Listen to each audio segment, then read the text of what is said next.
up. Y'all saw me down, but them numbers finna run up. Bet I win. Bet I win. Ooh, yeah, I need my respect. I need every zero we agree to on my check. Ooh, nah, please don't tell me that. Please don't turn me in the dark night right off the bat. Ayy, ayy, ayy, ayy. Young Bruce Wayne and Balmain. Why you so impressed? This designer not my calling. You got all them zeros, but you still don't feel you balling. I look in the mirror, I see winner, I'm not falling. Looking for me, you know I'm mad, you know I'm slack. I go to the max, look at my wall, trophies and plaques. You want a nap, making me laugh. Ooh, I could get that all to you, and still won't make you feel like you ain't about to lose. Yeah, I'm on the come up. Y'all saw me down, but them numbers finna run up. Bet I win. Bet I win.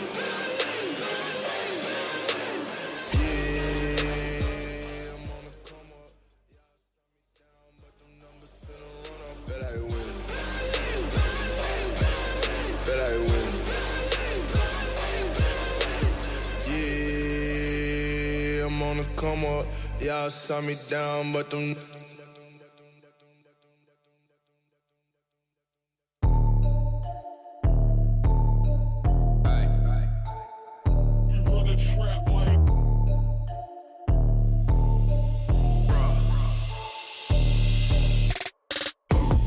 Got your money on, coming to kill, but you gotta put down a meal just to make a bill. Cause I'm never the underdog. Who you gonna believe? I got the proof, shouting the truth from the top of the roof. I got the receipts. Who you got your money on? Coming to kill, but you gotta put down a meal just to make a bill. Cause I'm never the underdog. Who you gonna believe? I got the proof, shouting the truth from the top of the roof. I got the receipts.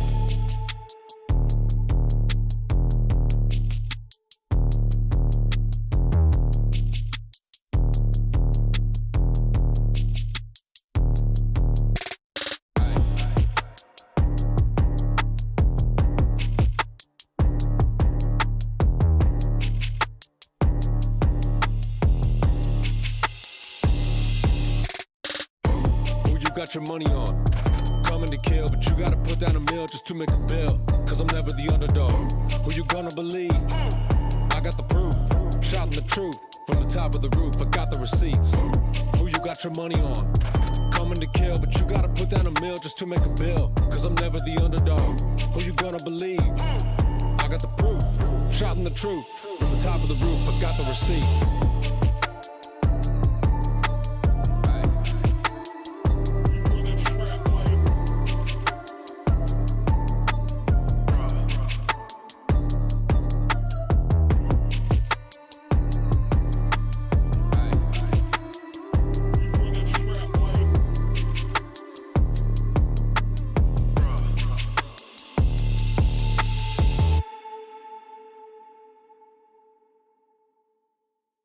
Ballin', ballin', yeah I'm ballin', it's nothing, nothing. I do it often, I walk it like I talk it. You better guard me, I'm ballin', ballin', yeah I'm ballin', ballin', ballin', yeah I'm ballin', it's nothing. I do it often, I walk it like I talk it. You better guard me, I'm ballin', ballin', ballin', ballin' straight out the womb. Natural, it's true. Really got something to prove. I am a beast, so I holler at the moon. Doing what I gotta do. They try to stop it, I hit them with moves. If you go against my game, the only option is to lose. I would never ever lie, man. Swear to God, it's the truth. Pull up on you like a driveway. Let it fly from the roof. Really having it my way. This ain't really nothing new. One of a kind, they didn't make two. I got it all, they don't have a clue. Ballin', ballin', yeah, I'm ballin'. It's nothing, I do it often, I walk it like I talk it. Better guard me, I'm ballin', I'm ballin'. I am a Zion, I am a lion. Pressure replying, better with time, yeah. All into my DNA, part of the kind. How do you guard them? 52 in the garden. I got at least 3 rings, they calling me King James. I am a leader, up as a beater. I see the shot my shot now. You know the game on. You know it's game time. Yeah. Ballin', ballin', yeah, I'm ballin', it's nothing, nothing. I do it often, I walk it like I talk it. Better guard me. Ballin', ballin', yeah, I'm ballin', ballin', ballin', yeah, I'm ballin', it's nothing. I do it often, I walk it like I talk it. Better guard me. I'm ballin', ballin', ballin'.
Hey, get out the way.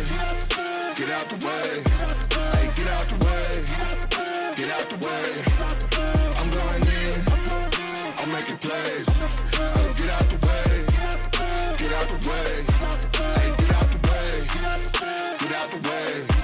Hey, get out the way. Get out the way. I'm going in. I'm making plays. So get out the way. Get out the way. Get out the way. Hey, I got the drive on lock. Plays when I move top key, there ain't no defeat. There's ice in my veins and chasing my feet in the faith. For whoever sliding the pen, I had days when I ain't had nothing to give. I made ways for me and the team to come up. Gotta chase the glory before it appears. That's when the glory appears. Game time, hang time. Who been the plug of the power? Ayy, came with a charge in my alley. Ooh, charge to the game like it's credit. Your team crowd need an edit. Yeah, I see face synthetic. Hold up, ooh, that's dead. Need a minute, need a plan to revive. Let's glitch, I press it. And they say what I say. They got like 20 moves and like 100 problems. I'm James with the step back, throw that shot up. I don't miss often. No look, I had to boss up, get the post up when it's OT. When I'm home team, need that gold ring with that way go on me. Get out the way. Get out the way. Hey, get out the way. Get out the way. I'm going in. I'm making plays. So get out the way. Get out the way. Hey, get out the way. Get out the way.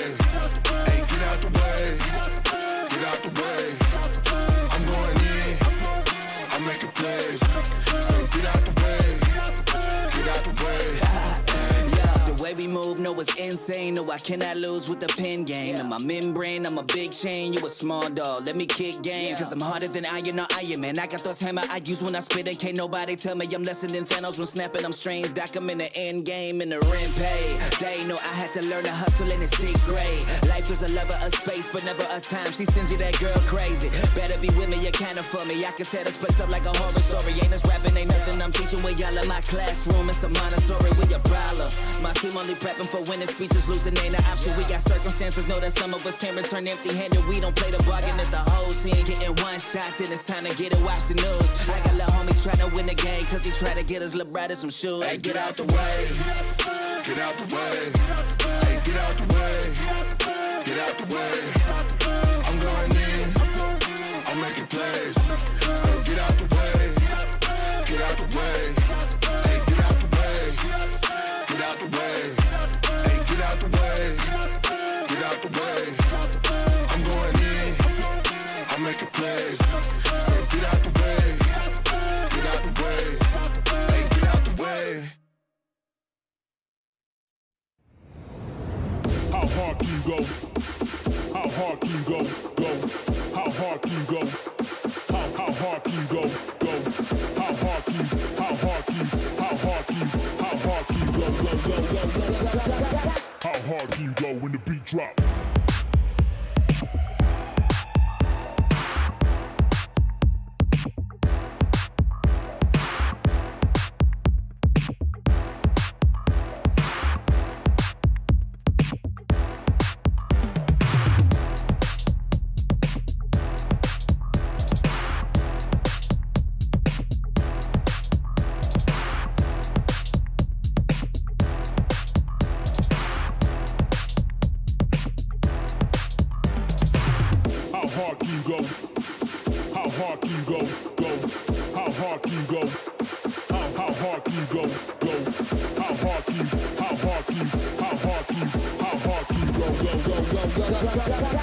How hard can you go when the beat drop?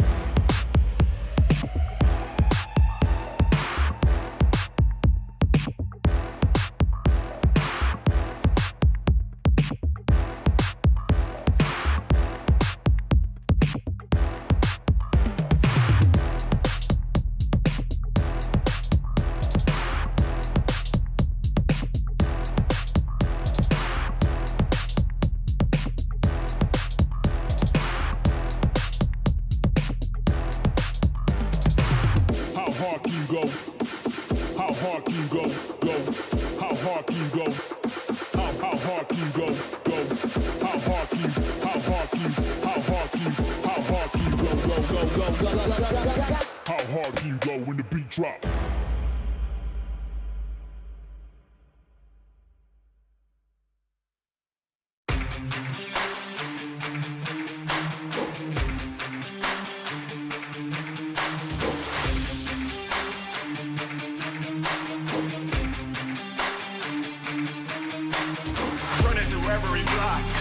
cannot ever be stopped. Put that on everything. You gon' remember the name, remember the date. Look at the gameplay, made it mine as a name change. Ain't a game that I can't save, only win-win, that's a landscape. I cannot be stopped, I'm like a savage. Shooting for your spot, I gotta have it. Hey, glory in my veins, I'm like an addict. See me Hall of Fame, I'm not your average. I'm on your neck, hey, give me respect. Hey, hey, I'm on your neck, give me respect. Hey, hey, I'm on your neck, hey, give me respect. Hey, hey, I'm on your neck, give me respect. Hey, hey, hey.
Clap your Yeah. You can't stop me, my time is now. You can't stop me cause I'm running this. You can't stop me, my time is now. You can't stop me cause I'm running this. You can't stop me, you can't stop me. No, you can't stop me, you can't stop me. No, you can't stop me, you can't stop me. Who run the game? We run the game. It's your turn, it's my turn, ladies stand up.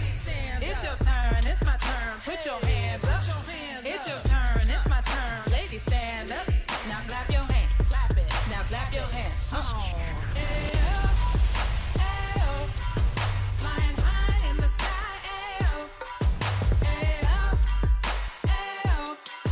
I'ma ride till I die. Ride till I die. Stop and stare. Up here. Stop and stare. Up here. Baby, stop and look at me. Look at me, I'm up here. Look at me right now. You can't stop me, my time is now. You can't stop me cause I'm running this. You can't stop me, my time is now. You can't stop me cause I'm running this. You can't stop me, you can't stop me. No, you can't stop me, you can't stop me. No, you can't stop me, you can't stop me. We run the game, we run the game.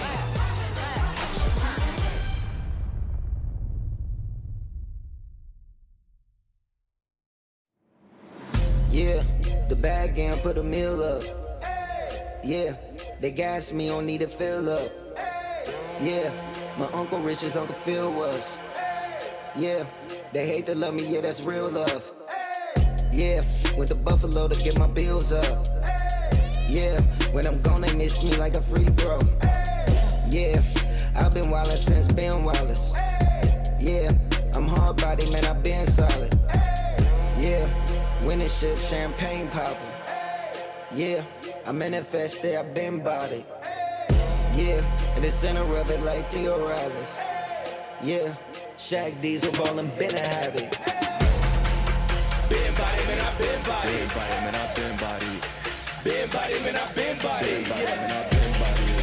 Been body, man, I been body. Body, yeah, been body. Been body, man, I been body.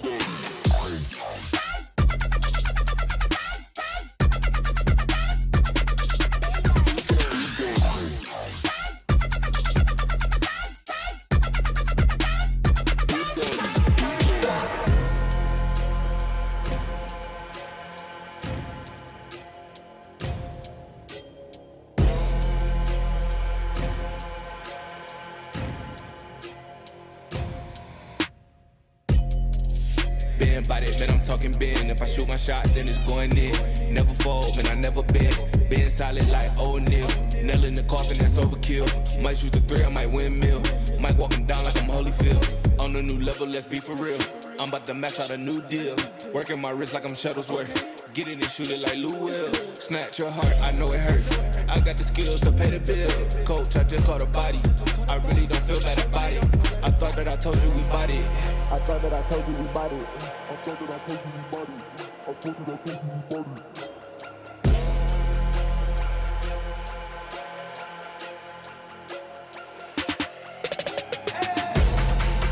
Been body, man, I been body. Been body, man, I been body. Been body, man, I been body. Been body, man, I been body. Been body, man, I been body. Body, yeah, been body. Been body, man, I been body.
What you gonna do?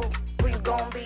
What you came for? Are you gonna bleed? You know the game. You gonna take the pain. Make them say your name. Others have tried and they failed. When they got heat, they just bailed. Second place need not apply. Cause everybody knows, everybody loves a winner. Everybody loves a winner. Everybody loves a winner. Everybody loves a winner.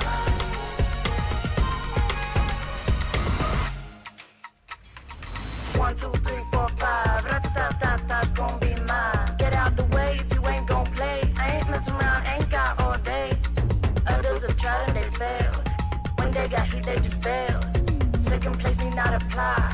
Cause everybody knows, everybody loves a winner. Everybody loves a winner. Everybody loves a winner. Everybody loves a winner. Who's the winner now? Who's the winner now? Who's the winner? Who's the winner now? Who's the winner now? Who's the winner now? Who's the winner now? Who's the winner? Who's the winner now? Who's the winner now? Who? Everybody loves a winner. Everybody loves a winner. Everybody loves a winner.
The first global champions in VALORANT history.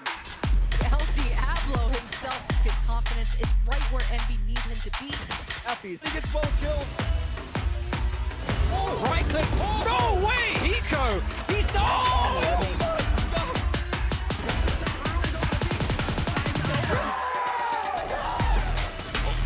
Popping heads.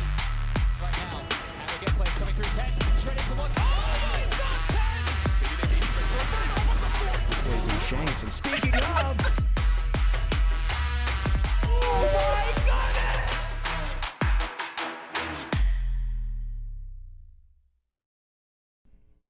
Alrighty, good afternoon, good evening, actually, here on the East Coast, and welcome back to the North American VALORANT Champions Tour. We're still digging through the first Open Qualifier, and we're getting closer and closer to figuring out who our first 4 teams will be to join the likes of North American's most elite talents so far. My whole shift with me, and speaking of North American elite talents, I've got Dust with me.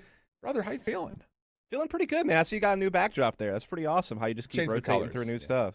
Yeah. Oh. Just kind of keeping you on your toes. It's really what it is. It's Okay. all Well, I just, impressed nonetheless. Okay. Impressed nonetheless. Well, we hope to be the same way with the teams that we have on schedule today. But like I mentioned, we're looking for 4 to get out of this first qualifier. It's a larger scale going into the first stage main event. And to break down how exactly the 2022 year will break out for not just North America, but all across the globe in VCT, we've got Riv to give you a little bit of an explainer. The VALORANT Champions Tour is back, and we're bringing a brand new format as we enter the 2022 season for VCT Challengers North America. Stage 1 hosts 2 Open Qualifiers. The first one runs from January 27th to the 30th, while the second qualifier runs from February 3rd to the 6th. Each qualifier will promote 4 teams to the NA VCT main event. They'll just need to get through a 128-team bracket to do so.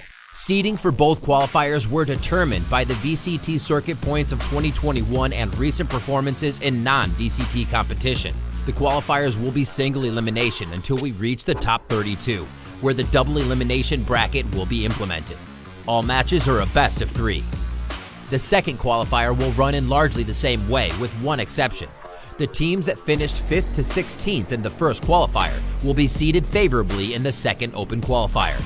After the second qualifier promotes 4 more teams, we'll have what we need for the North American VCT Stage 1 main event. The 8 teams from both tournaments will join last year's North American representatives from Champions, Sentinels, Envy, and Cloud9, in addition to 100 Thieves, who auto-advance based on 2021 NA circuit points. To learn more about NA VCT, check out valesports.com and follow valesports_NA on Twitter for more updates. Good luck to all the competitors.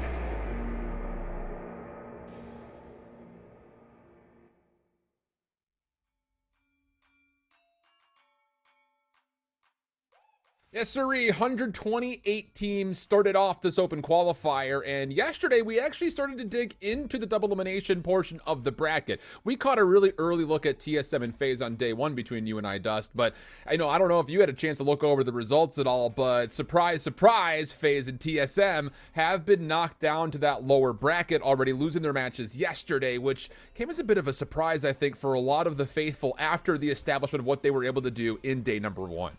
Yeah, TSM fans hitting the hopium and straight to the copium in record paces throughout this bracket thus far. But like you said, we saw them on the first day. Definitely from the eye test, they looked pretty sharp with their team play and some of the other stuff. And I know that their series that they had was quite close that they lost. I think it was a 3-mapper that I think the third map went to like double overtime or something, so maybe even longer. So definitely they were right there on the edge. And yeah, FaZe again certainly had their moments as well. They seemed confident in Flya as the new IGL, but also hit a couple of bumps in the road. And so, yeah, as you said, they're going to be sitting in the lower bracket while we have 8 teams now sitting in the upper bracket. Yeah, and looking over some of the reactions from yesterday, well, the math is difficult. There's 8 teams in quarterfinals. Duh. No, there's 16 teams. Kill me. But looking over some of the action that unfolded here on the mainstream, the biggest thing is it wasn't just insight over TSM and FaZe. We have a recap video to kind of break down the other new squads that came through yesterday.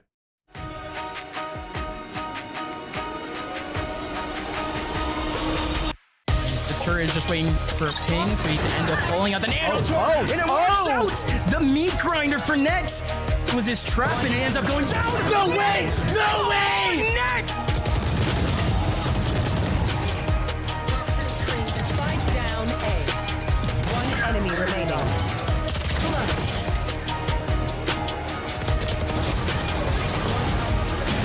Left shot up does spot at least one over towards the heaven side. Trent drops one more is net. Shot up, can he do it? No way! He can! 1 enemy remaining. 10 seconds left. 1 enemy remaining. That last deck is so impactful. I love when Pop Blast goes in. Curry can't even get the spike down. 1 player left, and it's just Slipo. Shot.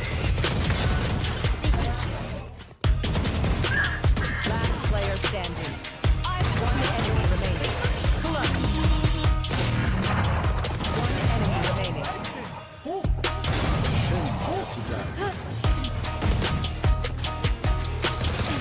1 player standing.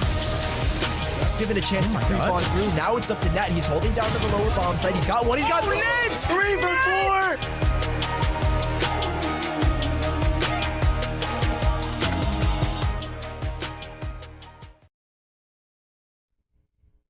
A lot of surprises, a lot of new faces, and we'll continue to watch over some of the favorites that have started to win our hearts over the last couple of days, including this first matchup, a crew taking on version 1. This is be a really interesting one here, Dust. I mean, let's just speak to version 1 first and foremost. 4 out of the 5 returning, but they are missing one of their main overall players. We'll talk more about that roster here in a moment. Also, all the other games making up these upper bracket matches we still have, you can find on the side streams. TSM and Sora, Rise, T1, XSET, NRG, and the Guard taking on the Knights down on the C stream there at the end. Just kind of looking at the schedule, I mean, hey, I don't know about you, but I was a little bit surprised to see this composition of teams in some regard here making it this far into the upper bracket. Any ones in particular you're looking out for? Oh, first of all, I just want to give a shout out to Nerd Street for finding a way to be able to have all of the quarterfinal matches in upper bracket streamed. Observer feeds are going to be out there, so shout out to Nerd Street for putting the resources together so that you can watch whatever it is that you want in this upper bracket. Also TSM playing Soar in the lower bracket going to be there. And honestly, some of these teams I expected to still be here. XSET and Energy I think is going to be a spicy match in the upper bracket quarterfinals. XSET bringing in Cryocells, already a very proven team in NA, up against an Energy team that has some talent on paper but hasn't really hit the highs they were looking for quite yet. Then you have Guard, who is kind of this dark horse team, bringing together a bunch of different players, and MCE as the coach, and big success beating FaZe yesterday, right, and moving on to play against Knights, who obviously were able to get things going against TSM yesterday. So it should be a good time today. I'm pumped for it, but as you mentioned, and as we see it right there, the mainstream will be focusing on version 1 going up against a crew. And this version 1 team, let's be honest, like around spring last year, they were kind of like that dark horse. They made a big run getting through the stage, finding their way to qualify for Iceland, and then they even had a pretty good showing while they were there. But they have made one change. Odorous no longer a part of this roster. He's out, and in place will come Xander from Soar. Yeah, interesting sucks. I know when Odorous was on the team, Effie's was actually apparently the IGL, despite the fact many people expected Odorous to take those reins. But now that Xander's on board from Soar, apparently he is going to be coming in as the IGL. I'm sure Effie's and company will help, and he will be the primary controller of the team coming into this. And yeah, version 1 is just trying to get back on track. Like you said, they were a team under Vanity who was able to make it to Reykjavik and get a top 6 finish there, kind of in the middle of last year. But when it came to stage 3, had some bumps in the road, losing the Pioneers and Gen G, not really being able to break past the top 8. And then, of course, in the LCQ, getting beat out by XSET, placing 5th, 6th there. And so not really able to get much going. So this is kind of their hope. Xander now on board to try to fix things, whereas the crew is kind of a mishmash of like former Easy 5 and Equinox and different members like that. Calm, of course, formerly of Complexity. And they're all coming together under Juvenile as a coach. And, man, they've been crushing it at the Nerd Street Winter Opens. They've been great in the Nerd Street Winter Opens. They've amassed a ton of points and put them in a really good position for those Winter Champs overall, but they've also showcased some really cool flexibility over the course of this tournament as well, including the potential of maybe a Neon to come out. First time we had seen it in tournament play, at least in North America, was yesterday. So now we start to look at what the pool will be, because, hey, we were kind of just briefly looking over both these two teams, what they've played so far, and honestly, they kind of like the same maps overall. They both like Fracture, of course. We were rooting for that on Thursday, and it's there for map 2 for us, brother. I'm gonna go ahead and just let the folks at home know we haven't casted Fracture yet, Shift and I. It's gonna be a real test. So it's gonna be interesting, but I am looking forward to the challenge, and I'm looking forward to see something new. Right, Fracture is kind of I would say controversial map, right? I mean, a lot of teams are still kind of toying with it. There is really no established go-to composition for the map other than Breach being very popular in all regions, a few other little things that are kind of common, but a lot of it is kind of up in the air as far as what people want to run. Very interesting map, but we'll start with the classic first, with the crew selecting Haven, and if we need it, we will have Ascent as a third. So more of the classic maps are going to be mixed as well, but Fracture is going to be a guaranteed feature in map number 2. It's going to be a really interesting one, too. I know we're kind of over foreshadowing it maybe in a touch here, but as mentioned, we saw a crew yesterday. Kampeki pulled out the Neon and went like double positive. I think he finished like 27-14 or something of the nature and really had a whale of an offensive half. But V1, on the other hand, actually plays a more traditional and kind of a slower style. That will actually also, I think, be the case as we get ready for Haven. So it'll be really interesting. I just think to, learn more about this Accru team, see them kind of play up against more higher tier caliber opponents, not to sit there and say that the teams that they've played up against so far in the winter champs have not been that, but this steps up the podium a little bit more. Now you're fighting for qualification, and to get into the main stage on your first chance and to do it from the upper bracket for either of these two teams would be absolutely pivotal to what your 2022 might look like here in the beginning of the year.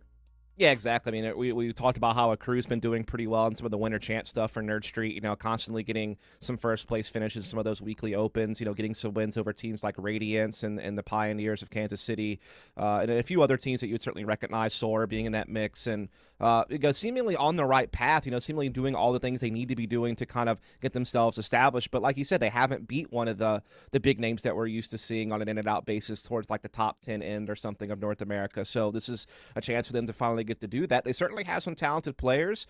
I think Calm is a guy in the past who's been really solid on, Sova, but also transitioned to playing a lot of Sentinels and even some Viper. So I imagine we're going to see some of that. Gut comes in as being the primary controller player on the Astra. You got Kampeki, who used to be a big-time Jet player, instead making way for Neon to take that role while he plays more of that Sky, flex type of thing, maybe some KO. Like you said, he pulled out Neon randomly on Fracture. So, we'll see how that plays out. But, they have a lot of good players. And, of course, you got to mention Pancakes, former Equinox, former Easy 5, again, comes in. Used to be a lot of controllers and such, but now flexing between like Sova and Breach and things of that nature. So it seems like they have their roles figured out. And again, so far, so good. That's the big thing. We talked a lot about some of the newer teams saying that, hey, some of the rosters, we weren't really sure what to expect compositionally. That is not the case here. And I believe with that, we'll send things off to just a brief commercial break before we get into map number 1. So get yourself settled. We got Accru version 1 kicking off this best of 3 upper round of 8 right when we come back.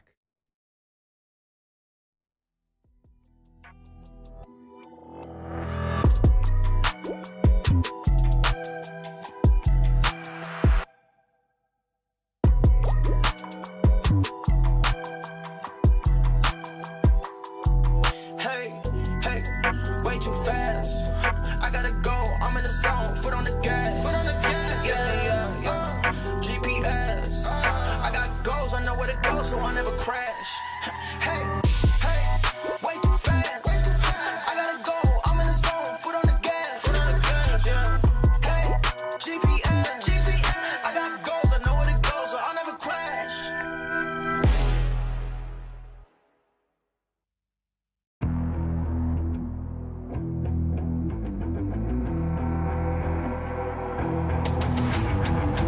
I gotta get it, I'm on the mission, snap any minute, casually when it stop tripping on me, stop dissing on me, yeah, I got a dream, can't take it from me, my fire's burning, now I'm always learning, tell me where to go, man, I'm on a journey, yeah, I can't explain it, I get excited, keep it 300, King Leonidas, strap in, cause it's gonna be a long ride, working on me every single day and night, there comes a time when your worlds will collide. If it's holding you back, push it right to the side. Ain't got no time for no fear. I work too hard to get here. Ain't got no time for no fear. I work too hard to get here. I don't got the time, put me in, coach. I've been going hard, time to let it show. Everything raw, give it to me now. Let me have the spot.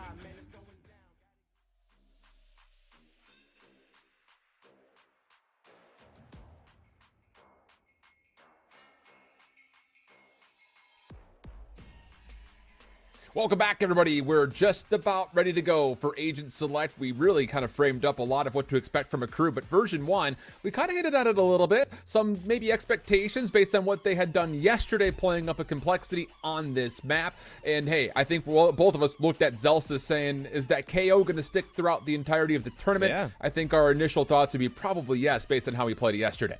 Yeah, I mean, again, this is like kind of the biggest change taking place on the team is the role of Zelsis. You know, formerly very huge on agents like Phoenix in particular. Also played some Reyna, also played some Raze.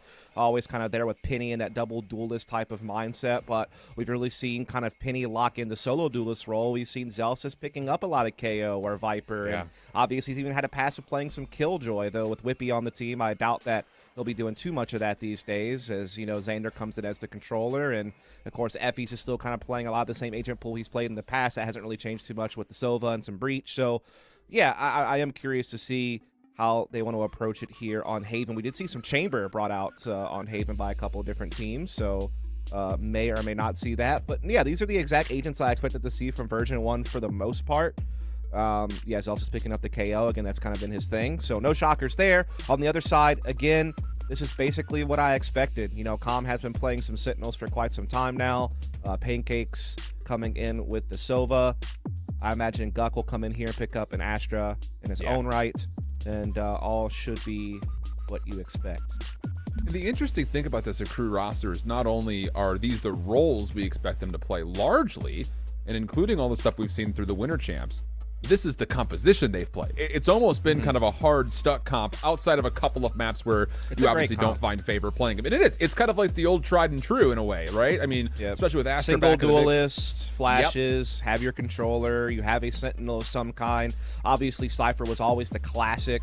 Because a lot of teams like using him on the A side of the map, attacking-wise, to use the cameras and such to create presence and try to help get A lobby control, or at least get information that defenses are getting aggressive in sewers and stuff like that. As you know, A lobby control is still a very big contest point on this map and still very important for setting up strategy. So yeah, I mean, it really is just about, do you favor Killjoy, do you favor Cypher? Which one do you think gets you more value as a team and as an individual player? And then yeah, like Phoenix used to still be picked up a lot in the past on this map by, say, someone like Sick or someone like Zelsis, as kind of a flasher and other, you know, duelist player to get entries with your jet. But now you're seeing a lot more usage of either Sky, or, you know, if people aren't comfortable using Sky, then you'll see the KO come out, which is what Zelsis has done. Yeah, to be really curious. Also, kind of important to note, for as good as version 1 looked on this map yesterday, they ripped off 7 defenses and then 6 straight attacks to win 13-7 versus Complexity. This is actually a Crew's map selection, if I'm not mistaken. So it'll be really interesting, I think, just to see kind of how this all unfolds with both teams, like we had mentioned at the top of this broadcast, kind of favoring the same map set. So here's the Crew on the offense, opening, poking, and prodding, as you would expect. You've got the shade of Cyber Cage to allow the Aldrin to get down to sewer, and for the moment, there's really not a lot of information, although Zelsis does reveal himself through mid. Yeah, we're seeing a Crew kind of double presence, you know, getting A lobby control with the drone and Cage, and now also putting that pressure with their man count up middle. They've pushed Zelsis back into BC Link. Now they use a Trailblazer to clear out Garage. So Crew's doing a really good job getting some pretty fast map control, and now threatening this C-split. Smoke starts. Counter defensive, though, is going to mostly rely on the nanoswarms to block off the left side of the site, and it's very successful. Although Neon does have the last word with the Ghost, we go into a 2v2 situation where the last defenders for V1 have to rotate from A. Yeah, they're just stalled because of the presence that was being created on B and A, but now they get back here for the 2-on-2, but good positioning here from a Crew in the post plant to get back in Garage and not be pigeonholed one direction. They do get forced, though, into Garage, though. Guiding Light comes through. Good flash.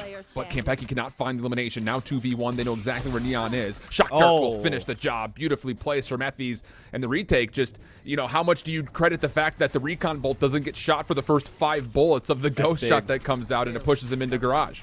Not only that, but a Crew really kind of missed the mark on capitalizing on their Guiding Light. You know, they had both players flash and could not pick up the frag in time, and so those players were able to recover and then come out and win the gunfights and clutch Shock Dart from Effie's as well in that Garage tunnel. So pretty well done for V1. I mean, you have to say that despite the fact that they kind of had to stay at A a bit longer due to some of the presence of the Owl drone and such, they still had 3 players on C site when the hit came in. Zelsis was able to make that rotation, and at least they got themselves in a 2-on-2, a winnable situation, and they capitalized. So all in all, V1 win it. Worth noting, these two teams did play each other back in November in the Nerd Street Winter Open, and it was a 2-0 victory for version 1.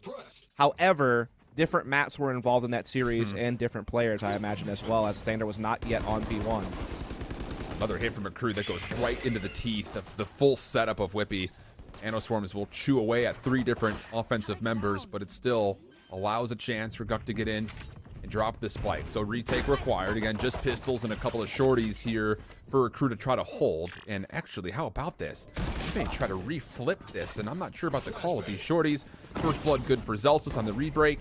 And now it's just down to, at range, can these pistols actually connect for a crew? As Xander already hops on for the defuse. Halfway done. Gravity Well will pull it to make sure it stays just short of halfway. 0 point also denied, as Xander will once again re-step with a lot of bodyguards in front. Com not going to find the flank, and that will likely be the round. Yeah, good job by V1 to have the presence to watch out from that A-Link flank. I mean, I like the idea that a crew at least had that as an access point. Again, I think sometimes teams get a little bit too pigeonholed just playing post-plant B from middle. And I feel like, you know, adding one of the links or garage control as the attacking team is pivotal to give yourself another way back in to disrupt the retake or defuse. And while our crew did have that position, they just not have the firepower. And so the bonus round now comes in for version 1, a crew on the full Phantoms and Vandals. No operator for Neon, but otherwise looking good to go. And pretty much a true bonus here for version 1. So how do you use these SMGs and Bulldogs to try to lock down the superior firepower of a crew? They do get caught out by the 0 point. At least a couple of the players do through A long, and that may mean a call for version 1 to try to peek out through C garage. Thought about it. The smoke will make them reconsider, and the owl drone will now be used safely defensively to make sure that sewer stays at least somewhat contested.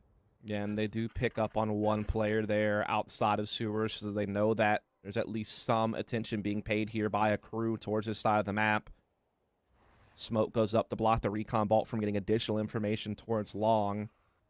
We're seeing a bit of a crew looking to at least get some forward angles on the sewers entrance. It's going to be Penny kind of peeking that from up top.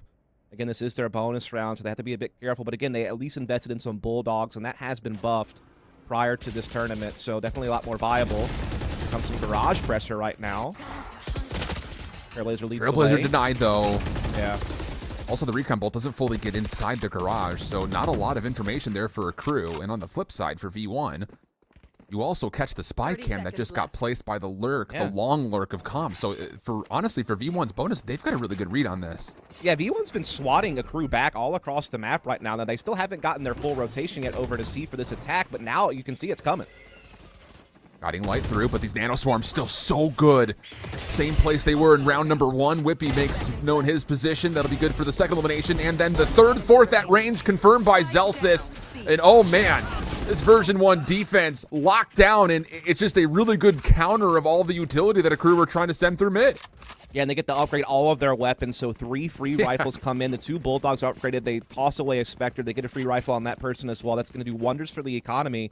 And yeah, as we were kind of discussing, I mean, V1 were just so good at being proactive on this defense. They swatted the A pressure away with their own drone and utility.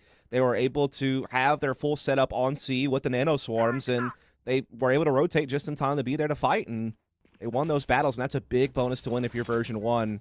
It puts the Sheriffs on a crew. No ults yet in play for either team. Man. That was so polished from V1's perspective.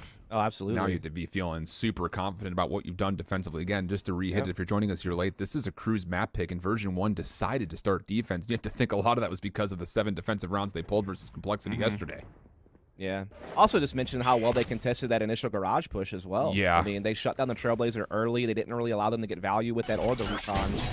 So it's just good, efficient defense from V1 all across the board, and now they get rewarded with what should be an easier round. There is some presence from a crew via comm inside sewers, but outside of that, no real footholds, but we'll start gathering up. But as you can see, V1 has swapped around those nano swarms positions, and so now they have a firm defense on A ready to go, and look, Zelsis is already rotating. Nano swarms will be popped. Into the fray goes Neon. Actually gets there without taking too much damage, but Effie's was waiting to confirm the kill. Fragment to deny the left side of the site. Effie's caught on reload, so now it's actually down to the pistol, and Effie's is actually going to tally 4 single-handedly. Unbelievable. So now it's down to Com. Still winnable, 1v2 with a weapon. And of course, the neural theft will give him all the bit of information that he could possibly want. Yeah, he knows that Xander was potentially on the flank. That actually forces Xander to reconsider and now just meet up with Penny at the link lower side. Com will just fit in the corner because, again, he's still worried that Xander might be committed to this flank. But V1, no, they decide to come together and they're just going to try to push and set up a trade. Both footsteps will be heard. Oh, there's the dash. First kill cleanly found. Xander around the corner, though. Wins the 1v1. That'll be good for a 4-0. But here's the thing. A crew That is one heck of a try, considering the fact that Effie's tallied 4 single-handedly on top of the A site. Yeah, not bad. It got a little bit dicey when Effie's is forced to go to just the Sheriff, but he gets a couple of kills and at least keeps his team into a 2-versus-1 situation. But I have to say, considering what a crew had to work with there to get a spike plant and get it down to a 1v1, not bad. Yeah. They even almost won that because the spacing was a little bit off here between Penny and Xander. When Penny dashes in, Xander wasn't quite at the corner yet. So they actually did kind of give, you know, Calm a couple of 1v1s here. Just, you know, Xander able to outduel him with the headshot, and so that puts him up 4-0. And the crew, though, back onto the full buy. See how they want to change things up strategically. Again, I'm loving this from V1, how they keep rotating this Killjoy utility. Makes it hard for a crew to get a read on where they have to worry about those nano swarms. This time defensively, you do have the operator of Penny that's going to be poking out towards A long. Star was there to help. You've also got the utility of Effie's Sova to potentially also aid if there is a bit of a trouble situation. Aldrone will scout all of this. Now you also know that this is the operator that's here. Oh, but right on into the Hunter's Fury after the recon bolt comes out and does find at least a reveal onto a handful, but no kills to be confirmed.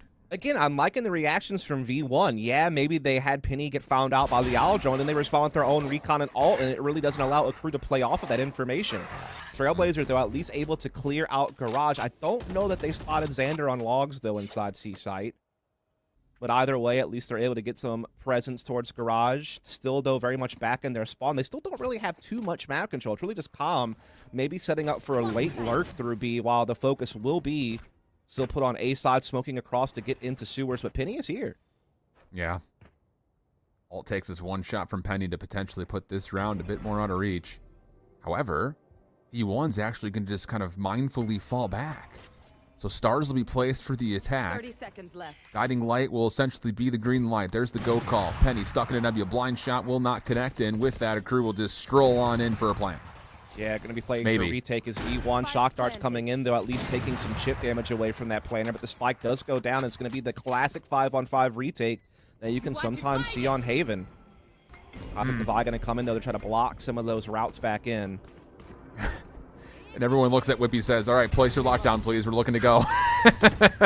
So he makes his way through B-Link. Lurking long, by the way, is Calm. Keep that red cipher in your eyes on the minimap as here comes the retake for V1. It has not made its way through Link as of yet. And the Nanostorms actually do delay the full flank. So Zephy's makes his way in for the first elimination. Now it's down to, can you actually hold this if you're a crew? First kill comes through. Petty still sticking for the fuse. Not letting go of it either. More than halfway done, and the bodyguard help is there. Version 1 sneak away the defusal, and they'll go up 5-0. Yeah, you could tell it was a very calculated decision from V1 to back off A site when they saw the Astro utility coming in, because they knew they had their own Cosmic Divide in lockdown. And that is the perfect way to layer it, by the way, if you're kind of new to the game. If you're able to get the lockdown, you press them out sight because they have to leave, and then you lay the Cosmic Divide down because you know they have to be behind that wall to escape the lockdown. So just really good layering of ults there from version 1. Good trade fragging. Like you said, good bodyguarding to make sure that the fuse could stick through. And yeah, when they shut down Calm's flank, I mean, that was just icing on the cake. It's just, man, those nanos, just to trust that your Killjoy utility will scout that out with just knowing in the midst of chaos that you're going to get an alert off that alarm bot and then immediately turn to trigger the nanoswarms. Yep. Really, really solid stuff. Penny, different angle with the operator, once again tagged out by the Aldrone, and that creates space for a crew to try to go quickly with Neon having the blades. Yeah, he's, you know, the one that had to go to this ult just to kind of help out with the economic situation. Everyone else at least able to get some rifles and base utility. This is our only ult in play. Meanwhile, Zelsis does still have his ult ready to go if need be, which could be huge for a retake if it comes into fruition. So we are going to see, again, a crew kind of taking their time across the map. Once again, looking for some garage presence. Recon comes out to clear out middle for version 1. This time the Killjoy utility is set up to try to stop the garage push, and it's going to be in the right place, man. Yeah, it's been every round. Information revealed to Xander, but the knives get suppressed. The null command very well utilized. Zelsis shuts down a lot of that attack just by using his ult in the first place. Although, how about this? Calm sneaks around the back. Calm's going to take down 3. 2.5 if you want to consider the frozen body of Zelsis for a moment, but it will not make a difference. Go ahead, revive them. 6-0, V1 up. Yeah, it's going to save them a rifle. Allow them not to have to spend as many credits with that revive. So good use. Great timing, by the way, on that ult from Zelsis to shut down, any utility that a crew was trying to lob onto C site. Now they're up 6-0. They are dominating. Tom, I have to give him some credit, does make a good play. He does a late little flank through window, gets through a smoke at stairs so the defending players coming through spawn aren't able to stop him. He's able to wreak some havoc on the site, but in the end, V1 hold on anyhow. Penny's only had to get one frag this game, and they're already up 6-0. I mean, this guy, he's loving it as a Jet. He's like, man, I don't have to do anything. I mean, he's taken up, lines of the map with his operator, getting intel, but he's not been required. It's been everyone else just wreaking havoc, man. I mean, look at the assist tally between Whippy and Zelsis through 6 rounds. Yeah, they're crushing it, man. 6 and 7 assists, and Effie's is just like, okay, thank you very much. I mean, granted, he did pull that impressive quad, a couple of rounds ago, but it's just been the capitalization of good utility for version 1 from start to finish. Yeah, normally when you see a guy on your team, he's 1-1, you're like, man, you got to step it up. But Penny's like, bro, there's nothing I can do. Like, you guys got this, just, I'll be here when you need me, as we are going to see a crew. A couple of shares are going to have to come into play here. They're going to have a couple of hero riflers, I guess you could say, on Calm and Neon.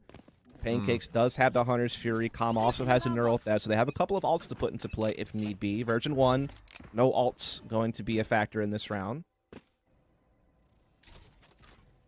Once again, Penny, aggressive position, help from the shock darts, but this time Zelsis is very far forward. Yep.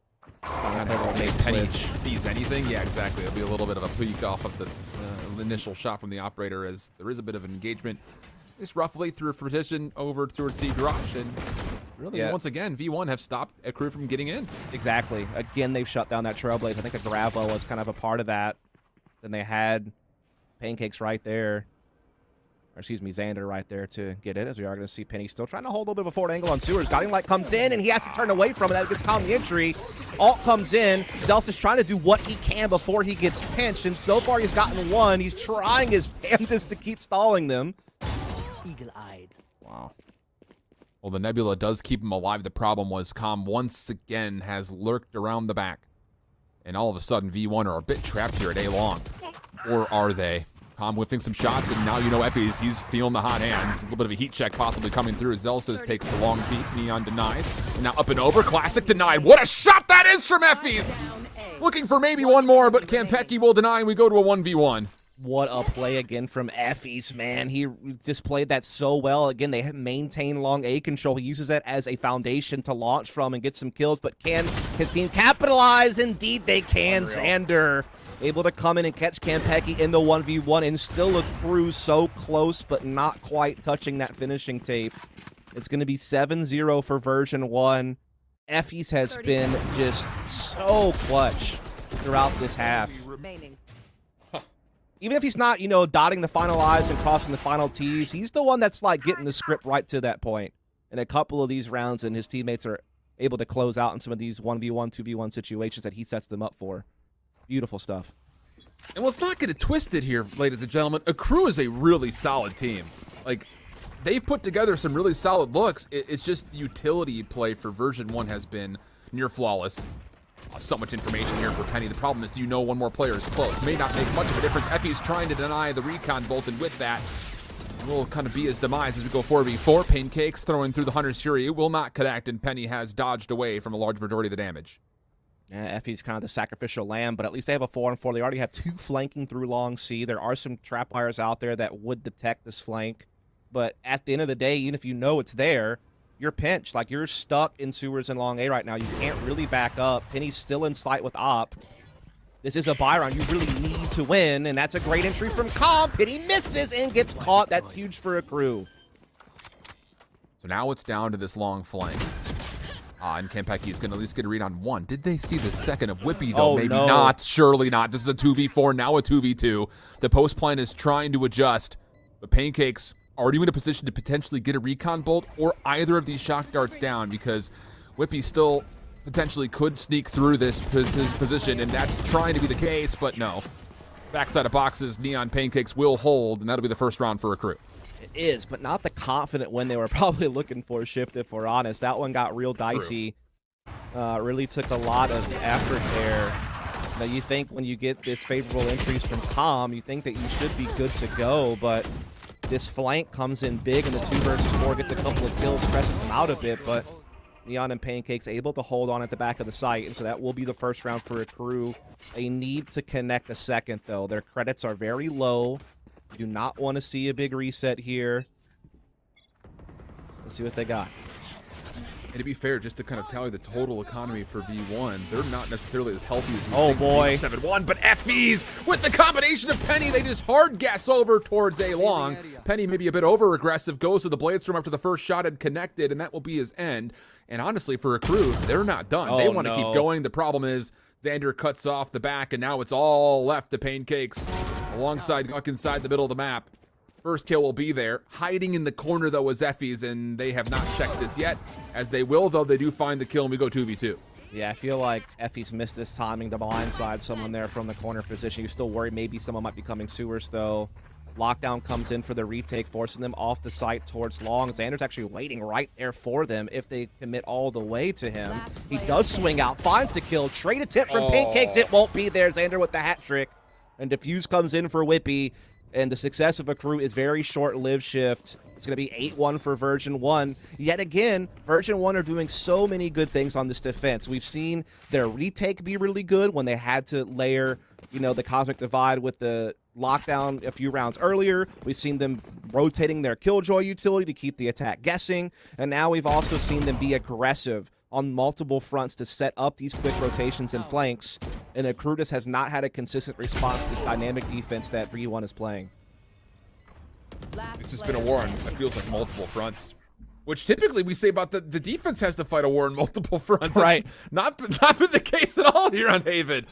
It's been a defensive playground for Version 1, and now you just kind of have to wonder for Accru, like, what else is in the playbook at this point? Because now you're once again down to just a half-buy situation. I mean, think about it. We've talked about this multiple times. They've struggled just to get basic map control in a lot of situations. Like, they're not able to get consistent garage control. Yes, they've been able to get A lobby and do A hits, but V1's always ready to go with the rotations or retakes. So, yeah, I'm not sure what the answer is for them. They're going to get some A link here with Neon pushing deep, and this could be good. I like this, considering what they have to work with. Unless Effie sees it. Hi there. Sure does. So now you're back. Aldrone will try to keep this position contested. It gets denied by Effie's.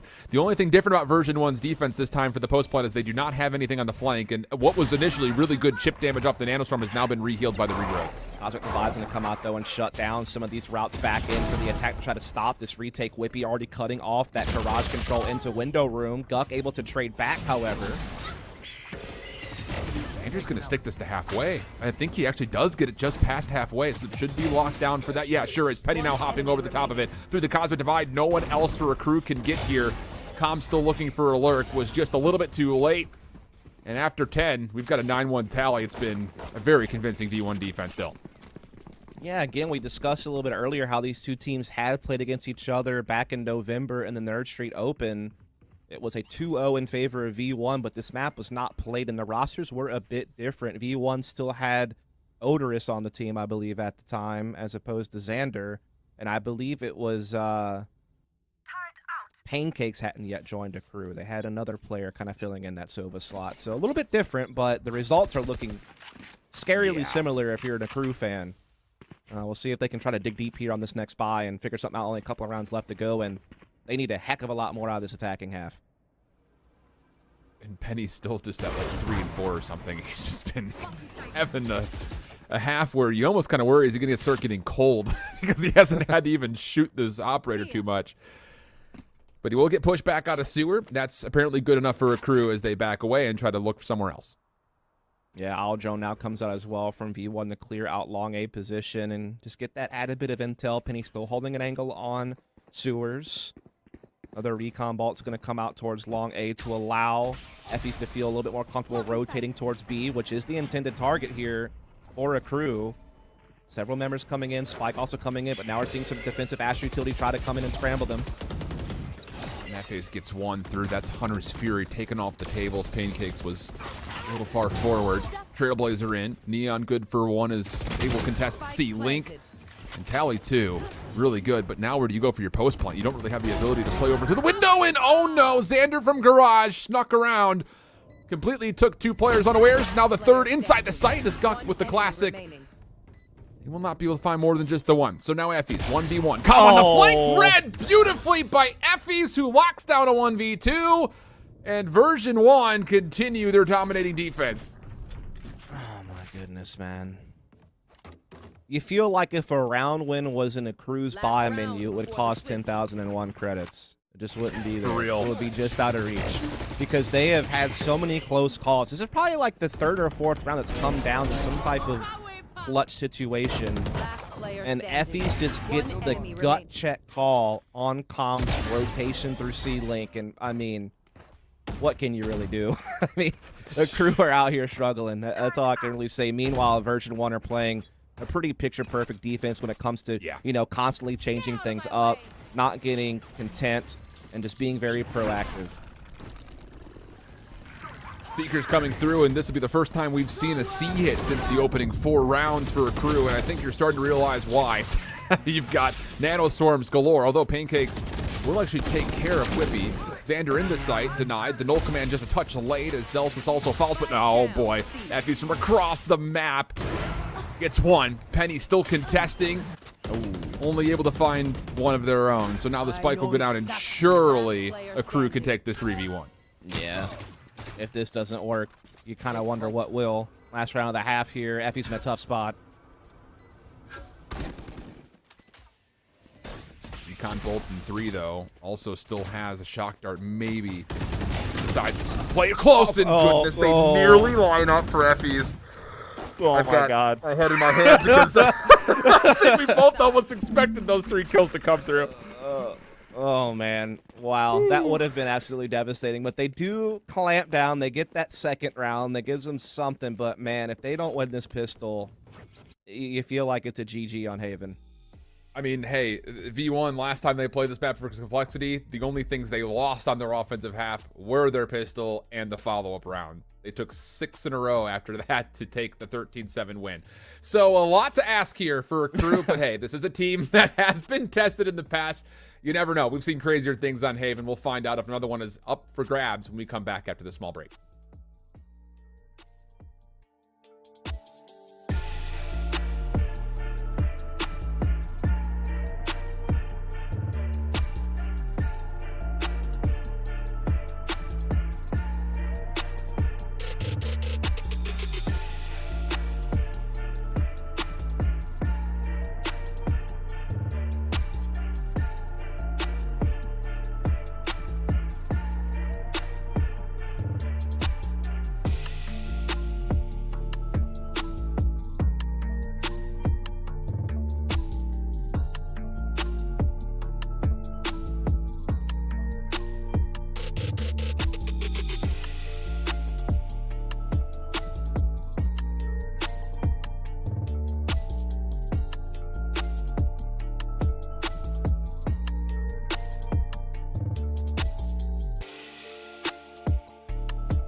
A one-sided defensive half has version 1 fans feeling absolutely jubilant at the moment. 10-2 was the count.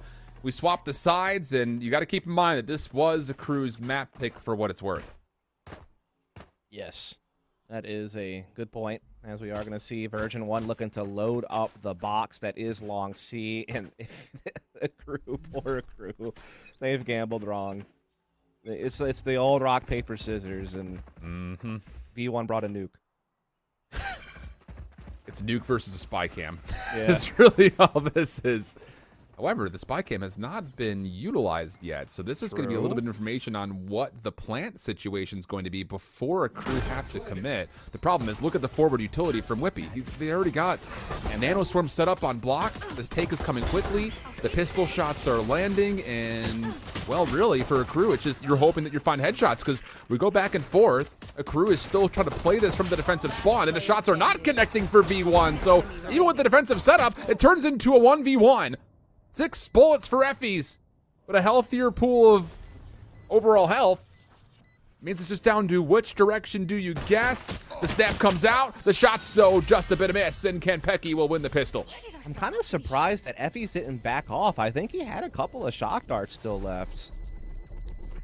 I would have thought that he could have just fallen back the closet that long C and just used the shock dart lineups to stop a defuse from happening, but he decides to stay inside the site and try to fight it out, and he winds up losing that battle. And that's a desperately needed win for a crew. Yeah. Good retake. This is chaos, though. Yeah, I mean, it's hard to call it a bad hold or a good retake when he's considered so much was happening at once. But yeah, like I said, I'm a little bit surprised here. Or maybe I'm wrong. Maybe he didn't have shock darts. It looked like he did on the UI, but maybe I'm reading it wrong. Either way, a crew does get the third. Well, you're hoping for a convincing defense here, because version 1 could still potentially make life difficult with these frenzies, or maybe not. The Marshal confirms no scope from Neon. Ares to help guard with some suppressing fire. Shockbolt will be dodged away, and with that, version 1, they were never really committed to the site in the first place. You've got Zelsis with a spike on the other side of the map. And we're trying to see V1 try to brute force their way through a little bit here with these upgraded pistols, but they have been swatted away. Zelsis still has spike over at C side. Now they're starting to walk up here, getting past the star. Cam's still up. Zelsis breaks it. Again, and we're going to see a little bit of deja vu on this one. A little bit of a C retake this time with just a little bit different resources and man counts involved. The thing about this is the 0 point was charged back up to allow suppression and, more importantly, information on who is still here. And, oh my goodness, V1 say, we don't want you to come back in the site. We're going to push out right towards you. The fragment comes out, but Neon once again denies. Good flash coming out, but it doesn't make a difference. Effie's good for the kill. Now more potentially in his face, but will not be able to deal with Pancake. So 2v2.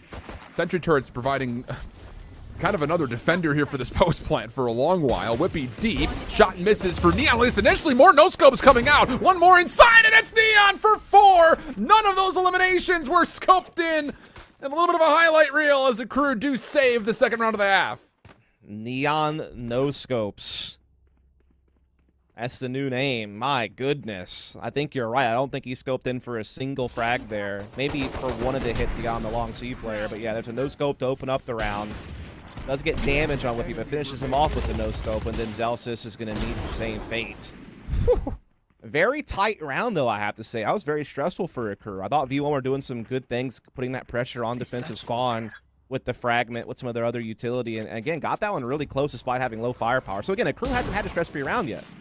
No, it's very true. Show of force for V1 through C long, but it's nothing but that. Just a show of force. They back away. And it looks like that's just the first handful of seconds just used to try to stress out the defensive crew a little bit more. Yeah, it's trying to, you know, keep those defenders in place, get a read on where that sniper is located. I know they're up against a bit of a bonus, though we do see a Phantom is in play for Kanpeki. Ares is obviously a lot more powerful these days. Looks like Whippy looking to challenge a little bit here. Tom's Cam will be there to set Kanpeki's flash up. Oh no, wait, oh no.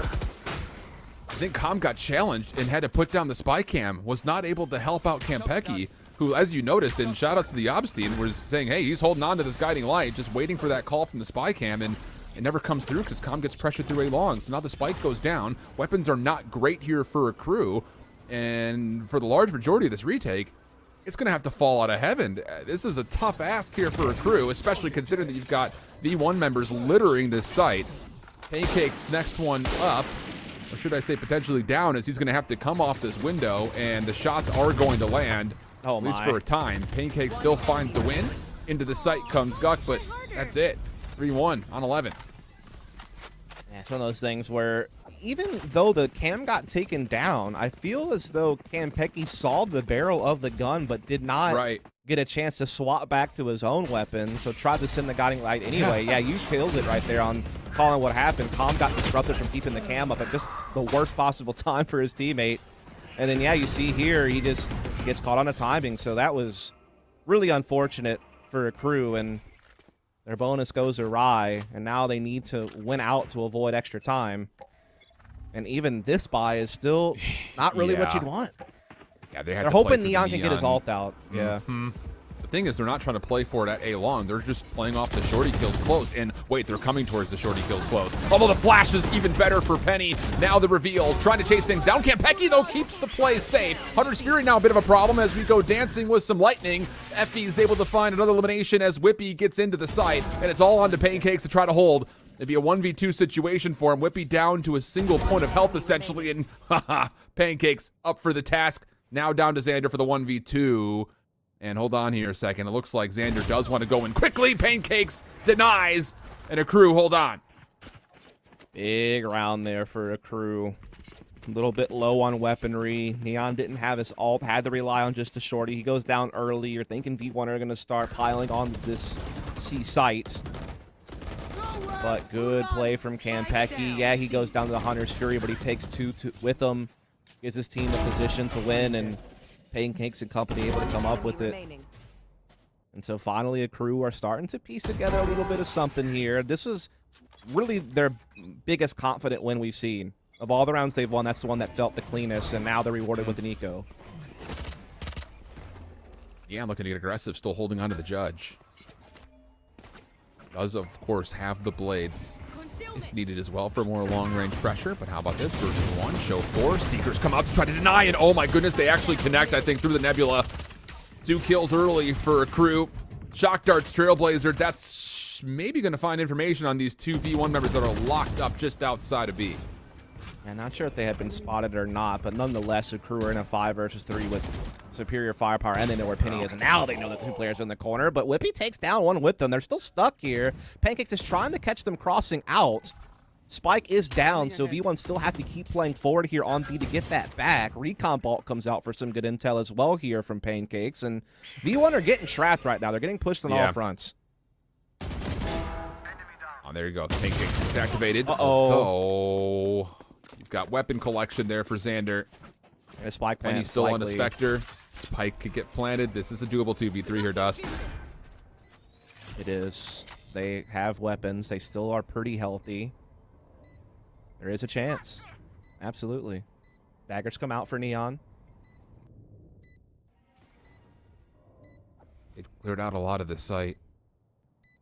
Literally hanging on to this nebula, and I believe Neon knows as Penny now to the blades of their own.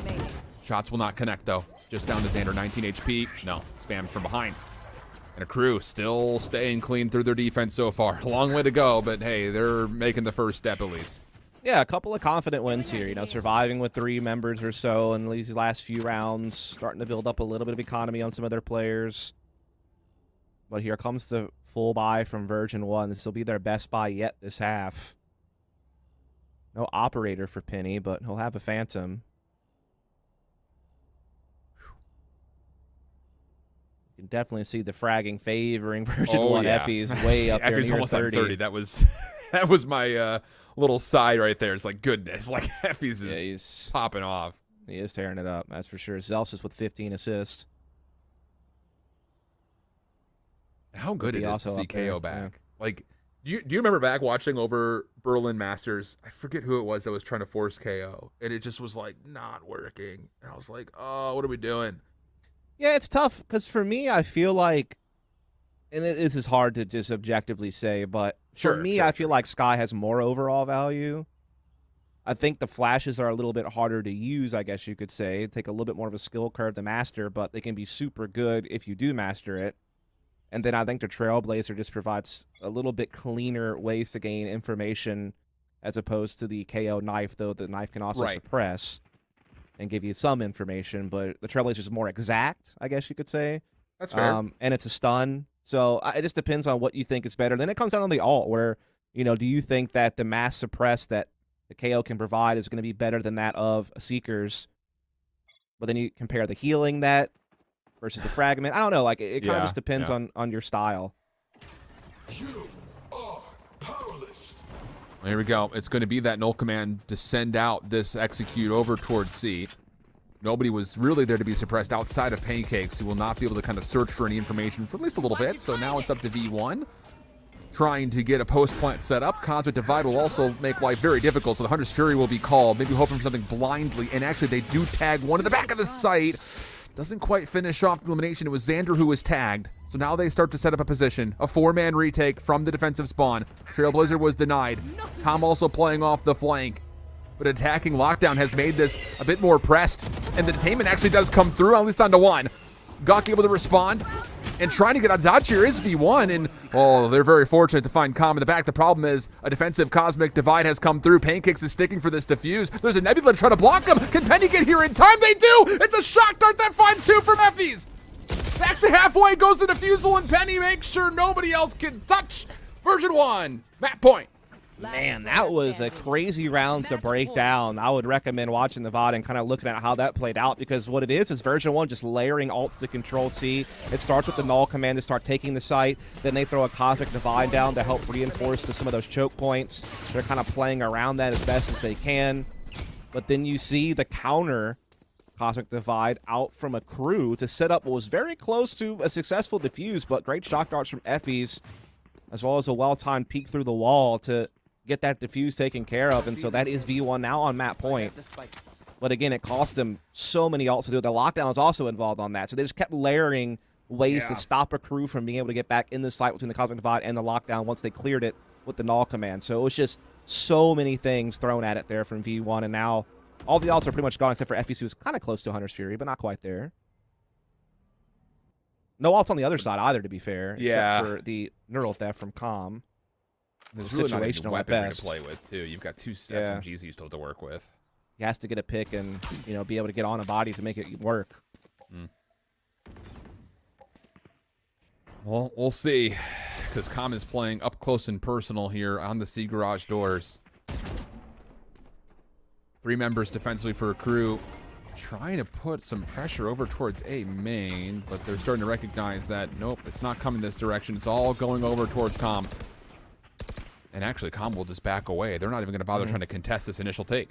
Yeah, they're going to have to play for the retake yet again. This has kind of been the situation they've been put in. It's just kind of the way the Haven plays sometimes. You can't cover everything. You have to be willing to play for retakes so you're not spread too thin. Lots of shock darts and disruptions trying to be thrown into the site, but V1 do hold on so far. Gotta watch out for this late Frank from Xander. That could be big. Sure is. He's trying to regress into C garage. Both players hop in the window. Xander still going to wait. No need to push as of yet. Here comes the defensive retake from the back. Zelsis. Oh, and it's just V1. I was going to say Zelsis is able to tally up 1, but the rest of V1 just collapsed behind it.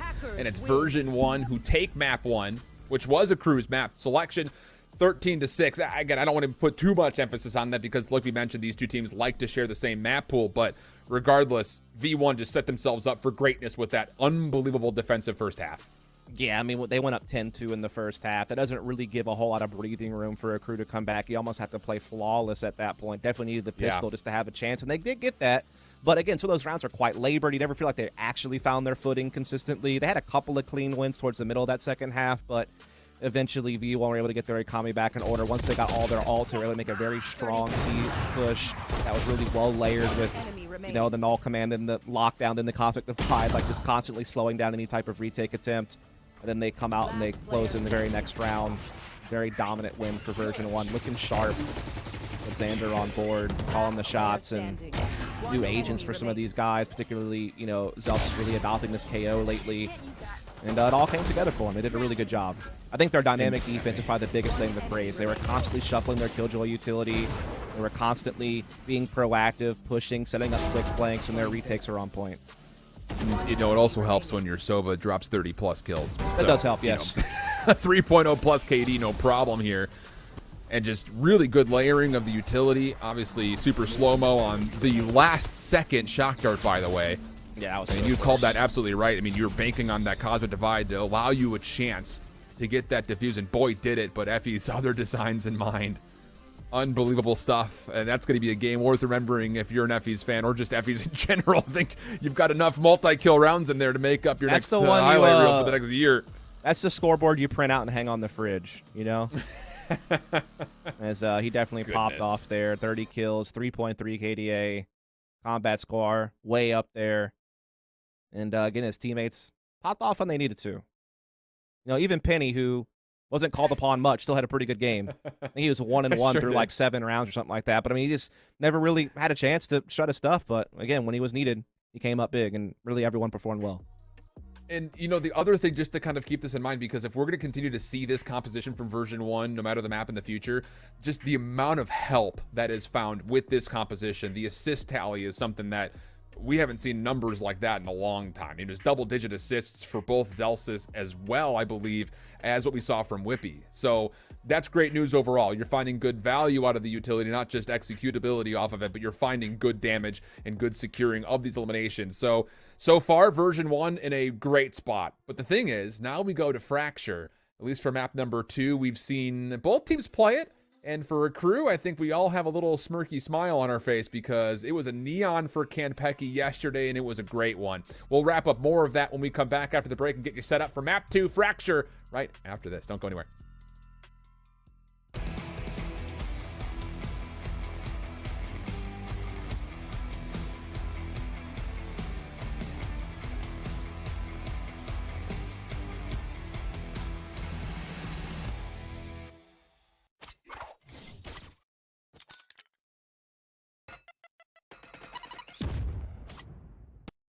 Red Bull gives you wings. Red Bull gives you wings. Game in the rent pay. They know I had to learn to hustle in the 6th grade. Life is a lover of space, but never a time. She sends you that girl crazy. Better be with me, you're kinda for me. I can set this place up like a horror story. Ain't this rapping, ain't nothing I'm teaching with y'all in my classroom. It's a Montessori with your problem. My team only prepping for winning speeches, losing ain't an option. We got circumstances, know that some of us can't return empty-handed. We don't play the bargain at the whole scene. Getting one shot, then it's time to get it, watch the news. I got little homies trying to win the game, cause he try to get his little brother some shoes. Hey, get out the way. Get out the way. Hey, get out the way. Get out the way. I'm going in. I'm making plays. So get out the way. Get out the way. Hey, get out the way. Get out the way. Hey, get out the way. Get out the way. I'm going in. I'm making plays. So get out the way. Get out the way. Hey, get out the way. How hard can you go? How hard can you go? Go. How hard can you go? How hard can you go? Go. How hard can you? How hard can you? How hard can you? How hard can you go? Go. How hard can you go when the beat drop?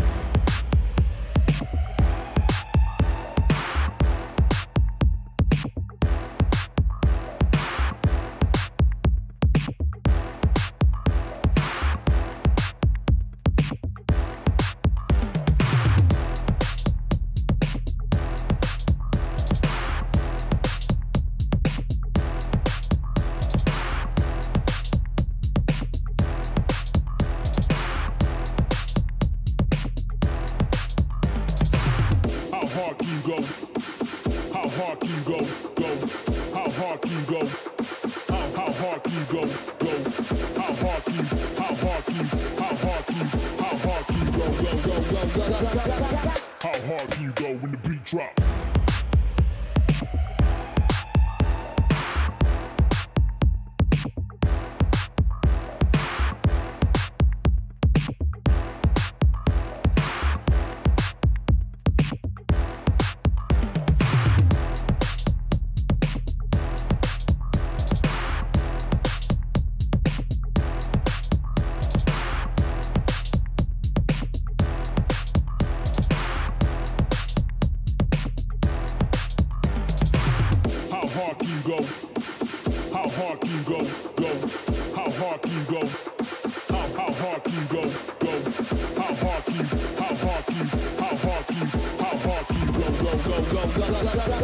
How hard can you go when the beat drop?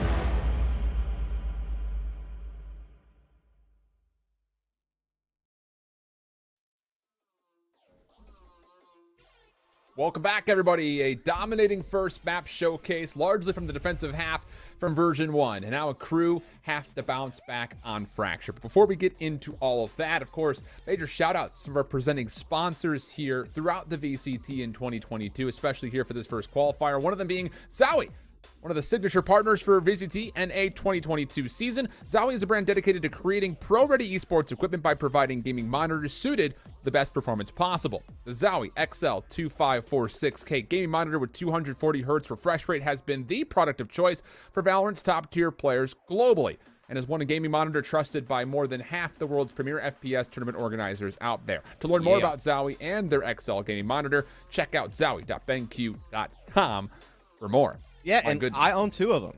Just want to let folks know. Yeah, I own 2. I own one of the OG 120 Hertz monitors that they put out. I'm talking like 10 years ago, 8 years ago. Still rocking it? Still rocking. It's my secondary monitor now. I got it 144 Hertz in front of me. I've been using for probably like 4 years, 3 years, something like that. So they last, and they're good.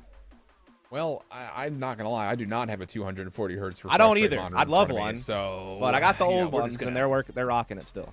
So dependable. Love to hear that durability and just longevity, because I will tell you, a lot of my peripherals do not make it 10 years. They don't even make it hardly 3 years. So that's just for neither here nor there. But speaking of what's about to be here and there, we've got Map 2 coming up. Fracture, very excited about it. Obviously, it's our first time getting a chance to cast over it between you and I personally. Yes. But both these two teams actually provide different play style looks over this map. So I'm actually really curious to see which will prevail, because for the side of a crew, it's a lot of the aggression, at least based on what we saw yesterday versus the KC Pioneers. It was Neon that was pulled out by Ken Pecky, and it ran rampant all over KC Pioneers on the offensive half for a crew. Yeah, I mean, I won't lie. Like, Fracture is definitely something I'm still very much learning as a commentator, and I think we're still, as a scene, very much learning about it, because it seems like while there are a couple of common variables that come into play for different teams, there's definitely a lot of different philosophies on exactly what your composition will hold. For example, I've seen almost every controller used on this map at some point, I feel like, except for Omen. Like, we've seen some European teams go to the Brimstone, but we've also seen some Viper, we've seen some Astra, we've also seen Breach come to the forefront. Even in North America, Breach hasn't always been the most popular character in NA, except for maybe sometimes on Split. But it's definitely come up a lot on Fracture so far in all regions for Breach to be played. So that's there. And then, like, I think you see some different duelists that might be implemented. So, yeah, it's definitely interesting to see, like, what compositions will come out, because I feel like no one's really quite figured out, like, the golden comp for this map. And really, this map is just all about proactive defense. Like, you have to be able to get early information, like whether that's pushing Dish or pushing like B Arcade or just whatever the case may be. Like, you need to kind of get a read on the defense to either, be there to fight them, ready to go, or to try to set up, quick flanks, quick retakes, because it's just too much to just try to play inside sites and just like hope for the best. Like, you really have to kind of figure it out. And there you have it. There is a Breach coming out from a crew, and there is Kanpeki on the Neon, as we mentioned. Astra coming out for Guk, so not sure if Com would actually play Viper and go for double control. We have seen some teams do that, though, so I wouldn't be shocked. Yeah, Race has been a very popular duelist on this map, so not surprised to see that either. And so the composition that V1 is playing is kind of the standard one I've seen some European teams play, and Agreed. Just, in general. Again, some teams will do the double controller like you're seeing a crew do with Astra and Viper, but some teams just go Viper. Obviously, the big wild card in all this is, instead of there being a Sentinel over on the crew side, which usually is kind of common to see like a Cypher or something on this map, instead you are indeed seeing them bring out a double duelist composition with Neon. So, interesting stuff. I was really curious when I was going back and double checking, because I saw the stat line for Kanpeki on Neon, was like, okay, I gotta go watch this Neon gameplay. But they started on the defensive half first, and I had the same worries that you just laid out. Like, with no Sentinel, is your lockdown going to be good enough? And, to your other point just before that, you're talking about how, hey, we like to see defenses get aggressive. That largely had been the case for a crew. And, I'll try to just clear this out. We'll call Kanpeki and Neon. So if you hear us say Neon, we're probably talking about the player, not the agent, just to keep that clarification there. Lord. But Kanpeki did not actually pull out a lot of fast lanes. So using that as maybe a deterrent, or maybe kind of another Viper wall in a way to kind of split up the site, that actually wasn't really the case. It was more of trying to get those relay bolts in place for stuns. Yeah, we're seeing V1 kind of test the waters here over at A main. Again, you see a lot of this like kind of 4-1 splits on the attacking side. Like maybe you have like one lurk towards the opposing side, and the other 4 are really just focused on taking a site. Here they did try to lay into A. Duck, though, able to draw first blood. Zelsis quick to respond, though, with the snake bite combo. Gonna put the poison orb down as well to block vision, allow them to get safer access for a plant. And they will get it down. Here comes Kenpeki, though. Oh, and great shoulder comes out. There's the relay bolt. Good concussion. It makes life much easier, although Penny does at least take out one. That's a valuable trade. 2v3 spike now planted. We've got the Cypher sitting up by Whippy just on top of drop. Fault line will connect.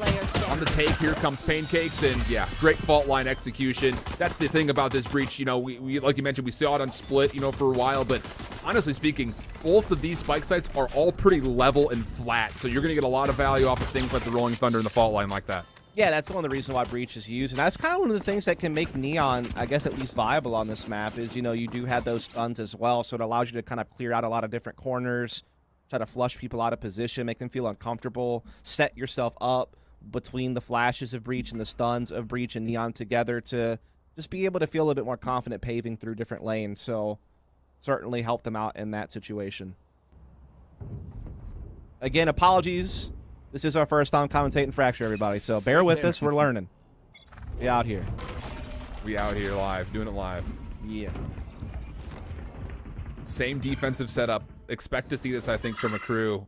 Again, with the ability to go straight on into high gear, right? You can rotate very quickly with Kenpeki as well on the Nianum, which I think is also kind of another valuable point. You know, you talk about maybe Chamber doing that in a map like this, but you can do the same thing mobility-wise with the high gear out of Kenpeki, and that seems to be largely what they're trying to do. Now we're seeing B now being tested here through underpass. Xander is going to head. A crew just kind of setting up their players ready to go with some utility. Xander and Effies will make their way underneath the tunnel. This playthrough tunnel is made essentially free with that Viper's Pit. You're looking maybe potentially even to fight for the second orb. And by fight, I mean just take it down, because the only place it can be contested from is over the top of tower, so you wait for the gas to be charged up, and now you've got Effies in orb. He's still a little bit away from the Rolling Thunder, but hey, it's ult economy in the end. 30 seconds Yeah, they're backing left. off as well. They're actually setting up for the A split through Dish. They already have a couple of players through A main here. Spike now making its way through Dish, just making sure no defenders have actually addressed it just yet. Whippy still putting that pressure on B, trying to keep defense in place, and 3 players are still very much committed here by a crew towards B side, but now here comes that rotation. They're all going to get here pretty much before the Spike even makes its way in. 10 seconds left. What a good Gravwell. Just inside A main. Now the retake defensively can come from ropes as well as from the backside over towards door, and it's just there's not enough time for the fight to get planted. Wow, that is a life-saving and borderline round-saving Gravwell that gets procced, though. Holy. Yeah, also just got time for that rotation. They had 3 players still firmly kind of looking at B side, but able to use that Gravwell and such to be able to get players in the position. As we are seeing the attacking side look to do a little bit of presence at B with Viper's utility, but very much kind of up over towards A hall with the bulk of their forces. Again, this map is a lot about just like initial 4-1 plays to try to get some control, try to fight back aggressive defense. We are seeing the defense get aggressive on both fronts here on the top side of Dish and top B, and they're going all the way. And they get the take off of Whippy. Whippy just got smoldered by a snake bite that just, he had nowhere to go. Tried to play 1-for-1, was not allowed, so Zelsis is going to try to stick for this initial plant. Calm very close. We'll find Xander in the astral form.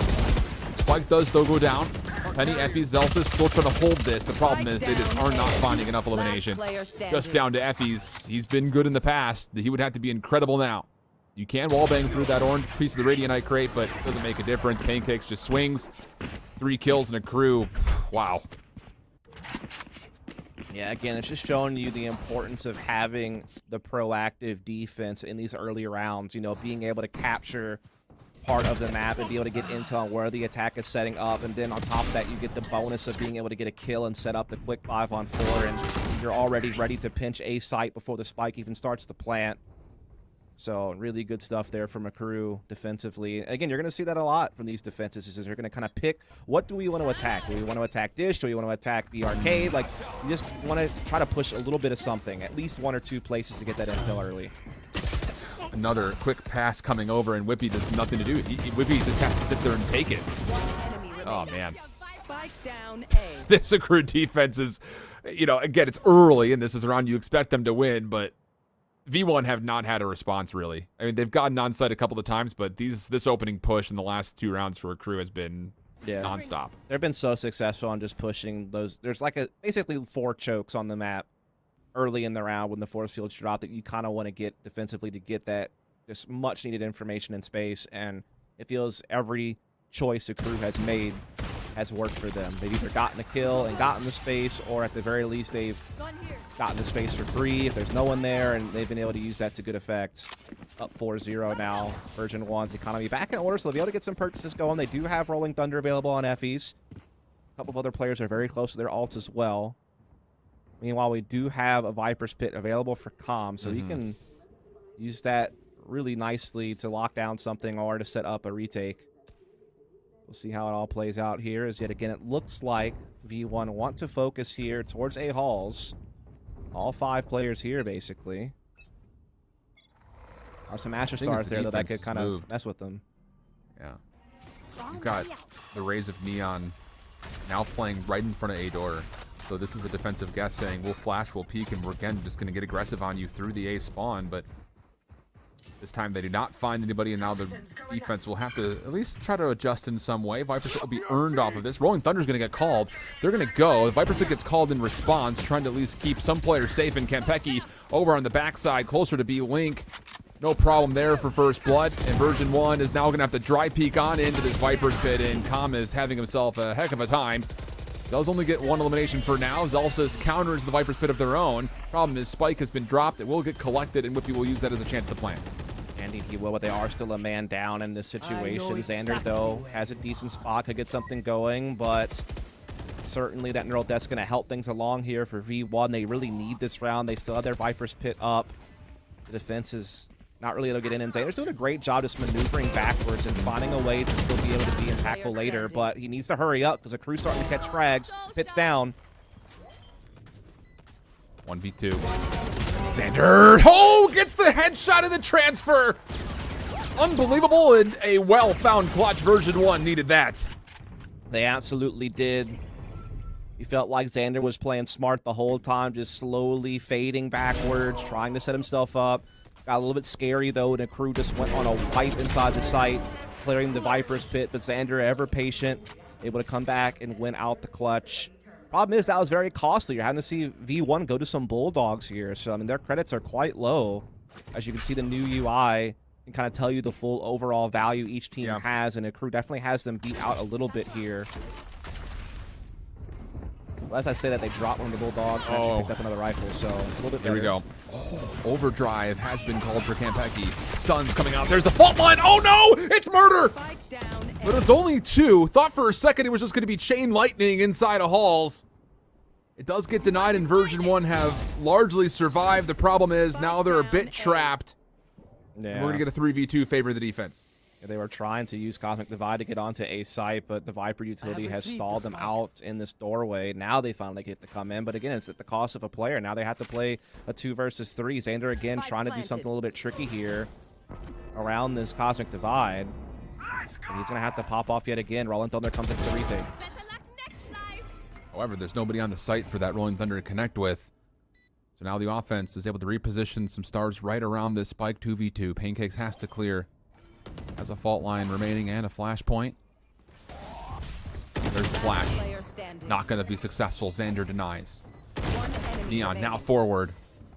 Could he take the second? Xander on the run, retracing all the way back over towards ropes. It's a solid read from Neon, but can't do anything with it. Have to stick this to at least halfway through. Xander looking to spam through the box. Kill comes through. Is there time? Yeah. It's going to be tight. Oh. Not quite. I was a little confused there because Xander pops a smoke on the spike rather than a suck, which was a little odd. or maybe even like a stun would have made more sense than this. The smoke was the last thing I think you'd want to deploy on someone trying to defuse the spike. But either way, winds up winning off the timer. That's 2 rounds now for version 1. They're up 4-2. We are going to see no alts left available here for version 1. Cosmic Divide is available here for Gucci. It is Gucci. Sorry, I called him Guck. Gucci? Well, I feel like when Guck, I've seen his name like on other websites, it's just been GUCC 107 agreed. without the I. Yeah, so it has been. My fault. I guess it is Gucci. That I wasn't there last game, by the way, either. I guarantee you that. Well, I don't know then. I'm torn. Okay, we just looked a little silly for a map. It's fine. How about this play this time around? Offense looking to stack through tree, hit B main. You have a Viper lurking right in front. Now an Aftershock will come out. That actually push some players out, but the stuns and the flashes are great behind that. The crew go 2 for 1, and they hold off, at least for now. Yeah, crew, again, off to a hot start and around. They've done this time and time again. Being able to capture some space, get an early kill, set up an advantage. We've seen V1 fight back a couple of times, though, now. As they're once again trying to set up potentially a B split here from both fronts. Right there. 30 seconds left. Off the rope. Peggy timing here. Oh, it's so good. Very good. Gets away as well. Protects himself on the opposite side with the stun. Xander, though, beautiful head tap on to Pancakes. Can't find Campeki, though, who's just been an absolute terror on this Neon. Perhaps now 2 days in a row after having a great game with the agent yesterday. Yeah, for real. I will say, Neon's ult is absolutely atrocious. Like, it's so ridiculously good. Yeah. It's just it's just good. like, you saw it kind of what the idea was, how they were trying to use it over through 8 halls. Like, you fault line through and Campeki can make a move, but, you know, it's just the ability to use the speed to just kind of get like a quick shoulder peek is so solid. Like, it makes shoulder peeking so good, and then there's that slide mechanic. Didn't actually see much of that from him yesterday. Puts it on showcase here. It's 11-3 for Campeki. He's on par to blow away the 27-13 he had yesterday. Having a good start, that's for sure. V1 struggling to settle in. They've had economic issues really the whole half through so far. Never been able to get rounds easily. When they have gotten them, had to do a lot of rebuying. They've been spread out on their successes. So, yet again, they're going to come into this one a little bit worse for wear. Again, neither team has like a proven track record on Fraction. No one really does, if we're honest. I think both teams have only played it once, both winning in this bracket. The thing about it is, you know, because both of these rosters and these compositions play very similar, right? It's just you look at what Campeki is bringing to the table from the speed side of things, comparatively to what you're obviously not getting from Whippy. Like, Whippy's been caught out, unfortunately, from him, like, so often on these quick defensive looks. There just has not been an opportunity for Whippy to get involved. Right. And the same can be said about Effie's. Like, 1-7 here off of the incredible Sova game he had just had with no assists is not what you're looking for out of a breach on this map. As we are going to see again, defense got a little bit forward on Dish early, but are now backing off. And V1 are filling that void, coming into this with mostly just upgraded pistols. They have the 1 Spectre on Effie's. They do have a Neural Theft on Whippy. Ours are coming in. Here comes the push. Calm trying to slow them down with the snake fight. Effie's does get a plant off. Really good paint shells. That'll push Calm back. V1 looking to shake off some of this decay they have gone through in a number of different facets. Fault line for Gucci to move on in. Cosmic Divide at the ready if needed. And Pecky also an opportunity to maybe try to hit a little bit of a pinch from the door, but as they swing open, might not make a difference. Thought for a second that there's going to be a really good look here. Sliding across. Oh my goodness, can Pecky almost pull them both on skates. Wow. Okay. I'm awake now, Ken Pecky. I started to see it. Yeah, he's out there slaying. He's out there having a good old time. Seems to be a big fan of the agent and the map. I mean, he's just, yeah, sliding around. Imagine. Hitting shots. That one was kind of free, let's be honest, you know. Still, though, 14 kills nonetheless, and 8 rounds in played. 7 rounds. 8 rounds. Math. Math is hard. Right there. It is. Especially on the fly in front of thousands of people during the broadcast. You'd think the simple addition's easy, but you try it. No, it never is. You would think also just looking at the top where it says round 9, I would know that there's been 8 rounds played, but exactly. You know, my awareness is that no math required there. No. Defense pushing Dish big time, and Whippy's caught on to that. He's like, I'm out of here. Secret agent. Is he gonna get caught on the zip line? Almost did. That'd have been sick. But no, they all get here just out towards A main and to set up the attack yet again. This will be interesting too, because a crew are not in a position to defend this initially. The retake is going to have to come through ropes and drop. Yep. And actually, how about this? Pancakes is going to go on the rope all the way around the back. So they're actually going to try to contest this by essentially suffocating V1 on the site itself. Just comes down to when do you go? Yeah, it's all about how well they've setting up their retakes and practice and such. Xander gets the first blow, but a crew steps right back with the showstopper and Kampeki's Neon yet again coming to fruition for a second. Last player standing. All right, Xander. Great triple from him. 1v2 now for Pancakes, who never got that flank off. Aftershock could flush some players out. That'll be used to try to push Xander, and it will. Now the last player behind the Radiant Knight crates. Pancakes gonna play for the sound. Check could be right to his. Celsius is waiting. V1 much needed after the timeout. Get their third. Yeah, good read from Whippy to kind of get a tell on where the aggression was coming through Dish. That top side, so kind of just call for them to hit from the bottom and they get it done. Yeah, and again, this map I feel like kind of forces attacking teams just to be like really heavy-handed and bursty early. Otherwise, you know, you start getting flanked and you start running into nightmares. So this is a very fast-paced map, and it's really kind of luck of the draw whether or not what the defense pushes is where the attack is setting up, and if you're going to have an early skirmish or if it's just going to be early intel and early flanks. We're going to see an attack yet again being laid over towards A side here. Kampeky, though, has the God ult available. This Channel of Zeus. The thing about it is, not going to find anything. Yeah, this is troublesome. Big. V1 have a free takeover towards A. The Rolling Thunder, again, didn't really connect on anybody because nobody was home, but it doesn't make a difference when you know you've got the confidence to cleanly get into the site. So now Neon in the back. Only is able to tally up 1, and everything falls onto the shoulders of Pancakes, who cannot get out of ropes. Version 1 starting to string together some offensive rounds. Yeah, it's starting to get a little bit of something going. They've won, what, like, I want to say like 3 of the last 4 or 5 or something 3 like of the last that. 4. We are going to see the timeout come in from a crew, and then we'll get a timeline, and it's 4 of the last 6. The math still checks out, right? 2 for 3, 4 for 6. Yeah, the ratio is still pretty spot on, just different numbers. But when you reduce it down, lowest common denominator. Yeah, exactly. Wait, no. Yeah, it is. You're right. Lowest common denominator. Nailed it. I do math sometimes. The thing is, it's on a pause and a timeout, so I can do math now. Yeah. It's just when it's live. Yeah. Exactly. Yeah, that's how that when works. It gets scary. I mean, so let's take the second here. I mean, Sure. version 1, the last 2 rounds they found successful have largely been open sites for them to take. Are you starting to maybe feel like version 1 is getting a good read on what a crew are trying to do early? Because, you know, a lot of the play for a crew has been defensively taking control of the initial spawn, not the bridge side across the ropes. It's tough, man, because I feel like it's somewhat of a guessing game, you know, because sometimes defenses are going to get really heavy on pushing A dish, for example, but other times they're going to get, you know, over towards B tree instead. And so it kind of fluctuates on like what the defense wants to prioritize pushing. And then, you know, what they want to prioritize maybe anchoring a little bit with like 1 or 2 players. And it really does just become a guessing game at that point.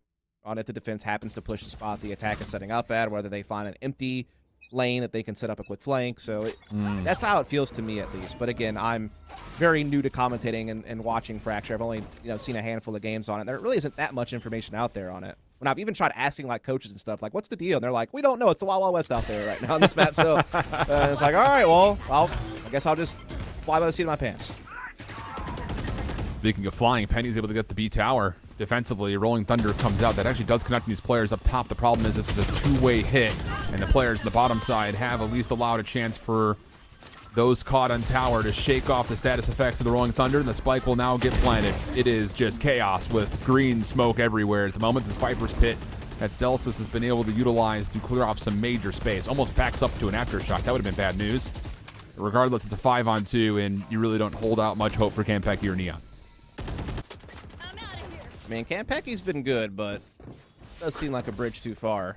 Almost down. And yeah, they're getting out of there. Let's save these weapons. It's going to be a 5th round for V1 with 1 round to play. Can't blame them. These 2 rifles are going to be big considering how low their credits are. And What's the take, though? Neon had 6 health. Yeah. Go ahead. Yeah, it's just, you talk about the efficiency of a character like Raze. You see it there from Penny's take. It's a paint shells to clear top tower and then double blast packing to get up top.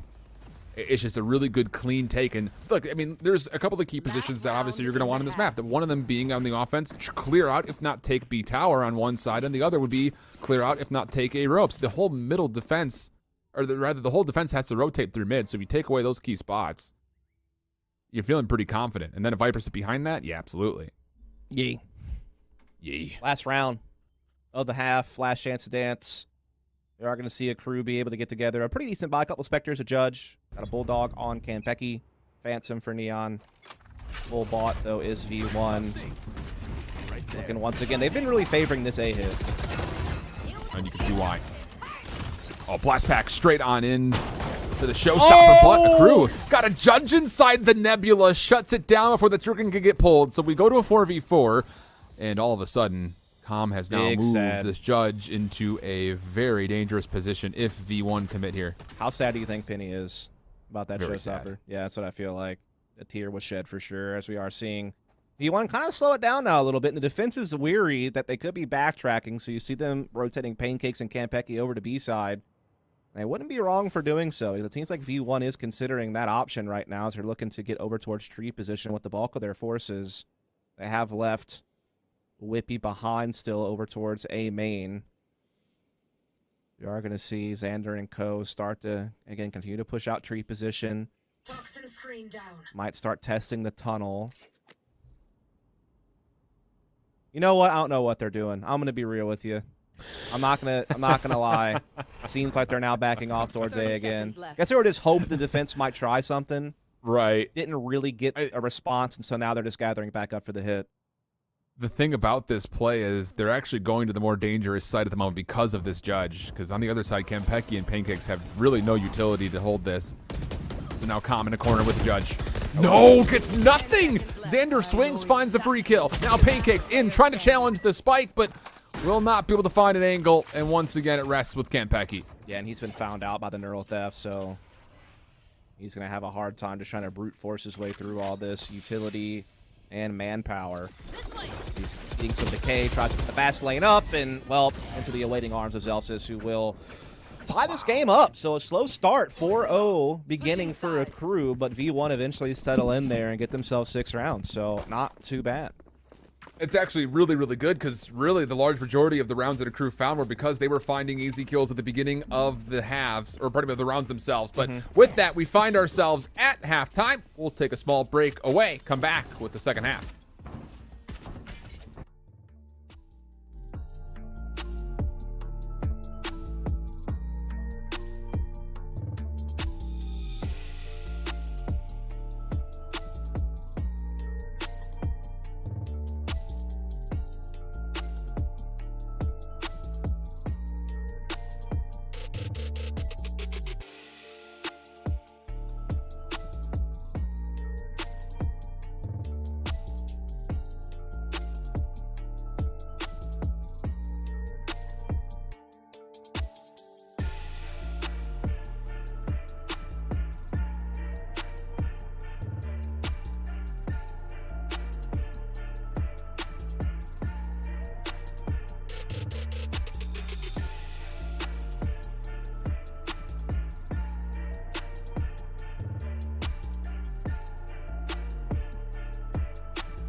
big fight back from version 1 on the first half gets us to a tie game. I hold shift with Dust, and we swap the sides. And I'll say this much, Dust. Go on. And Pecky on the offensive side, that's where he found the majority of his 27 kills yesterday. He's already at 16. And after that little resurgence from V1, you kind of have to think that, hey, your crew's going to say, okay, Cam Pecky, show him what you can do here. A little bit of a gap here in this Viper wall. Elsis and Xander trying to play around it here from tower on the little high-low stack as the attack is certainly looking to lay into this area of the map, and they're not giving up.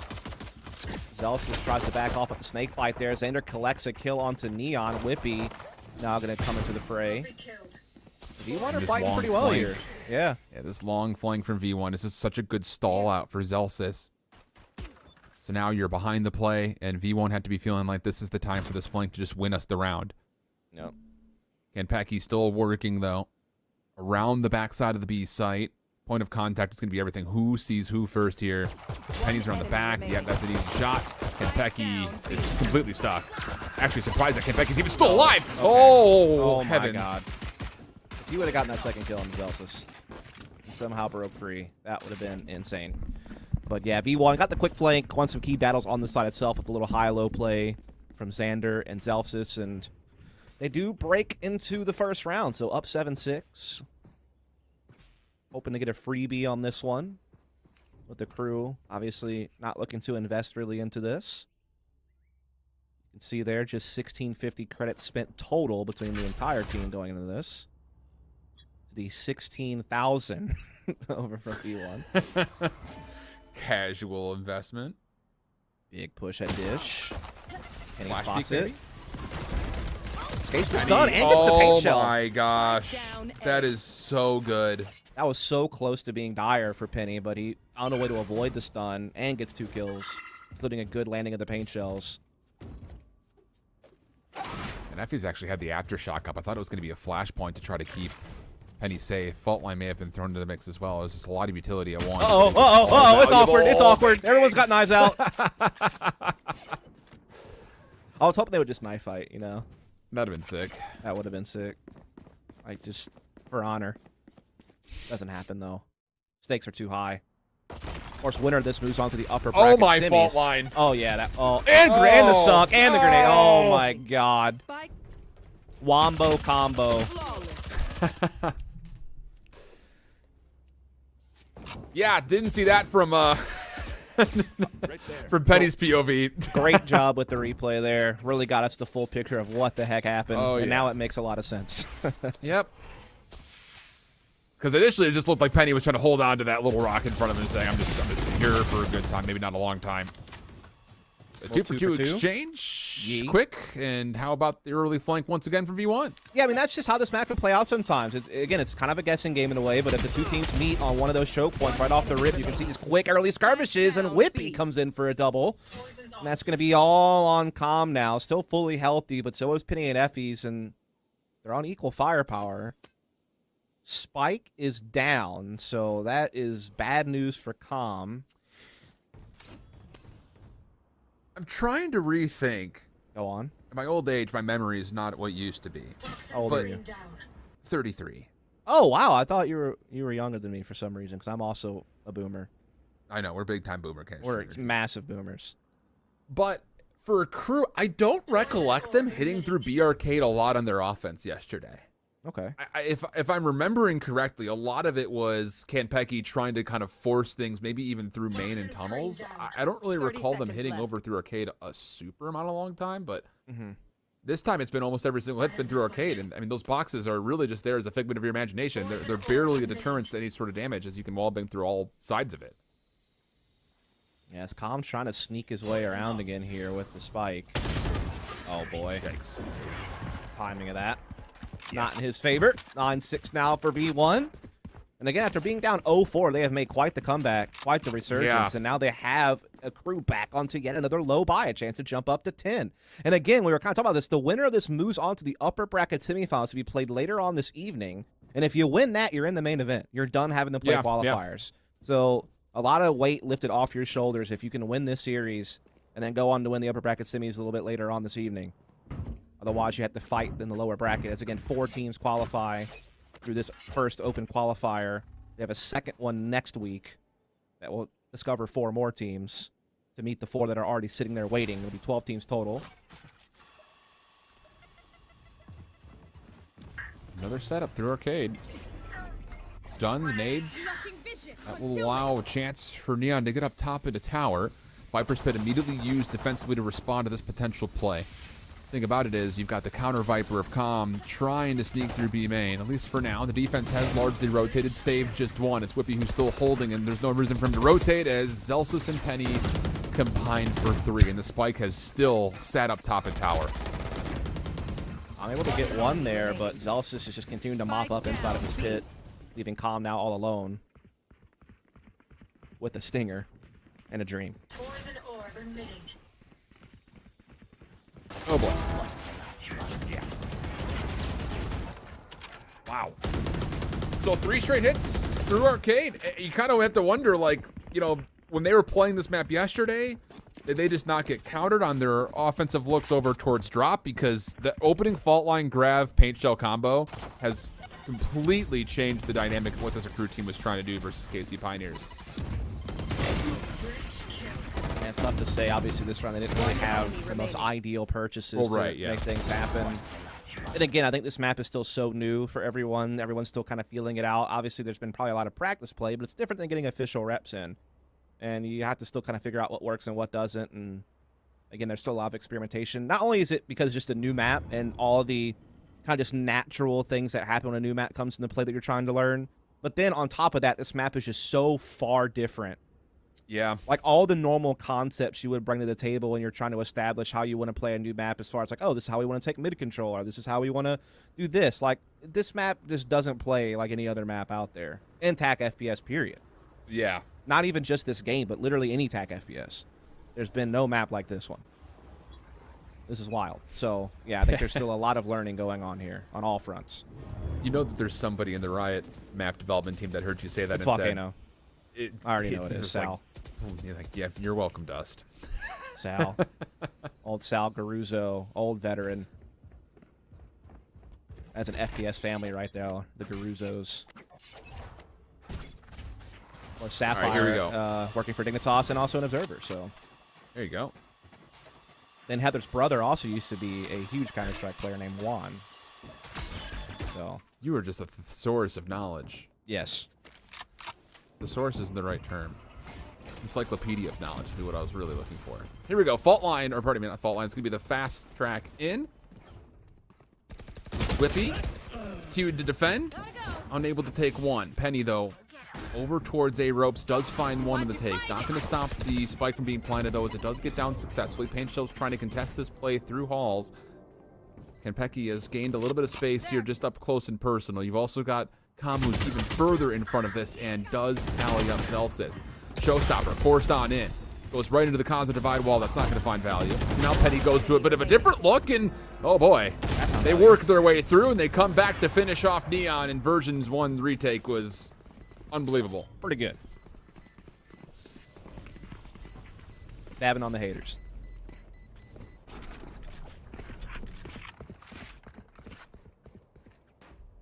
That's all I got. All the That's it. That's it. Okay. Yeah. I'm still learning as we go. Still figuring it out. I mean, really just came down to Tom kind of getting pinched here. I mean, he was in a really dangerous spot. Kind of tough for him to get out. And then, yeah, while the showstopper didn't work, this particular flash dash combo certainly came up huge. And honestly, a good awareness that Neon got through the backside of that Cosmic Divide, because for a second, just based on how the flash had hit, plus with the satchel charges, I thought for maybe a second that he was going to be completely missed by all 3 members. Kenpeki denied immediately. That's twice now. It's absolutely not just twice, but it's a lot of utility that is spent to enable Kenpeki from getting forward, and version 1 has had none of it. Yeah, that's big. To just shut down Kenpeki's overdrive now twice this game, not getting any value out of it. That's big. That's such a powerful ult that you want to be using to create openings, and to have it eradicated like that is devastating. Still some ults available here for version 1 with their Cosmic Divide and their Neural Theft. None available on the opposing side other than the Viper's Pit, but you need to be able to actually get that spike down first to set that up for post-plant. And right now they're kind of at a standstill. They're still set up for a bit of an A pinch through Dish and main, but there's 2 defenders playing over towards main, one of them being Effies, who will be the first to spot, gets a good angle and a good kill onto Pancakes and backs off. Gets such low health. That's so so did Penny. tough. Spam through a metal door by a Spectre. That's going to feel bad. Yeah, pit down, Spike can go down. 30 seconds left. Still anyone's round, though. I mean, it's a 3-on-3, Yeah. so still a chance, and Zelsis already strikes onto Neon. So now, how much can you actually hold inside this Viper's pit? Because there is a bit of a gap in this, by the way. Potentially work their way through the sound queue, and a crew is, no, I'm out of here. Nope, not going to try to fight this 1v multiple, so they back up towards safety. On the platform goes the Astra. Whippy, Zelsis trying to challenge. Calm up front. Kills will largely be there. 1v1. Viper on Viper action. Calm's going to have to come to this. Zelsis, do you have the reaction to hit this shot? On the backside, sure does. Zelsis, 3 in the round. A lot of it coming off the retake. And once again, version 1 will put themselves on map point. Yeah, a lot of that comes down to the spike not being planted inside the pit. And so when it comes down to that 1v1, Calm has no choice but to come out. You know, it's a very scrappy battle early on here. Lots of spam kills, lots of trades. Zelsis being at the forefront of it. But yeah, Calm is forced to give this up. And that's going to set it up here.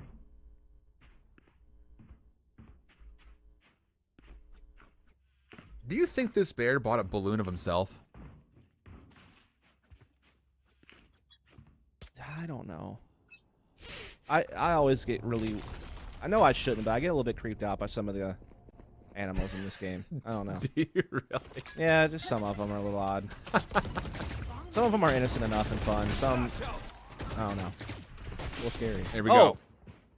That Boombot done with the big things. Sets up Xander. Oh, my. Oh, dude.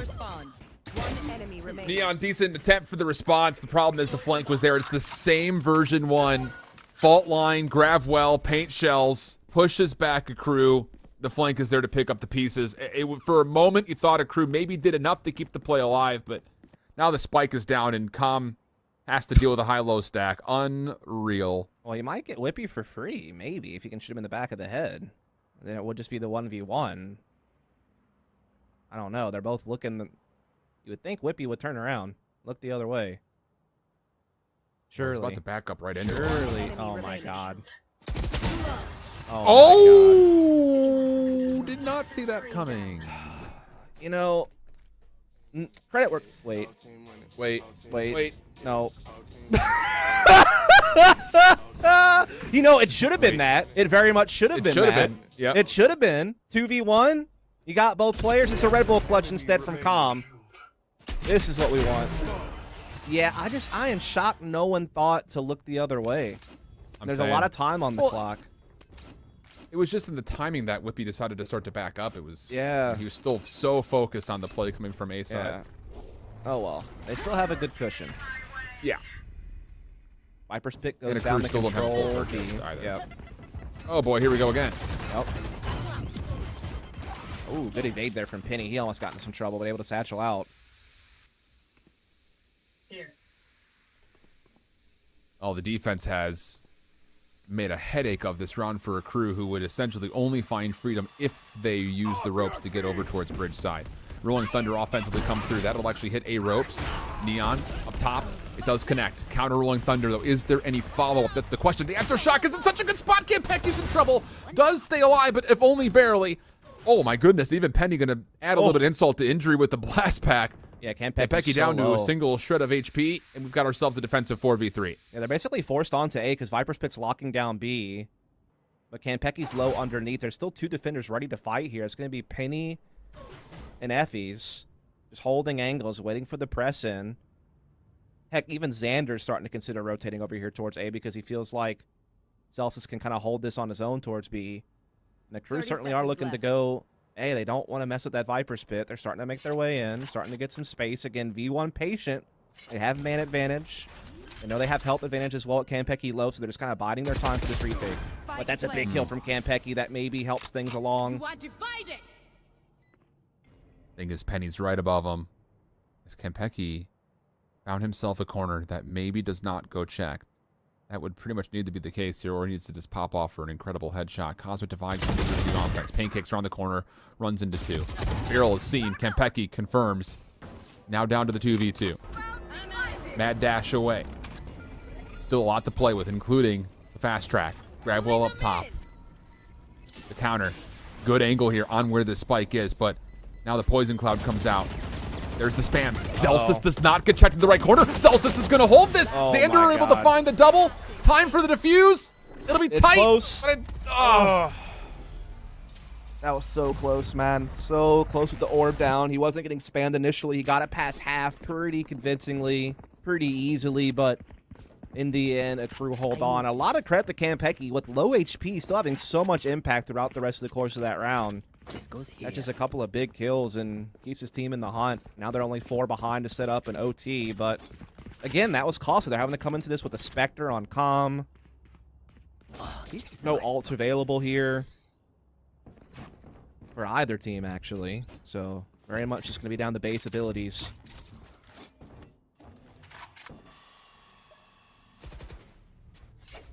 Defense still looking to potentially late hit over towards Dish. Setting up for that same fault line. Gravwell combo if needed. The thing is, there's a spy cam here if they really feel that there could be a hit. There will not be, though. Spike is still lingering towards B-Tree. And Kempeki is looking to potentially hit this maybe with that same aggression from Neon over through B-Tower as they can get that little blast pack boost from Arcade. Yeah, looks like they are setting up for this B split yet again here. 3 from Tree, 2 from Arcade side. Flank coming in through Dish, though, for V1. They set up for this retake. Reach utility coming into late into the attack. Xander certainly getting pressured here up top, but holding the angle, gets the kill onto Neon, and flicks back for Tom. That's huge to set up time for this retake to come in. So we get a 3v2. Spike has not been planted as of yet, and actually Pancakes is maneuvering back over towards tower. They want to try to get some fights here. The problem is they're not in a position to actually do that, and while they try to hold on to angles, it's V1 who overwhelm with the numbers, and it's version 1 in 2 maps. This time you the can play first the music. map, unbelievably controlled on their opening defense, but then they put together, what, 9 straight rounds here after a very slow start? Unbelievable adjustments from version 1. Yeah, version 1 able to, like you said, kind of adjust on the attack, eventually find some footing, tie up the game 6 apiece, and then second half defensively look really confident. Only dropped around here or there, seem to navigate things pretty well on their map pick, and they get to 2-0, and yeah, they're going to move on here into the upper bracket semifinals where they will be facing the winner of Rise and T1. Ooh. Which I believe is still ongoing. I don't know that that's actually been decided yet between T1 and Rise. As again, we had 4 simultaneous quarterfinal matches going on. As XSET is a map up versus Energy, and they're up 12-10 in the second map, so potential 2-0 for XSET over Energy coming up. But yeah, still wanting to hear back about some of the other matches that are going on to see where we stand. And I'll say this much, no matter who it happens to be, whether it's Rise or T1, this version 1 defense that we've seen so far has been really, really solid. I mean, truly, because there were moments in these first 8 rounds where it just looked like it was going to be the Kempeki show, and he was just going to wreak havoc with this Neon. There wasn't going to be a response to it. But then you get onto the defensive side where, I'd framed it up, and I'll take the loss on this one. I said, hey, Kenpeki's offense for a crew yesterday was where the Neon shined. He found no value, pretty much at all. I mean, it just goes to credit that version 1 had the good kind of utility setups combining, the wombo combos you mentioned. Fault line, grab well, paint shells. It shut down, 2, maybe even 3 total rounds before they could even get off the ground for a crew. And look at that stretch right across the middle. It's all version 1. It's unreal. And to give you an update, Rise is a map up on T1. They're in map 2. And they're up 7-2 in the first half. So potential 2-0 for Rise to meet up here with version 1 on this side of the upper bracket semis. Again, XSET's up a map on Energy. They're up 1-0, and they're looking like they might 2-0 that series. The score is very close, and it's down to the last couple of rounds of regulation. So we'll have to see how that's going to finish off. Then, of course, we had Guard taking on the Pittsburgh Knights. And Guard is up a map, but it looks like Knights might be looking to force a third here So that is still going to be ongoing as well on the other side. And again, you can catch all of the action on the Nerd Street side of things on Twitch. You got Nerd Street A, Nerd Street B. All the quarterfinals are being streamed through the various Nerd Street channels observer feeds, so you can keep up with all that action. And then also, just to kind of re-hit it, I think the TSM game that did finish, I'm not sure if it's still going to be stuck with that one of those feeds, but you can find some of those lower matches as well. So make sure you definitely hit up that schedule and keep in tune with what's going on down there. For us, we'll be following with version 1. And, I kind of just want to re-hit off of what I just said. Like, this version 1 defense is looking really, really sound. Now, granted, on Haven, it was one of their preferred maps. It was picked by a crew. They popped off a 10-2 half there. The thing about it was, even in rounds where they were being tested, the small little micro adjustments were so fundamentally sound to where it just, we saw it. Assist everywhere. Everything was coming together so nicely with their utility. And we started to see that be the case as well here on Fracture. I would be terrified to play this version 1 team if you're T1 or Rise, whoever comes out of that, because defensively they look really solid. And hey, we saw them put together, 4 of the 6 last rounds on offense. So, when it comes down to what they were able to provide on Fracture, this is a team that looks like it's very well prepared on the newest map as well, Des. Yeah, absolutely the case, folks. Definitely a crazy one. Yeah. So with that, we do have our Verizon post-match interview ready to go, and a lot to be said, honestly. But first and foremost, Celsius, welcome to the show. Great to have you. Great to see you. You're looking pretty comfy and cozy. I imagine you're in the office of the studio. But hey, let's talk through it. How are you guys feeling after the ability to go through and stretch together like 9 straight rounds there on Fracture after what was a pretty scary start for you? We're feeling pretty good. Obviously, their comp was kind of like off-putting. Like, we didn't really know how to play against it at the start, so we kind of like tried to adapt, but we ended up just going back to playing our own game, and it ended up working out for us for the last few rounds. So, yeah.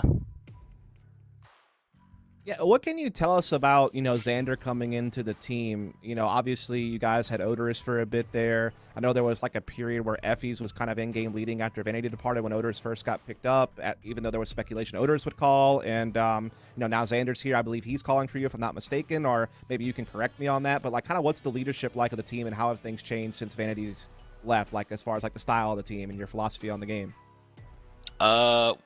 When we had Vanity, we were kind of like free flowing, like we kind of just defaulted, and then we all kind of talked and gave our input. And then when he left, we kind of like wanted to go more structured because we felt like that was like more of the right way to go. But that obviously didn't really work out that well for us. So we knew we needed like another like hard IGL, and Xander like came up in the talks we were having, and he's actually been fitting in really well. And we've kind of just like resorted back to like the defaulting / play our own game and like do our thing. But right now Xander is like doing really well. He's been working well with Emmy, and I think like the leadership between them is like pretty good, and I think he's slotted in like pretty fast. Like he's kind of taking control. We're all like trying to give him his space and letting him do what he wants, but yeah, he's doing well. Second question I wanted to ask is about you personally, because obviously you were very much well known as one of the best duelist players we had in North America, around the time of Reykjavik, kind of middle of last year, playing Raze, playing Phoenix, some Reyna maybe. Now we see you playing a lot of KO and such. What's kind of that been like for you, kind of pivoting your role on the team and how everything's played out? I think NA as a whole, obviously everyone likes playing duelist. Like, you can kind of just shoot and, get the kills and everything. You can just run at people. So it's kind of fun and easy. But I think like the more down the line when agents come out, you're going to see a lot of people like getting off duelist. Like me, for example, Shot Up is playing Smokes for FaZe. Dicey's playing like Sky and Breach. Like you're going to see a lot of people transitioning into more like support characters and roles. And I think if you want to stay in the scene, or you want to like become like a good or great player, or whatever your mentality is for your career or whatever, you're gonna have to learn to adapt to like different agents and roles. And I think I got ahead early because we made Iceland and we wanted to go into Iceland with like new comps. So I like played a ton of different agents, and when Killjoy first came out, I like loved Killjoy, so I kind of just branched off into different agents. But I mean, duelists are always fun, so. Well, it seems to be working out pretty darn well for you guys, but before I let you go, I gotta know what the vibes are like when Effie's is out there on Haven popping for a 3.3 KD, 30 plus kills. Yeah. I mean, come on, the guy could do it all. No, look, the vibes when Loic is fragging, because we always like to make fun. We're like, oh yeah, Loic, when you have like 5 kills, we're all dominating, we're winning, right? Like that was the theme for V1 back in the day, right? But now like he'll like frag, we'll be like, yeah, old man, go get it. Like we'll just mess with him, and it's all good laughs. But the vibes are always good. So. Love to hear it. Well, hey, you've got either Rise or T1 coming up next. I'll let you guys go, give your breakdowns, your recaps, and get set up for the semifinal coming up. We'll see you right back here on Stream Celsius. Thanks for joining us. So with that, I mean, hey, we learned a lot. Obviously, you know, the We Are Zelsis, I think, can still be the hive mind around the version 1 fan base, even though maybe not because of his, fragability with the duelist, like you mentioned. But you have to be feeling, I think, just generally really positive about what we just saw out of that V1 team. And hey, in case you missed any of it, we do have our Prime Gaming post-match highlights for you while we get things ready to go for our semifinal. Enjoy.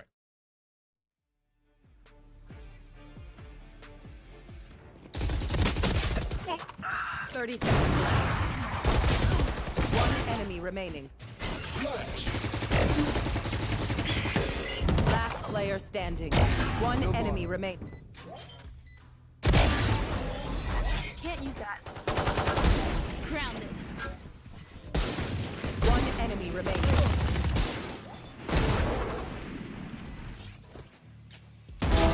Find death. One enemy remaining. Ending. One enemy remaining. Clear. There. Watch out. Gotta go. One enemy remaining. Gotta go.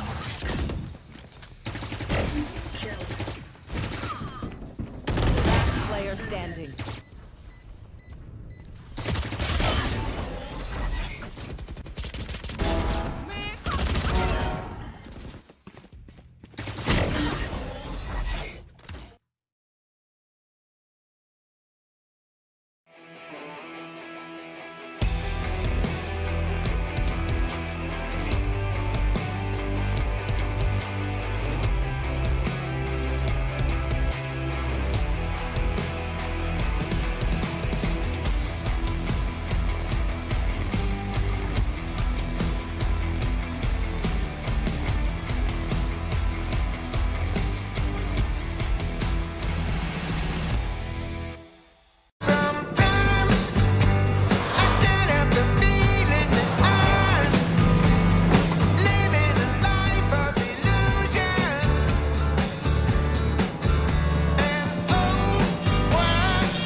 Work it out.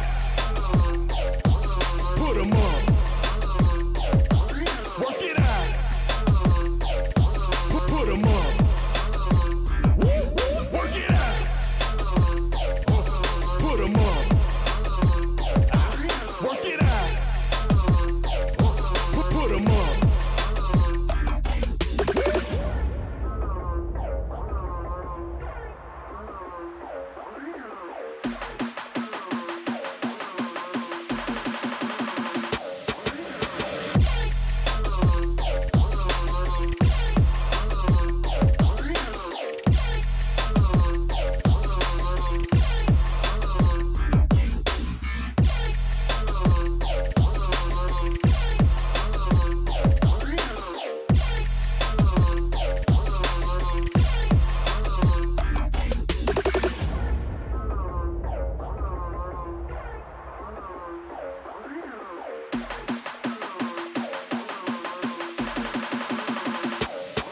Work it out. Put 'em up. Work it out. Put 'em up. Work it out. Put 'em up. Work it out. Put 'em up.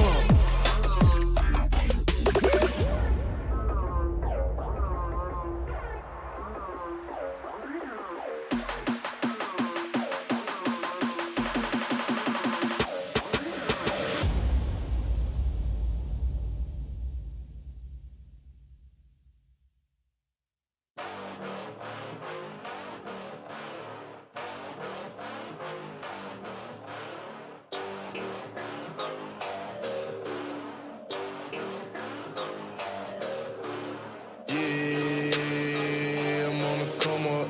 Y'all shot me down, but them numbers finna run up. Bet I win. Bet I win. Yeah, I'm on the come up. Y'all shot me down, but them numbers finna run up. Bet I win. Bet I win. Bet I might put on my back. Bet I'ma rack up my racks. Bet I go straight to the boo. Bet I go hard to the max. Bet I'ma come with the knock. You scared to get off on my block.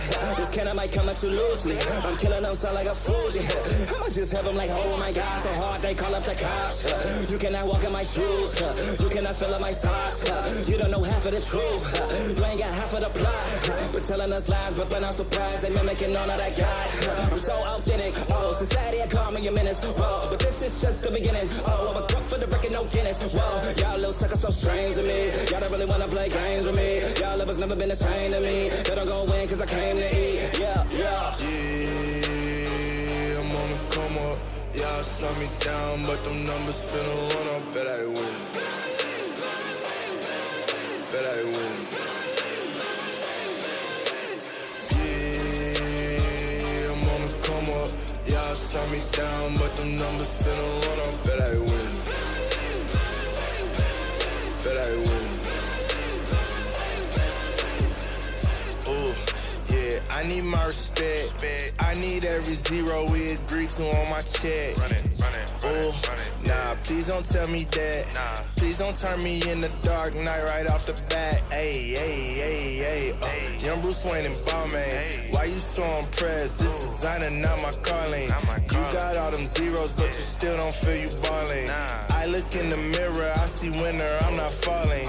Looking for me, you know I'm at, you know I'm slack. I go to the max, look at my wall, trophies and plaques. You want a nab, making me laugh.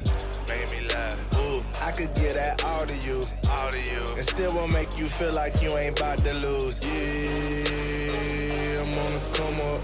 Y'all shot me down, but them numbers finna run up. Bet I win. Bet I win. Yeah, I'm on the come up. Y'all shot me down, but them numbers finna run up. Bet I win. Bet I win. Yeah, I'm on the come up. Y'all shot me down, but them.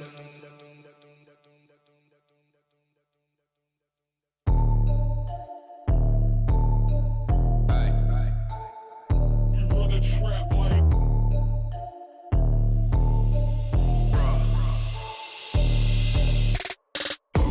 you got your money on?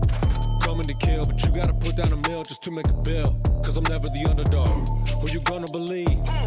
I got the proof, shouting the truth from the top of the roof. I got the receipts. Who you got your money on? Coming to kill, but you gotta put down a mill just to make a bill. Cause I'm never the underdog. Who you gonna believe? I got the proof, shouting the truth from the top of the roof. I got the receipts.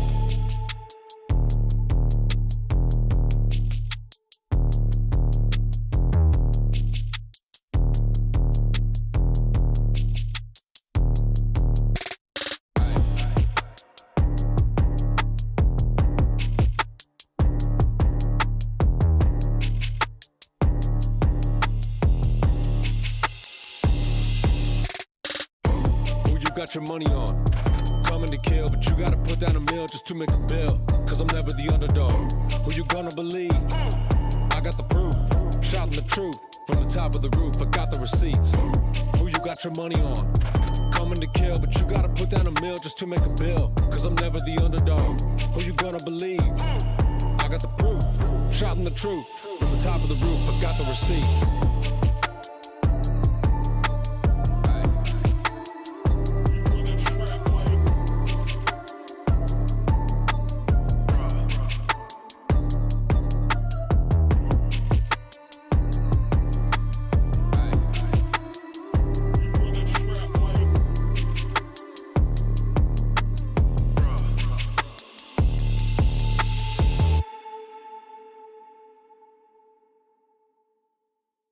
Ballin', ballin', yeah, I'm ballin', it's nothing, nothing. I do it often, I walk it like I talk it. You better guard me, I'm ballin', ballin', yeah, I'm ballin', ballin', ballin', yeah, I'm ballin', it's nothing. I do it often, I walk it like I talk it. You better guard me, I'm ballin',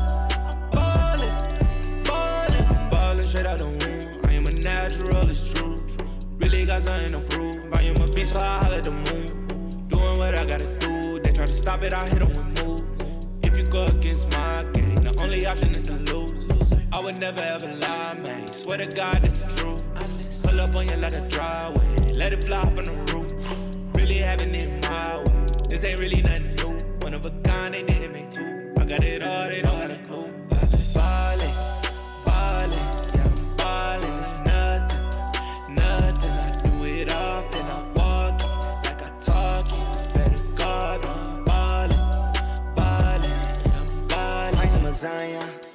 I am a lion, pressure replying, better with time, yeah. Ballin' in my DNA, out of the Kanye. How do you guard them? 52 in the garden. I got at least 3 rings, they call me King James. I am a leader, up as a beater. I see the shot clock, blocking my shot now. You know the game on, you know it's game time. Yeah, ballin'.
Hey, get out the way. Get out the way. Hey, get out the way. Get out the way. I'm going in. I'm making plays. So get out the way. Get out the way. Hey, get out the way. Get out the way. Hey, get out the way. Get out the way. I'm going in. I'm making plays. So get out the way. Get out the way. Get out the way. Hey, I got the drive on lock. Plays when I move top key, there ain't no defeat. There's ice in my veins and chasing my feet in the faith. For whoever sliding the pen, I had days when I ain't had nothing to give. I made ways for me and the team to come up. Gotta chase the glory before it appears. That's when the glory appears. Game time, hang time. Who been the plug of the power? Ayy, came with a charge in my alley. Ooh, charge to the game like it's credit.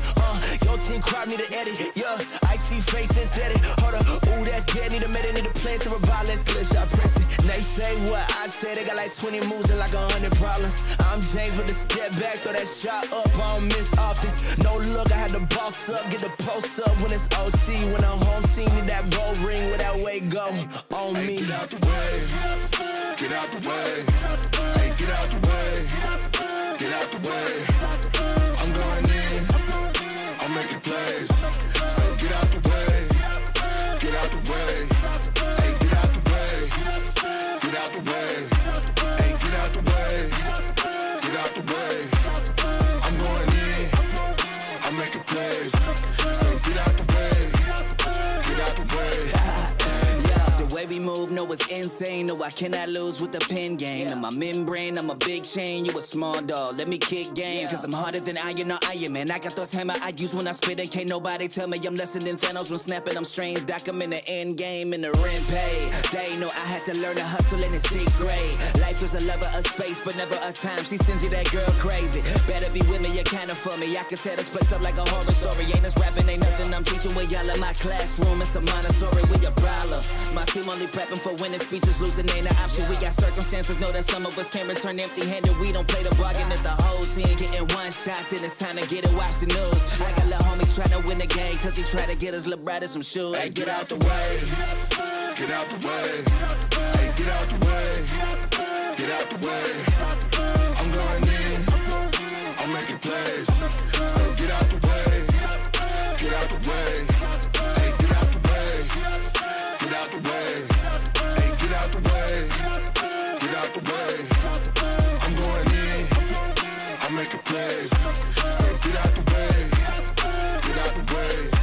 Hey, get out the way. How hard can you go?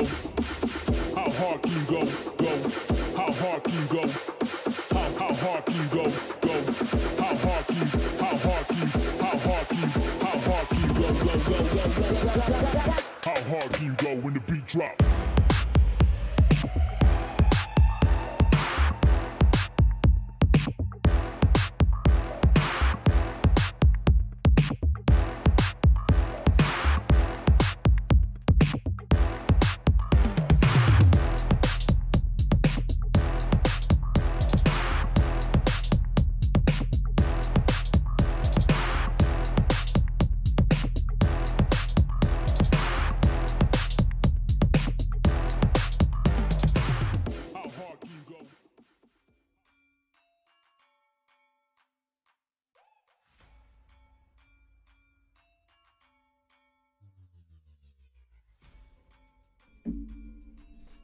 Welcome back, everybody. Small delay here as we're ready to set up our first semifinal. And as you saw it on the schedule we were waiting, it's version 1 now going up against Rise after their 2-0 defeat of T1 just a moment ago on a different stream. My whole shift with me for this next one is still Dust.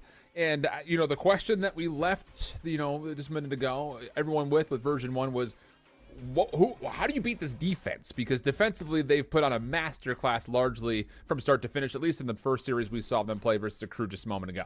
Yeah, they certainly look sharp. Obviously, had a little bit of rough footing after Vanity's departure back in August, kind of figuring out the team, but now they seem confident with Xander at the helm as the IGL. Zelsa seems comfortable kind of rotating his role on the team into being, at times, more of a supportive element or helping play Viper for double controller setups and such, and seems to be taking to that pretty well. But now we got to talk a little bit about good old Rise, because Rise is a team that really made some noise last year. Yeah. They weren't really a factor in North America through a lot of this game's history, but right around stage 3, towards the middle and end of last year, they put on some performances. It started with them doing well in some Nerd Street events kind of in the May period, but then they came into stage 3. They actually took 4th at the second Challengers event, took a top 5 in the playoffs, and then came 2nd in the LCQ, only to Cloud9. They have maintained the same roster that allowed them to get to that point competitively, and I imagine with that said, they are still going to be one of the stronger teams, kind of up towards the top end of the region. Oh, absolutely. I think the expectations have not changed much at all. I think it's just the unknown factor of a lot of the new rosters. Like, how high were the ceilings for some of the new squads that got put together comparatively to teams like Version 1 and Rise, who made no changes or just one change. And I'm glad that we have this as our semifinal, because now we kind of get back to almost a way of like what we knew from stage 3. Now, of course, we can't do that 100% because the game has changed considerably since that point back in like August. But regardless of that, yeah, I think all of your points can be re-hit 100% of the way, because this Rise team, they weren't doing anything the first 2 stages. There were moments kind of in the opening year of Valorant where it's like, oh, this team could actually do something. And then stage 1 of the VCT last year, a little flat. Stage 2, have some moments here and there, but stage 3, they put together that massive run, and it was kind of like the XSET before them and the Version 1 before them, where they're kind of like the dark horse through that 3rd stage, and rightfully so. They've merited a lot of reputation going into this year. Yeah, I mean, the thing is, like you said, they've maintained the same roster, so the same strengths that they had at the end of last year that made them competitive in Stage 3 and in the LCQ was still very much there. I feel like at the forefront of that is Superman just being one of the best Astra and all-around controller players in the North American region. Incredibly smart, incredibly consistent fragger, and just really big bedrock of the team. And then you have to kick it on over to Derek, one of the most promising upcoming Sova players in the region. Oh, yeah. You know, you obviously have like your Masters, I feel like a BCJ or an EU or a Crashies or some of those guys that are in some of the teams that are already waiting at the main event. And then, of course, we got EU still hanging out there at Energy. But, I feel like Derek is definitely kind of alongside Leviathan, one of those ones that was kind of coming up and really impressing. But then, of course, you got that combo of like Shanks as the main duelist, but then Neptune as like potentially a secondary duelist, but also can flex into the sky in the KO.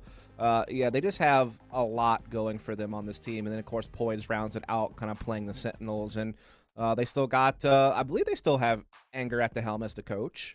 I think so as well. Who seemed to be a big help to them. Obviously, has a big TAC FPS background, having played a little bit of Pro Valorant for Rise. And, of course, a huge history in various versions of Counter-Strike. So, yeah, this is the team. Again, same lineup as last year. So I expect similar strengths, honestly. Well, we'll see, because we're going to get a very familiar map set, actually, for a team like Rise, who had been good on a lot of the core maps. We're not going to get any Fracture this time around, so for the best. That's going to be off the table. We've got a set for map number 1 that's selected by Rise, then we'll go right over to Haven. And there's no surprise for Version 1 fans out there that Haven is in the mix. If it's not vetoed away, you have to imagine off of how they played it just a moment ago versus their crew, it's going to be there as much as humanly possible. And then at the very end, after the second set of map vetoes, we will have Breeze for potentially the 3rd. So we have not had a chance to watch Version 1, at least not on the day, play Ascent. But I think, hey, we can at least lean into some of the compositional things that we've already seen from them. Nothing super aggressive. You even heard Zelsis at the end saying, it took us a minute on Fracture, but once we got our feet underneath us, the flow started to go. And it looks like largely you can expect similar styles here. Maybe just the solo duelist with a pretty heavy support back behind it.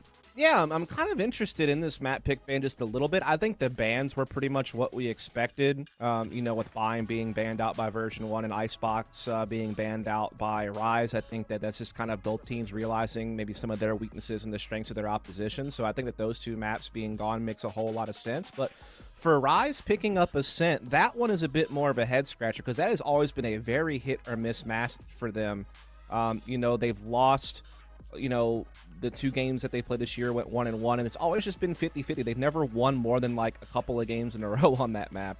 They started hot in July, when they first picked up Superman, but I feel like, again, they were just kind of struggling. A lot of them, granted, a lot of their losses were very close, like overtime, 10-13, 11-13 type games, but they were definitely having their struggles in a sense. So to see them pick into it is going to be interesting, because I know that that's obviously a map that, you know, version 1 have no problems playing. It's always been kind of one of the maps next to Split and Icebox that have been kind of towards the top end of their pool, and so I don't know how much of an edge Rise really would have gained by picking Ascent as the first map. But I think it's another one of the situations where both teams share some common maps that they like to play. Like both, you know, teams seem to really, you know, do pretty well on Split. For instance, both teams seem to do really well on Haven. So, I mean, that might be part of it as well. It very well could be. And the thing about it here is this going to be a recipe to actually hand version 1? I believe their first map loss this tournament. Pretty much they've cruised through this bracket as far as I can at least remember. So, you know, that's the other kind of thing on top of my mind. As we get into another map where you feel like version 1's strengths largely on their retakes could potentially just be played into again defensively. That was one of the things, you know, I remember watching back this team in stage 2, stage 3, getting ready for the LCQ, and like, their post-plant breakdowns or their post-plant holds on offense were just where they really seemed to kind of miss the mark. I don't really know if we can point at maybe more than 1 or 2 spots on the day so far in those first 2 maps where we can make that the case. So I'll be really curious, because, you know, Rise came through stage 3 and they kind of just ran at people for a while, and it was like this really cool kind of opening chaos that they really thrived in. And it was that same kind of idea that we kind of saw initially from teams like a Crew, where it's like, we're going to get aggressive and we're going to make this a calculated approach, and it's going to be able to pick you apart. So it's going to be kind of maybe a test of the unstoppable force versus the unmovable object here in my mind for Ascent. Yeah, I mean, again, I just think I would be a little bit intrigued by Rise picking a map that they have been very 50-50 on. I think their win rate is right at 50% since July of last year, when they brought Superman on board as kind of the last piece of the puzzle. As we are going to go ahead and see the compositions come out to play.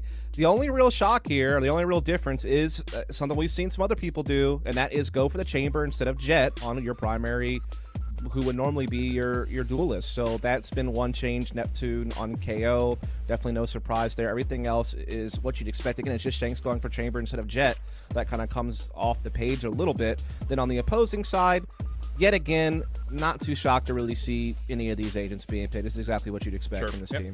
Yeah. So, in your mind, does this game won or lost based on which utility, you know, talking about the Killjoy, the Sova, the KO, which of those 3 agents find the most amount of value? Because when we were watching on Haven, version 1, they tallied like 23 total assists just between Whippy and Zelsis alone. Yeah, I mean, I think a lot of it is just going to come down to team play. Again, Rise has been together a little bit longer, maybe a little bit more comfort as far as like how they want to work out certain like little micro situations that might occur throughout the course of the map. Whereas, you know, V1 is still probably settling into Xander calling. I know that Zelsis in the interview we just had said that he seemed to be fitting in really quickly, but, you know, there might still be some bumps that you have to kind of pave over, and we'll just have to see how it all plays out. It'll also be really down to like how much value does Shanks get out of chamber as opposed to Penny on the Jet. You know, that is the only real difference in composition for these 2 teams. They both went for the KO instead of Sky, so that's obviously going to be something else to think about. All right, well, we've got some things to look forward to here as we dig into round number 1. Rise starting on the attack. A bit of a split setup. Dart to try to make sure that anything middle will be deleted, but they actually do not connect on the alarm bot. So version 1 still have that tool available to make safe the middle of the map. Yeah, it's worth noting we've already seen Shanks play Chamber a couple of times throughout this tournament. He used it on Bind against Sonics, where they won that game 13-1, as well as against Bind against T1, where they also won that game, but a lot closer, 13-11. So just to give you some thoughts, we see the attack coming into A here from Rise. Dual 0 points coming out in version 1. Oh, that was, wow, okay. Prime getting flawless, and the dueling 0 points. I thought there was going to be more looking around to see where that came from, but Rise just flooded right in, and they didn't check any corners, really. Yeah, they got waxed. As you can see, they're just trying to make a huge push through tree. Came out, but just did not win a single fight. I mean, that is a rough one. Especially, you know, Shanks having the Headhunter out there, you know, trying to make that work and just didn't connect anything with it. You had a setup with 2 players watching either side of door, and then Zelsis just stayed alive inside of the Nebula until his time was called. Yeah, it was almost importantly maybe too easy. Gravwell, 0 point. Xander to check, gets the information he wanted, but it costs him just a little bit of a shield and his life. Not really too much gained nor lost outside of the information. Yeah, just information and some stalling with that fragment. And again, not really too much invested here for Rise. The Headhunter is out for Shanks, but outside of that, some pistols at best. A couple of bear abilities spread out. Looks like they want to gather up for B lobby. There is a Nano Swarm set up there, as well as Effie's holding the angle with the Spectre. Also must note Penny's not too far away from rotating, and this Owl drone will come out, and that's going to slow Rise down as Penny takes over an angle on Link position. And that actually causes Penny to back up to A because they didn't spot anything at middle, and that drone caught nothing either. So good hide from Rise, I guess you could say, but now they're going to double back, but there still is 2 players in a Nano Swarm to maybe try to slow this down. 0 point comes out. Nano Swarm doesn't find anything, but FE's activated for a triple. With the backside of the site, low HP of Poise, and the Sentry Turret might get the kill if he doesn't. Headhunter is at least allowing Shanks to deny. I know they're prime getting flawless, but that'll be it. A mere consolation prize at that, essentially. But, you know, I was about to say, you know, for Effie's, not only is it incredible for the triple, but like you mentioned, that little slowdown play with the Aldron, he was half a second away from seeing everything, and I thought maybe it would make a difference, but no, it's Effie's after all. Yeah, Effie is popping off, man. I know, like, kind of early on in V1's days, you know, Effie's always a pretty solid player, but certainly not the featured player, right? It's always been like Zelsis or Penny or some of the other guys that you kind of expect to come in and do that. But what I will say for Effie's is even with all of that, I remember he popped off at Reykjavik. Like, he was actually one of their best players against some of the international teams that they were playing there. Like, had some big games against, like, New Turn and Team Liquid, and he's carrying some of that form over into this year in this online qualifier, that's for sure. Definitely been a star for his squad. And not such an important role, too. If you got a Sova, you mentioned it, like Derek on the other side is obviously one of those players you look to and be like, wow, he was one of the main reasons why Rise popped, and maybe the same thing could be said here for V1, although these will be caught trying to fit angle with some utility. So with that, First Blood comes through, and now Rise start to make headway into the B site. Waiting behind the play, though, is Shanks. That's dirty. A little delayed setup allows a chance for a free kill, and now Rise can plan.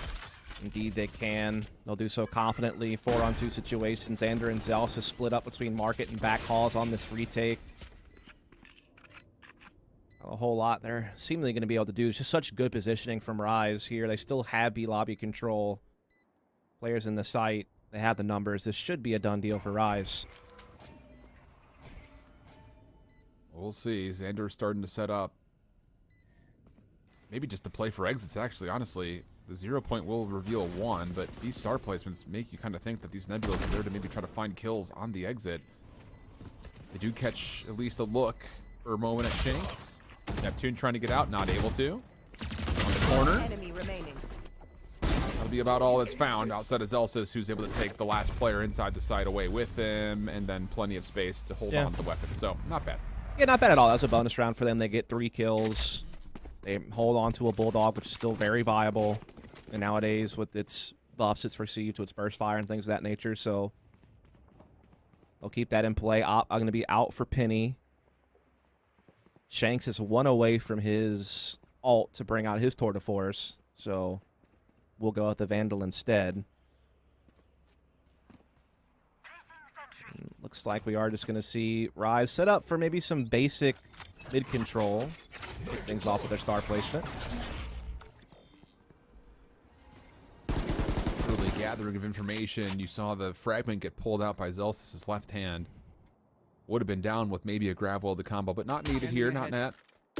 Recon bolt mid, not going to really see anything with that. Shock dart will be used to try to clear some traps mid, and that will be successful. So the defense has to stay planted, but the problem is the offense is coming right into tree, which is exactly where an alarm bot and Nanostorm are waiting, and oh boy, all 3 players start to walk into it. Fragment's there to also follow up. Chip damage, very successful. They also isolate over Poise. Now you've got more utility coming out from Zelsis.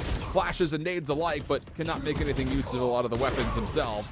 So with that, we go 4v4 as the take comes in. Yeah, take is coming in here. Derek able to find another entry. Xander, though, fighting back from down low. Good for 2. A third. Xander is just teeing off right now with this Vandal inside the site. Neptune's gone down, but could still be rezzed.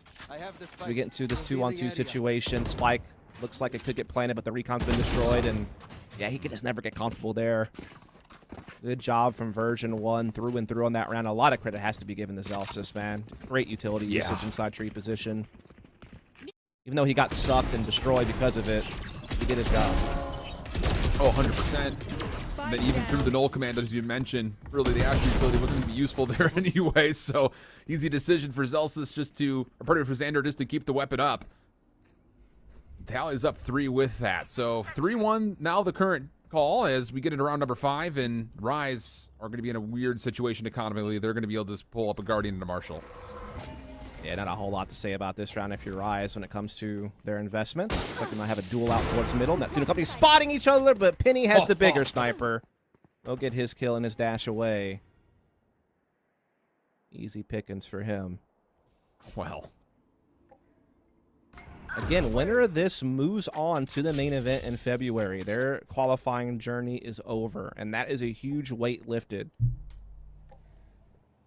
Join the likes of our former champions representatives.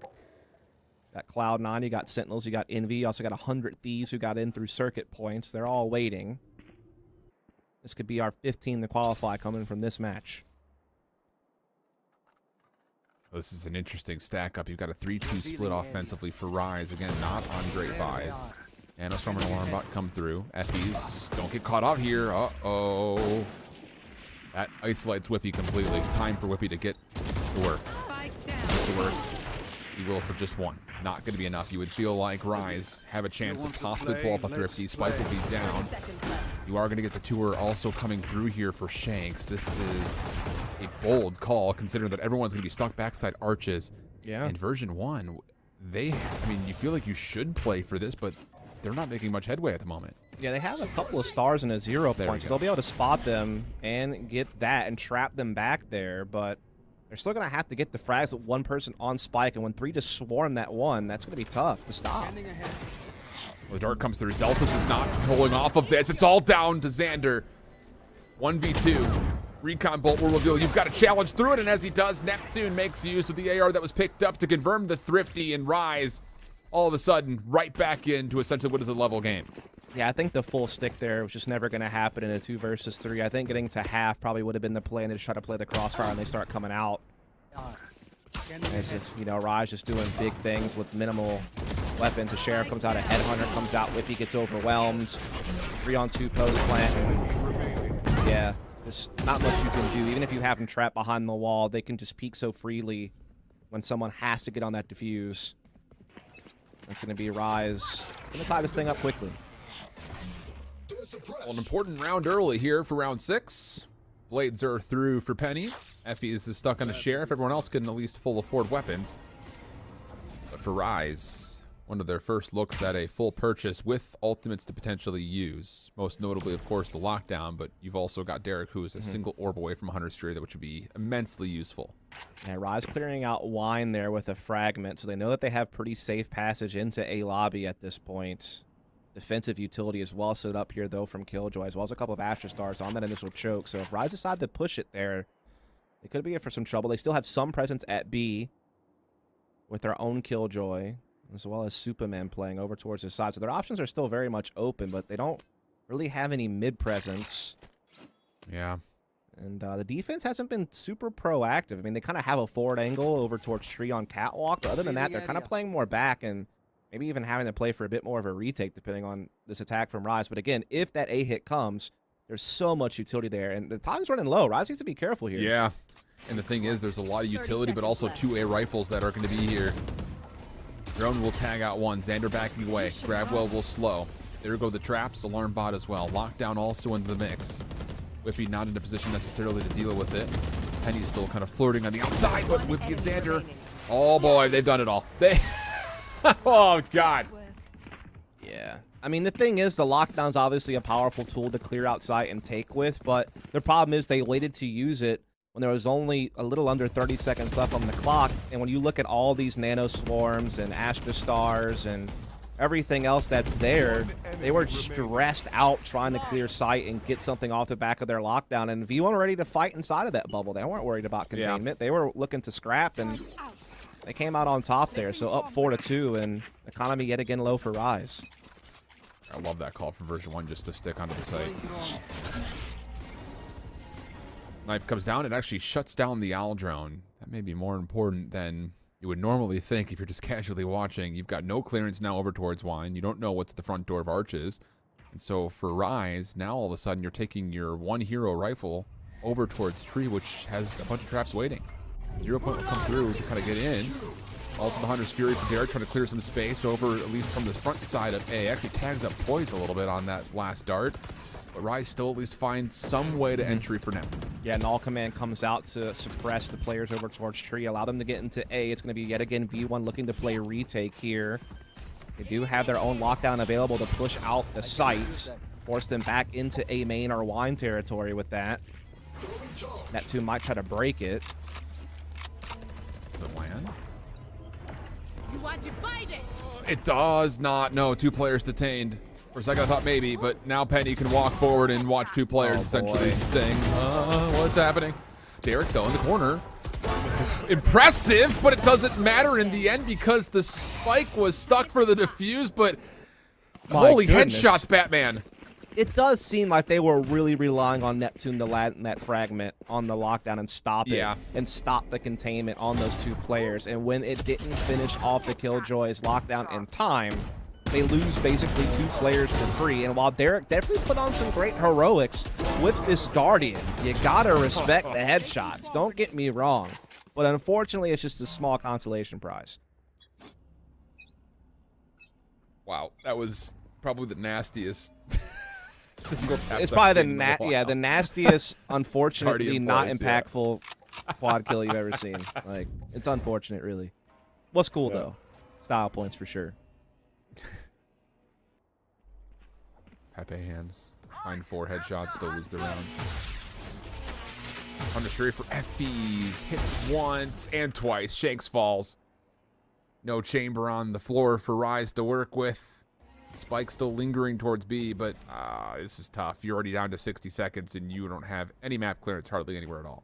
No, not at all. They have a lobby control. That's it. They haven't been able to get up catwalk. They haven't been able to pressure over towards the mid-end market, which is, again, something I was hoping to see more out of Rise. Like, you have the Ash Utility. You have different ways that you can threaten market, threaten, you know, Gelato, and at least keep the defense guessing there. But V1 have been awfully comfortable on these retakes and these holds all across the map. He sees Delsis being pushed. He's not having any issues. Now Null Command comes out for him to suppress this attack. Limiting their utility to get into the site. Spots another. Oh! Super mid-map. And also the kills onto the site. It gets collected and returned to sender. Neptune still suppressed for another second. 1v3. Well, 2.5. Still a way to res Elsis now, too. Down. And there's the play. They're really looking to get it. The help is not necessarily there, though. Neptune will confirm the kill. Flash comes out. Comes around the corner. The spam from Xander now to pistols. And it's Neptune for the 1v3.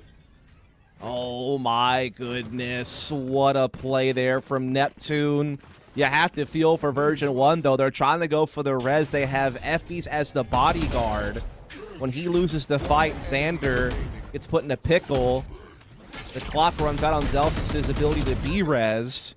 And then, yeah, this awkward for Xander getting flashed. Neptune makes a big play.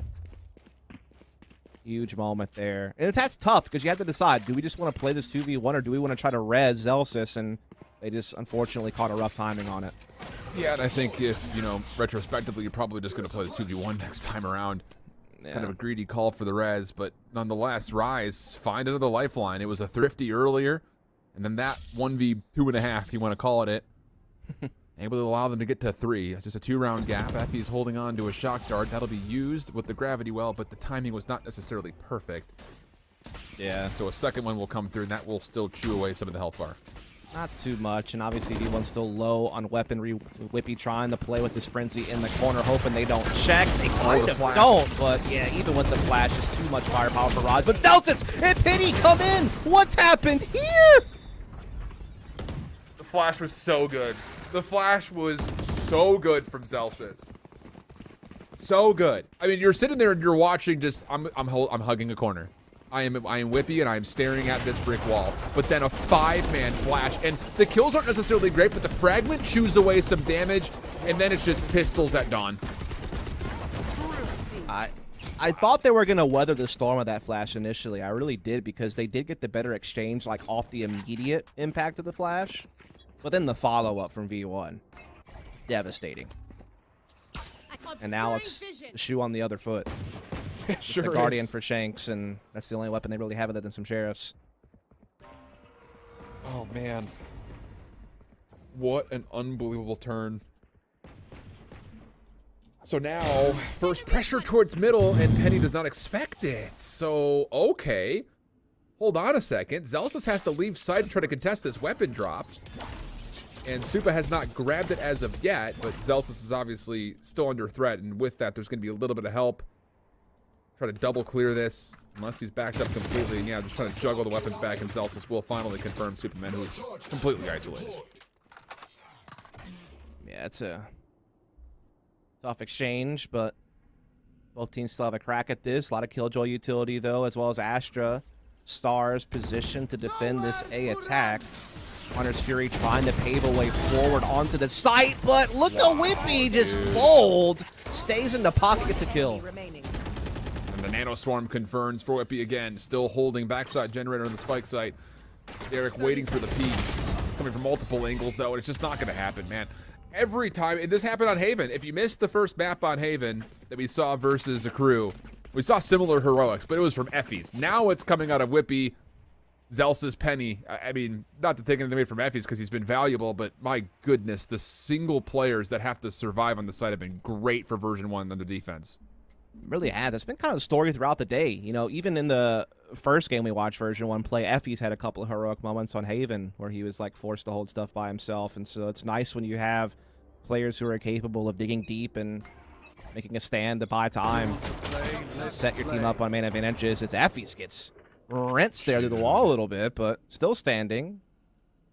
Tour de Force leads the way here for Rise, looking to attack into B-site quickly, it seems. They have no other presence on the map. Our Penny's operator, by the way, is not here to try to counter out this tour. Gravity well. Null command comes through. Doesn't matter. Zelsis just spams in the grab well. They also deal with Neptune. Not in a great spot to get collected. Zelsis to the desperate pistol. Still keeps the trades favorable for version 1. And, you know, look, I'm getting like major flashbacks right now, Dustin. I don't know if you are, but the aggression that we kind of claimed Rise to be finding success with in Stage 3, they're trying to do it again here, but it's just getting countered by version 1 flat out. Yeah, I mean, just the combo of the Killjoy and Astra utility and how they've been rotating it, which, again, is similar to what we saw earlier in their opening matchup. They did a lot of the same things, right? Just being able to rotate against the crew, like where the Killjoy utility was going to be, just having dynamic setups and keeping your opponent guessing. And that combination tied with Zelsis' utility, just you can stall out teams really hard with the right timings and utility placement. And now that. Oof. Yeah. And now that, he says. Yeah, it's just, And again, everyone the felt it. dynamic and proactive defense of V1 has been spot on. Now all of a sudden with that operator threat, Riser full rotating into the teeth of what has been Whippy on A. You've got the ability to Kaza divide and lockdown here, and obviously it's the last round of the half, so you're going to use all of it. So the lockdown comes first. Whippy's playing forward towards this. Now trying to get away, and oh boy, actually does get away. That's actually massive that Whippy stays alive. Good fragment there from Zelsis to stop or delay the tree push and make them take damage even around having to deal with this Cosmic Divide. That's the thing that V1's been able to do so well, is they kind of find ways to be scrappy with you even when you're using utility against them so heavily and forcing them back. They keep chipping at you. Looks like the retake's going to wait for maybe the Cosmic Divide to dissipate. They're going to use one of their own to try to subsection back over the spike site for their own, and Whippy in a Nebula. Good patience. That was up Shanks. Boys can't get away. Neither can Neptune. Last one up is Supa. Nothing to find. Version 1. 9 rounds on the defense, and a lot of it was very comfortable, save, what, a 50.5 buy that they gave away. Yeah, again, like this is something I was trying to discuss mid-round, is that even when Rise are layering really well with their ults, like they use a good lockdown to clear out site, they put up a great Cosmic Divide to defense with those choke points, but then, for one, V1 are patient. They just kind of let that play out and sit back and wait until they can gather up for the retake of their own. But two, like all throughout that, like you're seeing them do like little things to still make Rise feel unsettled and not get like a clear, clean take even with their ults in play. Tough scenes, but it's Prime Gaming flawless to finish off the first half. We'll step away, come right back in to the next half here where version 1 very well made his cruise control their way to an Ascent win. Placing swarm grenade.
More version 1 defensive dominance now means that Rise has to put together a similar round here as we swap the sides over. My whole shift with me, Dust. And, well, it just feels like any time that someone throws something new at version 1, they're like, okay, sure, we'll just respond to it, no problem. Yeah, again, I'm just loving V1 how dynamic they are on their defense with how they're rotating their utility each and every round. And I also just love how proactive they've been. Now they get to be the ones dictating the pace on the attacking side, looking to charge at me very quickly, not wasting any time getting in here. Look how forward that 0 point was. They know they've got suppression pretty much all the way forward, but the fragment able to counter, and then a little bit of a jumping. Shorty will allow a second elimination to come through, but Penny is trying to challenge this, and the spam through the nebula ties us back to a 3v3 situation. More information for Penny as they start to cross across the staircase. Xander as well watching backside alley. Neptune finding some space to work with, but Penny says, I can jump around too. It's like a House of Pain album starting to be put together here as we go 2v2. Celsius trying to plant, but denied, and then Derek cleans it up from the stairs. Yeah, good little split pressure there from Rise at the end to close out the round. A little bit dicey at first, but, you know, Rise were always hanging around in that one. You know, all the jump spotting, shotgun antics coming through, and then there, again, Celsius was so low on health, and Penny was trying his darndest, but it's getting pinched, and so Rise will take a much-needed pistol, keep this game close, as V1 started to really run away with that thing in the first half defensively, but now Rise get their own chance to show us what they're made of here, as we are going to see just a few upgraded pistols for V1 coming into this. Looks like they want to test the luck at A now. Early grab wall trying to catch somebody out. Fragment, I believe, over the top as well that came out, or it's just a zero knife, just kidding.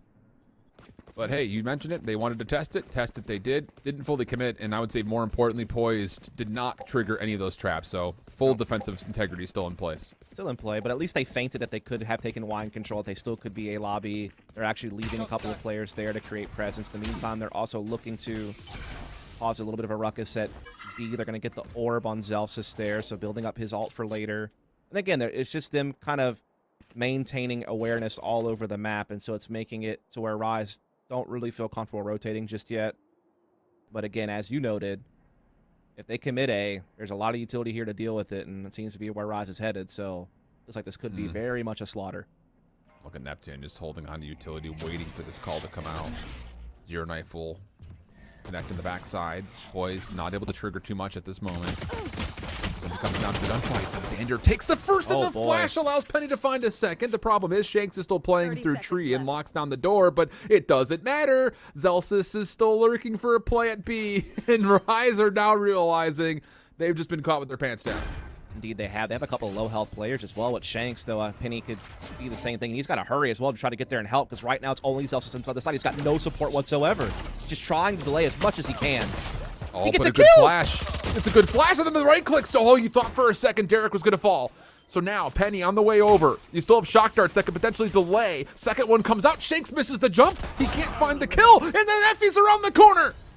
Now the recon bolt. It doesn't get dealt with. Shanks is going to get revealed and then tagged by the drone. 1v2 for him. Oh my, indeed. Oh my. What can you say about that? V1 doing a little bit of a double fake there. You got a little bit concerned for Zelsis because he was all by himself on site, still waiting for Effie's and company like Penny to make that rotation. Great, good A stab here.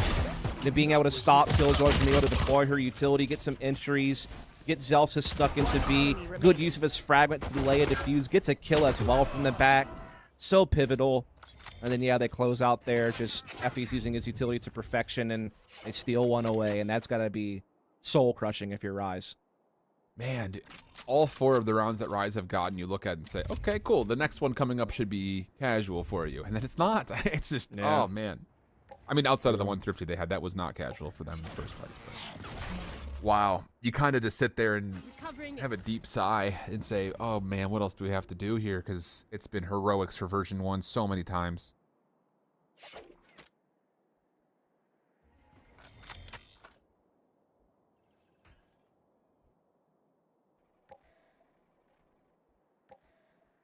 My goodness. Attention. Big round here. Likely for V1, you'd imagine. They're going to be gathering up towards B. No real utility or anything for Rise to use to contend against this, man. I mean, they're just hoping that Derek can somehow defend B alone. Yeah. They've gambled wrong. And again, to be fair, in a round like this, you kind of have to roll the dice, but unfortunately, they haven't gotten the numbers they needed. No command will be spent here, just version 1 wanting to make sure they can lock this round up. Derek with the shorty could still be problematic, but only marginally. Zelsis, no problem for the first kill, just loses a little bit of health off of it initially. So now it's down to the hold. And Xander is at least thinking the right thing, that there could be a flank coming through mid. He would be correct. There's going to be 2 players coming this way eventually. And he at least will find the first. Aldrone also trying to scout things out from the defensive spawn. Shoulder is seen as Shanks tries to make a play forward to the headhunter. But as the spam shots come through, he's taken down to tragically low HP. Now the last player left alive is Poise on this long flank. And, well... Well, you might want to finish that at least find reload a weapon. first. Might want to finish the reload before swinging out there. But, I mean, it's a small mistake. Yeah. Wasn't pretty much a perfect round outside of that. Good use of null command to clear out B. And getting themselves now to 11. This is basically last chance saloon for Rise here on Ascent. Taking the time out to think extra about it. Can't blame them. You feel if they lose this, it's probably GG just due to economy. Oh, yeah. Good look here Holy. from T1. It's just been, I mean, pretty tight frag distribution. I know Xander's kind of out there, but everyone else is within 3 or 4 kills of each other. It's just the fact that you've got Xander and Zelsis both at nearly 2.0 KD, and they're finding as many assists as they've got. Like, yeah, these assist totals, I might be just completely, putting the cart before the horse here, but I think it's saying a lot about what version 1 is doing right. Like, it's not often you look down and see that many assists through 15 rounds. Yeah, it's been pretty big for V1. Kind of a close start. I think it was like 4-2 at one point. So it felt like that was a tight race at the beginning, but V1's really just kind of flown off the rails since then. And again, this is it for Rise. Rifles on everyone. No ults available. Cosmic Divide available for version 1 for their attack. Whether they want to use that to just take a site quick or fake or whatever, that's there. Looks like they are gathering up at A. May or may not be a commitment, though. May just be looking to create pressure and feint. Are you ready for this? Let's do some quick math at the end of that timeout. Okay. 36 of their 56 kills have been assisted. 65%. All right. Big. Neptune going to find the entry here, playing the main archway. Line being cleared by the fragment. No one's home. This is a great start for Rise. I mean, there's really nothing here for V1. They've lost a player. They haven't really gotten any map control. They're starting to get a little bit of mid presence, though, with Whippy. And they haven't really attacked this mid yet, so this could catch the defense off guard a little bit, who have no one watch this other than I think they might have some utility here, like an alarm bot or something. A trademark, yeah, but it's not getting it's not being triggered. It's on the corner. Yeah. So, I mean, you've got a 3v3 on site, and your rotation here defensively is going to get cut off by Whippy. They're still in a good spot to fight this 4v5. Flashes come through. Fragment trying to delay as long as humanly possible. The defense still has not moved for Rise. Oh my God, Whippy. And now you've got Whippy through. Uh-oh. No one's even watching back halls. He's gotten past all the utility. This could potentially be massive. Got one. First kill's good. Thing about it is they have to rotate through this trademark. This very well may scout this play out. And it also slows it down. The time is a bit of a problem here. 8 seconds. They've got to get on. Oh, and the double nearly comes through. They have time. It's got time. Barely. Barely. So now it's Supa. 1v2. No utility to play with. Has to do this the old-fashioned way. And well. Yeah. And there's a recon bolt behind this as well, keep in mind. So this is going to be very difficult. But if you want anybody, you feel like if it's Rise, why not Supa? Sees the first shoulder. Recon bolt does not come through all the way where it wants to. Doesn't make a difference. Double peek is good. And that is map point for V1. Looking to wrap a bow on this one and put themselves just one step closer towards the main event in February. Being able to bypass second qualifier next week, that would be huge for them to get back to their top position in the NA scene, or one of those positions at least. And man, I was surprised. I thought when Whippy got that position, they were just going to pinch A. To see them swing all the way back through middle to B seemed a little dicey, but they did just make it happen with only a couple seconds to spare on that plant. And now it's all down to this. Scraping the bottom of the barrel is Rise to get together a buy. But to be fair, those Guardians are real good now. Recovery time's a lot faster, and definitely do damage with it. And they have a player already. Poised is up there. Will they check this position from Poised? You feel like that's going to be a huge, variable in their success. A lot of utility comes through. This Kazi Divide blocks off top heaven. So you have to feel like they're going to check. But the Aldrin actually does not make it through the nebula. It gets deleted beforehand. So no information for version 1 means they cannot fully commit this confidently. They have pulled out the null command, though. Yeah, there's 4 defenders already here. They've stalled this attack very well at the initial choke point with Fragment, with some of their other utility. Shanks is now here with the Tour de Force.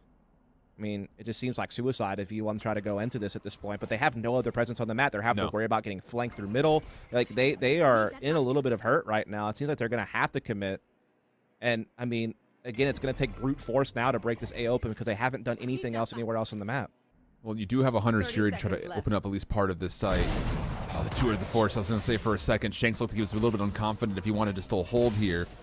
But at least does take down Penny, so now 3v5. We've seen worse odds for V1 that they've been able to succeed. The problem this time is the Guardian of the Tour had just too much to deal with. Xander will just let this round fade away and likely to save. Yeah, the problem is just all the eggs of V1 were in the one basket. Now it's trying to attack into this A site, but again, just so much counter utility from Rise. Never allowed them to get safe passage into the site, and Xander does a little bit of damage there, forcing some rebuying, but that's the least of Rise's problems. They need to win 7 in a row to force an overtime. So V1, despite that not going well, they have plenty of breathing room to still close this thing out.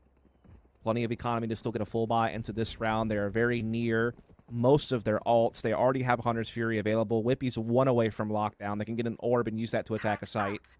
Penny's 1 away from daggers. So, I mean, they're looking in a good position, though. There is also a lockdown available for Rise, so we could see a little bit of gamesmanship going on lockdown timing and how each can be used to take and retake areas. So, let's see how it plays out.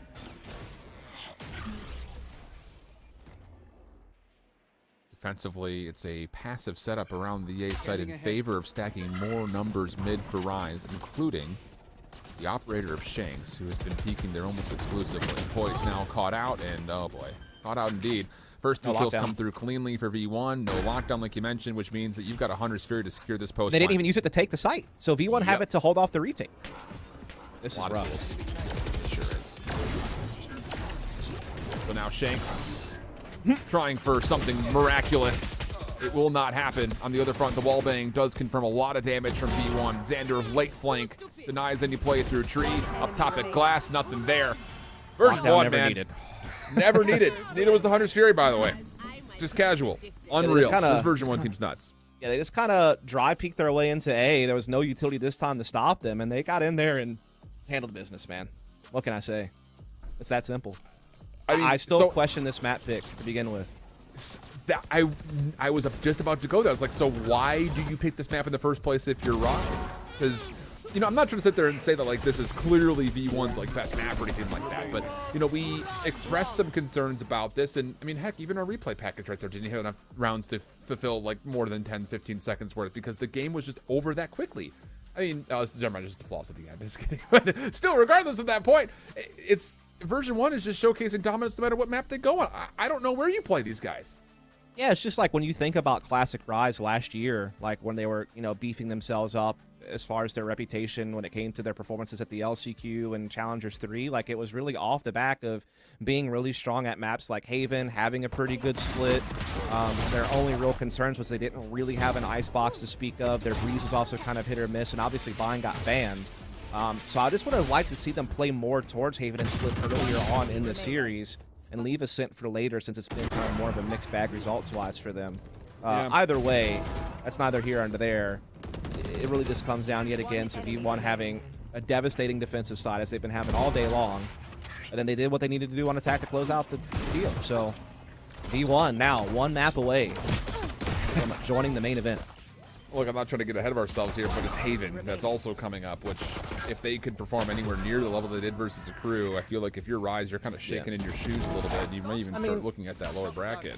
At the very least, it's kind of a shared map, right? I mean, you're in a situation where, I know this goes back a ways, but Rise has won their last 8 games in a row on Haven, including beating some of the best teams in NA, like XSET, like Cloud9, like 100 Thieves. So I think that this will be shared comfort when it comes to Haven for both of these teams.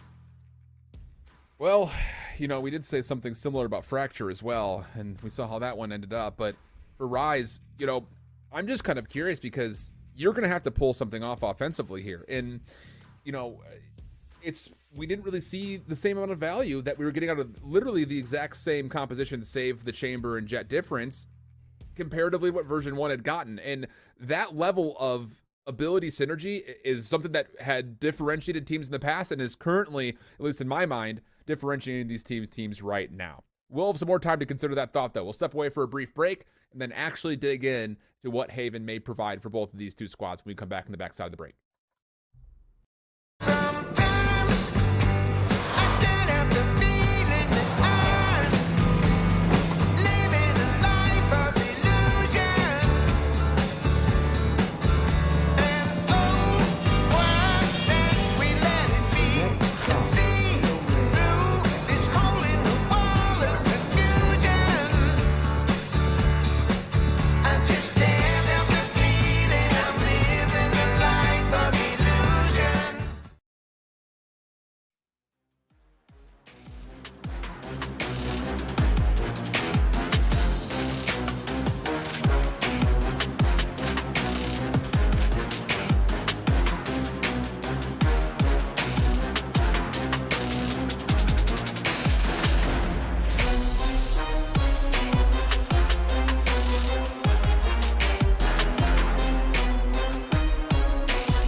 Welcome back, everybody. We're through one map in our first semifinal. Winner of this matchup will qualify for the Stage 1 main event. Lots on the line, and currently for Rise, Lots of recovery that has to happen after a really solid showcase once again from version 1. I'm Shift, with me Dust, and well, like we mentioned, it's Haven coming up next here. And just going off of the recent litmus test, which was V1 versus a crew, you don't necessarily feel great about Rise, but to your point, and to play, the other side of the coin here, Rise has been historically great on this map versus solid opponents. Indeed, they have. Like I said, they're on an 8-game winning streak. If you dip back into like the middle of last year to the point we're at now, they've had some good wins over teams like 100 Thieves, Cloud9, XSET, you name it. Some of those wins were pretty dominant. Always had pretty good attacking sides in all of those games. And so, yeah, they definitely come into this with like kind of that ratio you want, where they win more than half of their attacking rounds, and they also have a strong defensive 65% win rate. At least that's how it used to be. But V1, no slouches on Haven in their own regard, have always been pretty good on the map, even, back in the Vanity days. And coming into this, they've had some big wins the last couple of days over Complexity and a crew, both off of the back of really big defenses, and had no trouble on attack either against Complexity to go ahead and get the W there after having a less than stellar defense. They were up 7-5, so still really good. And then on the attack, they're able to take care of business. So, yeah, definitely should be equal footing as far as comfort when it comes to this map. It's just going to be all about who performs better. And the thing is, from the eye test, we didn't get a lot of time to watch version 1 on offense. You may have saw it on the graphic, but they will be starting off on offense here, while Rise have selected to play defense first. So there is some learning to be done here as far as what's to be offered here on the day. The thing about it is, I continue to go back to it, the amount of efficiency we're seeing in the assist category, it really has been a standout statistic for me. And I may be overselling it, maybe over-embellishing it, but I think there's something there when it comes to kind of understanding why version 1 has been so good, especially when it comes to their defense. The question will be, will those numbers hold off offensively now? Because I think both of us will be looking at this map and have to figure that the maps should kind of provide a pretty mirror composition for both these two teams. Yeah, the only difference will be is I think you'll probably see Rise come out and play the Cypher with Poise, as opposed to, the Killjoy will be coming out for Whippy on the opposing side. But outside of that, I think both teams should be playing the Jet here. I don't think we'll see Chamber out of Shanks this time. And both teams have been favoring the KO lately in kind of that flex slot, so to speak. And then obviously you're going to see Sova and Astra. So, yeah, this is exactly what you expect here from both sides. No curveballs thrown. I know Shanks did play like 1 or 2 games of Chamber on this map, but Jet has been his preferred agent, and so no surprise to see it here. Also, last time we played here, we got to keep in mind, just a small casual smile here about Penny does not needing to be needed. Yeah, last time they played this map, you feel like that will not be the case going into this time, especially with that Jet duel. With him and Shanks, you expect that to be kind of maybe a highlight feature as far as what version 1 wants to do from their offensive side of things, because Penny's going to be the first one in pretty much every single time. So a lot to kind of be wondering about here. And, on the same front, it's kind of, with mirror matchups like this, you kind of look for where in the composition by the agent role are these teams finding advantages. If you were to throw like a head-to-head, like whose Sentinels are finding more value, whose controllers are finding more value. And then obviously you've got your Jet battle, which everyone loves. We saw how good defensively V1 were with rotating around that Killjoy utility, stacking it with the Astra utility to just provide such a hammer defense, but we didn't get to see too much of their attack, as you noted, so now we do get to see them test the water's attack a bit more as Razer looking to send it up mid defensively here on the first round. Look at this. But V1 already. Yeah, they've read it. And look at this, the quick hit saying we've got Penny forward. It's all about this 1v1 potentially between Penny and Neptune. Smoke will deny it from happening, at least as of yet. However, Gravity Well stalls the entire offensive push inside the sewer connector, so the defense can get here and try to contest maybe sooner rather than you'd think. Just comes down to, do they stall the plant? And with these shock darts, the answer is yes. Penny down low inside of hell. Spike planted. Effie's has to stick and does, but it costs him a very large majority of his health. Indeed it does. Trying to see the recons come out. They're trying to set up this retake. They know that Penny's underneath balcony now, so they're trying to use that to their advantage to come in here. Oh, the concussions are great for Ryan to get an input. Look at this reveal coming through. Effie's gets one in the corner. Got a little bit of help, and Effie's got a double. Now it's down to a 2v2. Zelsis and Whippy playing deep over towards Sewer. Derek through the wall, good for one, but the Nanostorm pulls off the defuse, and Whippy will confirm the 1v2 finish. Version 1, steal the pistol. Indeed, they do. Just a great little timing for them, kind of realizing how much focus was being put on that mid push, knowing that was going to leave A vulnerable for the take. They get in there, they get the plant. They dodge a couple of shock darts to make sure the spike can go down, and despite the fact that Penny got found out by the recon, and Rise had some initial good kills on that retake into A site, V1 able to eventually get back to the mix. Again, Effie's coming up huge and kind of a clutch situation. And then Whippy finishes the job, and so now we're going to see V1 up around, looking to attack into C site.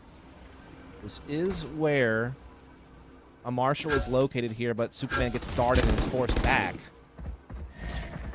Drone's still up, too. Will it find the jet? Yes, it does. Yep. I was just about to say, it recognizes the second butt. Super hits a headshot. V1 are stepped. They're dead. They're stopped dead in their tracks. They can't go anywhere. They can't make this play anymore. What a shot! And so you've from got Superman. Whippy trying to play over towards A, trying to again create some extra space in a different part of the map. I mean, they know that they still have a massive firepower advantage as long as they can just get into a site and play the trades. But obviously, that's a huge loss there to have a player fall to Superman's Marshall. And now Derek steps up with the Sheriff. Huge shot, looking for more. Penny and Zelsis do eventually clear the way, though. Oh, good dash away. Penny's able to create a little bit of space and confirm that the trade will come through.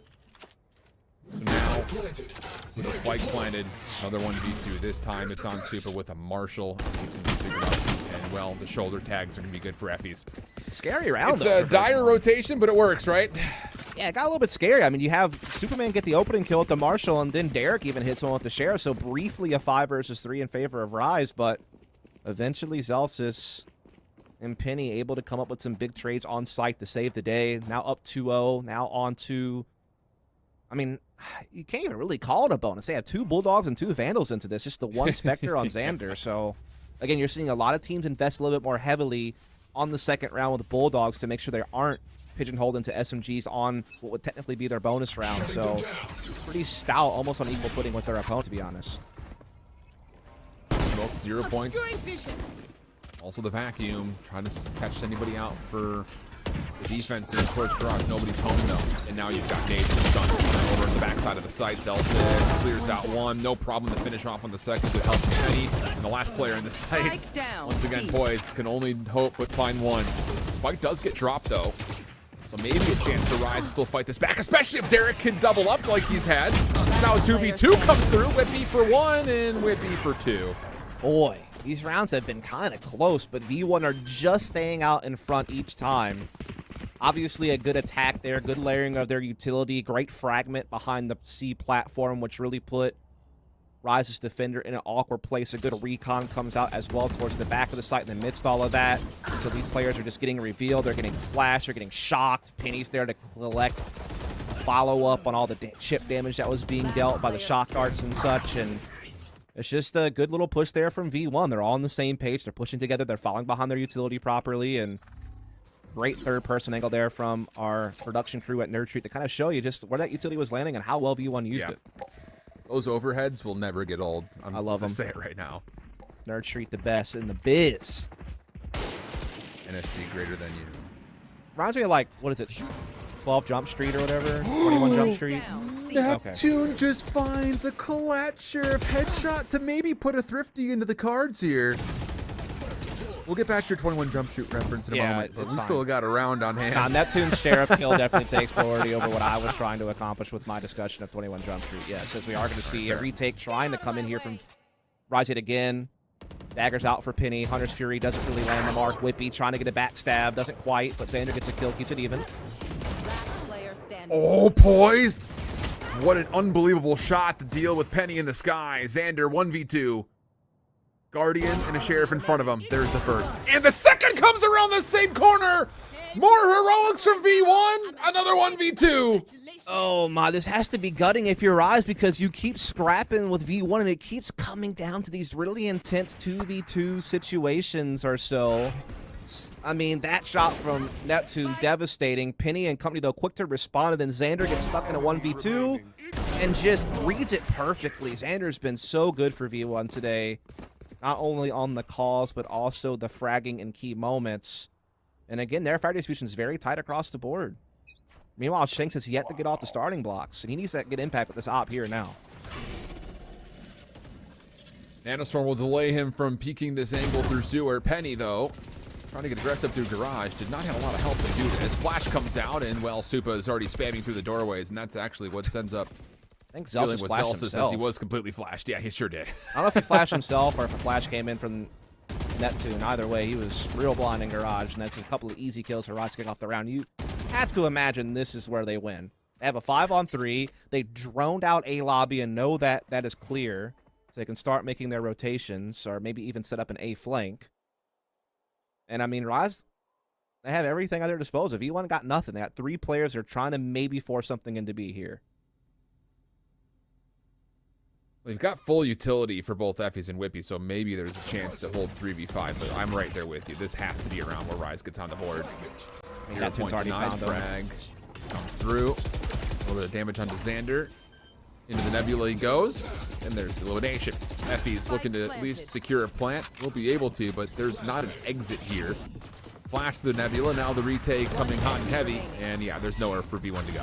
Yep, flawless out of Rise. They get to defuse. Surprised V1 even got a spike plan out of that. I mean, I think Neptune read all 3 players with his knife and then put a fragment on the side as well to disrupt things. But the Prime Gaming Flawless will come in. That's a great way to get around, is to do it without any errors or any casualties. Try to get that economy back in order.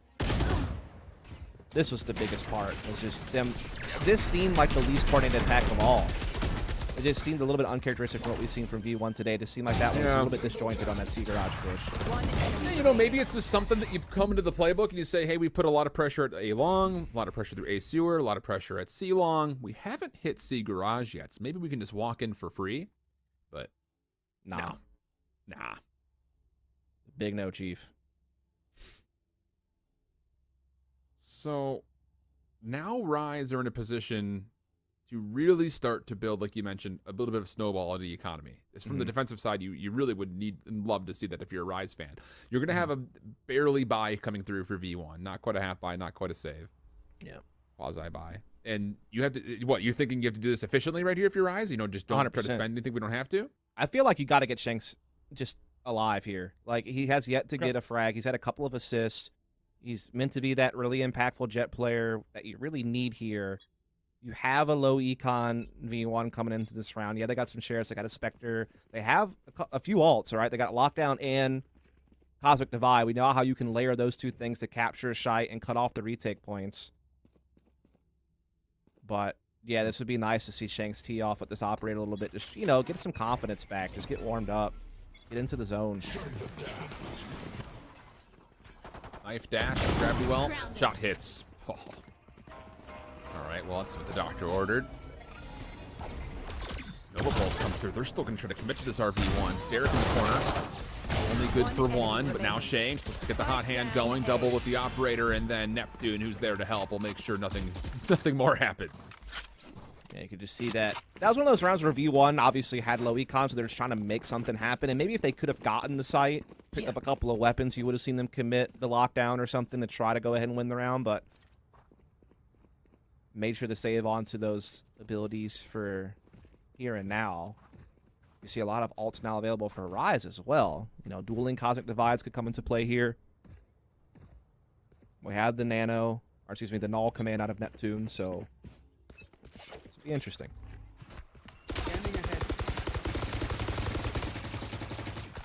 Well, it looks like V1 are still sitting here saying, we want to make some pressure happen over towards C Garage. Shanks just a bit off. Tagged down. Penny has now made Garage a bit of a problem for Rise. Yeah, they had that presence there now, no matter what. They don't even have to commit to it. It's going to keep the defense in place. They have pushed Superman down along C, but they haven't really been able to use that to create a rotation yet because he doesn't have full intel on that long. Now the A pressure comes in from Whippy. Cosmic Divide in play. Drone comes out to slow the attack down just a little bit. Can the fragment come out in time here from Neptune? No, it can't, and they clear house. Man, if Neptune pulls the trigger on some of that utility a half a second sooner, you may just find maybe even multiple kills with that fragment that could have came down, or at least the ability to flash and give yourself the chance to go 1v multiple, but no, he gets caught with the utility out instead. Lockdown, hiding towards sewer. Nothing on the flank. It's just Supa, Poised, and Shanks, largely looking to make this play from the front. Except for Supa, who's playing in the deep back, is really not a part of the conversation, and it looks like we're playing for exits here if you Rise. Yeah. Very well orchestrated attack here from V1. Clean entries, good layering of Cosmic Divide and Lockdown. And yeah, Poison may get some exits here. That's nice, but another round goes the way of V1. Looks like Superman might get an exit or two as well from his position. Maybe not. No one peeks all the way. Oh, spots a little bit of a dome, but can't finish the job. So 3 weapons saved. Man. There's the initial pushback. And yeah, it just barely misses. If it's half a second sooner, that fragment is perfectly placed. But 3v1 members slip through it. And they find, what, a 3-for-1 exchange because of it? Oh, man, it's so close for Neptune, though. Very close indeed. Big round coming up here. You feel like Rise needs to get something going here. They're going to recon out A. They do get Shanks into a more forward position on long A, but now the Owl Drone will come out looking to find Shanks and maybe push him back. He's behind double stack. I don't know if he got spotted. I don't think he did, so Whippy gets caught there by Shanks, who's able to now dash away. It was a bit of a feint, though. It's going to be a C attack. With the orb, Counter's Fury will be called immediately out, and they've got good information. Can you convert him into this damage? The answer is yes, 2-for-1. So now we go back to a 3v3 counter coming out from Derek. But it doesn't make too much of a difference. V1 just kind of dance around it, and in the same moment, they have downed Neptune. So it's up to Derek and Shanks. Recon Bolt comes through, knives out, and oh my goodness, there is so much value right here. 0 point coming through. They try to challenge on Neptune getting alive, and he's only up for a brief second. Zelsis, Xander, no problem for the 2v3 if you want to call it that. And that's just what's so oppressive about how V1 plays. Not only do they play a fast-paced style where they have a lot of skilled, you know, aggressive prone players who are not afraid to get out there and go swinging together and trade, but their ability to just bounce off of something. Like they go to A, yeah, they get picked right away, but within seconds they're on C site. Like they're just so good at being reactionary and just all being able to jump on it together. And that was a powerful push and a big win. And now, again, if Rise loses this round, they're right back to low economy, and they could be in a lot of trouble. Late in this first half, by the way, too. Yeah, it's a huge round. Oh. Null command goes up. Cosmic Divide and Shanks. The timing here. What? Oh, no, it's a Petty in your face! And Petty's been able to turn that into a double. Zelsis will fall, but it's not going to make too much of a difference. He'll be brought right back up. Spike will be collected, and Effie's will plant. Nope, just kidding. Zelsis back will off. You got to back off here. Cosmic Divide gets spent, though. It's the sad part. They're trying to use that for the retake, and so that's off the table now. And it's a 2v5. You can't go for this. Economy's too low. You need these weapons. And I would love to see that slow-mo on the... Because that... I don't know how in the world Shanks doesn't want to put the kill there. He got flashed. Did he? I think was the big. I think so. That would make it happened so quickly. It was hard to see, but yeah, I didn't know if the flash connected or not. It's like he was like trying to play up on the wall to catch someone off guard as they came up sewers, and all of a sudden Penny's in his face and wins the fight, and they lose Elsa's temporarily, I guess. But other than that, pretty much flawless. Does it count as flawless if you lose a player in resin? Well, now it doesn't matter, because now it's definitely not flawless. But good question, because you technically only get the ace when a Sage resurrects, even if you get 6 kills. You don't get like a bonus +1. Hopefully we get to see this interaction, because I thought Shanks was at least taking one with him here. Let's see. So there's the bank flash. Does he get caught by that? Yeah, he sure does. Yeah, wow, okay. I didn't expect someone to jump up there with him either while he was blind. Oh, it's the corner. You can kind of see it. It was like the right corner when he started to turn around. Oh. The flash just barely caught that corner. That's tough. That's a rough one. See that Raj try to get what they can into this. Includes a Marshal and a Guardian and a Spectre, so not ideal. Penny has the ult out. Really the only ult in play. Except for a neural theft for Poise if you were able to find a body and put it into use. Shanks getting some forward position on A though, at least. So this is good for Rise. They have a little bit of space, but to get cleared out by this Owl Drone. Oh man. And the kill comes in, and yeah, now he's stuck. He dashes away at least, but still a big loss. They're chasing him down. They're gonna chase him down. Recon Dart came out. Penny had used a lot of mobility to try to check this, but Shanks does get away. Help is on the way. Poise is making his way into the A site. And how about Neptune flanking behind through B mid? It's kind of red though. Xander's ready for it. So this is good for V1. They have all their bases covered here. could be the round. Yeah, Neptune will keep the play alive. Okay, 4v4. 0 Point will not tag anybody. And now version 1 with 35 seconds to play are going to full dive out of A long. Your only play here, you have to feel like is 30 seconds left. They don't have time to get to C. They do, but they cannot afford to lose a single player to Superman's Marshall. They need to be able to clear him off the board immediately and plant fast. And Superman does miss. They're charging up. He's re-peeking. It's going to get caught yet again. Players are making their way in, but now Superman's able to strike with time low. 10 seconds. You got to make a play. And now Neptune's here. Superman may have done enough. Spike is being planted. It's going to be stuck for it. And no, not going to come down. Oh, part of it does, but the kills come through quickly. So, yeah, Super does just barely enough. Yeah, he gets his 1 kill. Buys time for the rotation to come in and disrupt. Spike goes down, as you said, but not really able to get comfortable in a post plant after that. So, big win for Rise. Keeps them in the race. The thing is, though, if you've allowed V1 this many attacking rounds, we know how strong V1's defense is. Well, you got 5-5 of your Rise? They need everything here. They need to close out with 5. Yep.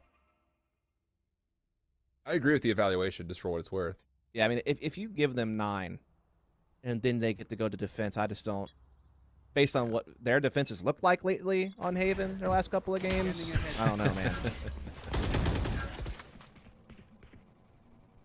V1 just does not seem to care too much about these initial suppresses and reveals. They're still just pushing through it, so motion maybe for an early hit towards A long. Sander lurking mid has collected Shanks. There's one more there, and Neptune is kind of stuck at the moment, so it's on to Derek. He's going to be smoked out, but not before he finds Whippy, before the Nebula comes through. A brilliant shot, and now we go 4v4. Neptune's got Namiki Cubby.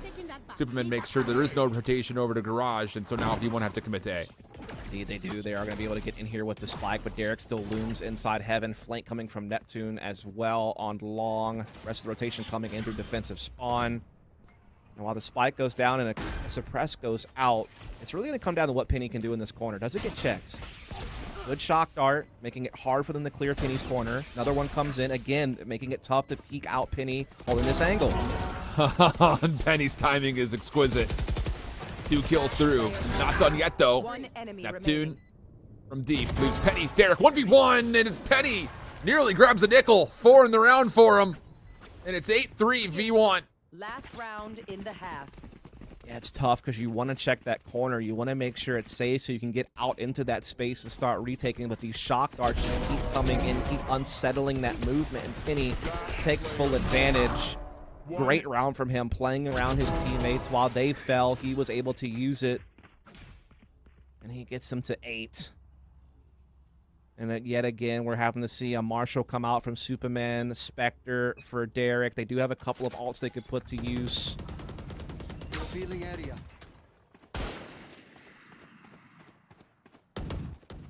Man. Cue up the meme of the horse staring at the ocean. Just, man. Yeah. All drone from Effie's going to start clearing out some of these corners at A, but Derek pulls out the Hunter's Fury, is going to get 1 tag and gets the frag onto Whippy. So a good opening kill, but again, V1 have been so successful at just kind of handling that, coming out and just fragging out anyway, and there it is, an example. Xander taking the dome off of Superman. That grape has been popped. Spike makes its way in, Span to the smoke at spawn, Celsius with another. Trying to make sure they aren't rezzing. Yeah, I like the call. Spike goes down.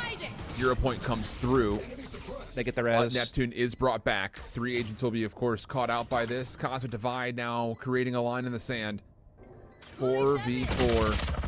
Oh, no. But Xander caught, trying to pull the grab well. Now Rise on the way back through, but a lot of reveal starts to happen. Can they convert off these kills, though? It's the real question, because Derek comes through mid, finds all 4 inside the site, and Rise will at least be able to tally up 4.5. Yeah, it was big. They were able to get the res onto Neptune despite the pressure Zelsus was putting in through that smoke on stairs, and Derek comes through with a quad kill when it's all said and done. So they get one of the 2 they needed, but we'll have to see if it's enough. They need pistol, that's for sure. We'll find out. Pistol much needed for Rise when we come back into the second half.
Well, we give a little bit of credit to Rise for being able to do at least some corrective work at the back half of the first half, but problem is, now version 1 are going on to what has been a very sturdy defense throughout the entirety of the tournament so far. Shift with Dust, and well, the big question here is, obviously, can Rise win this opening pistol to give them a shot, but what else in your mind are you looking towards here if Rise have a chance to tie this game back up at 8?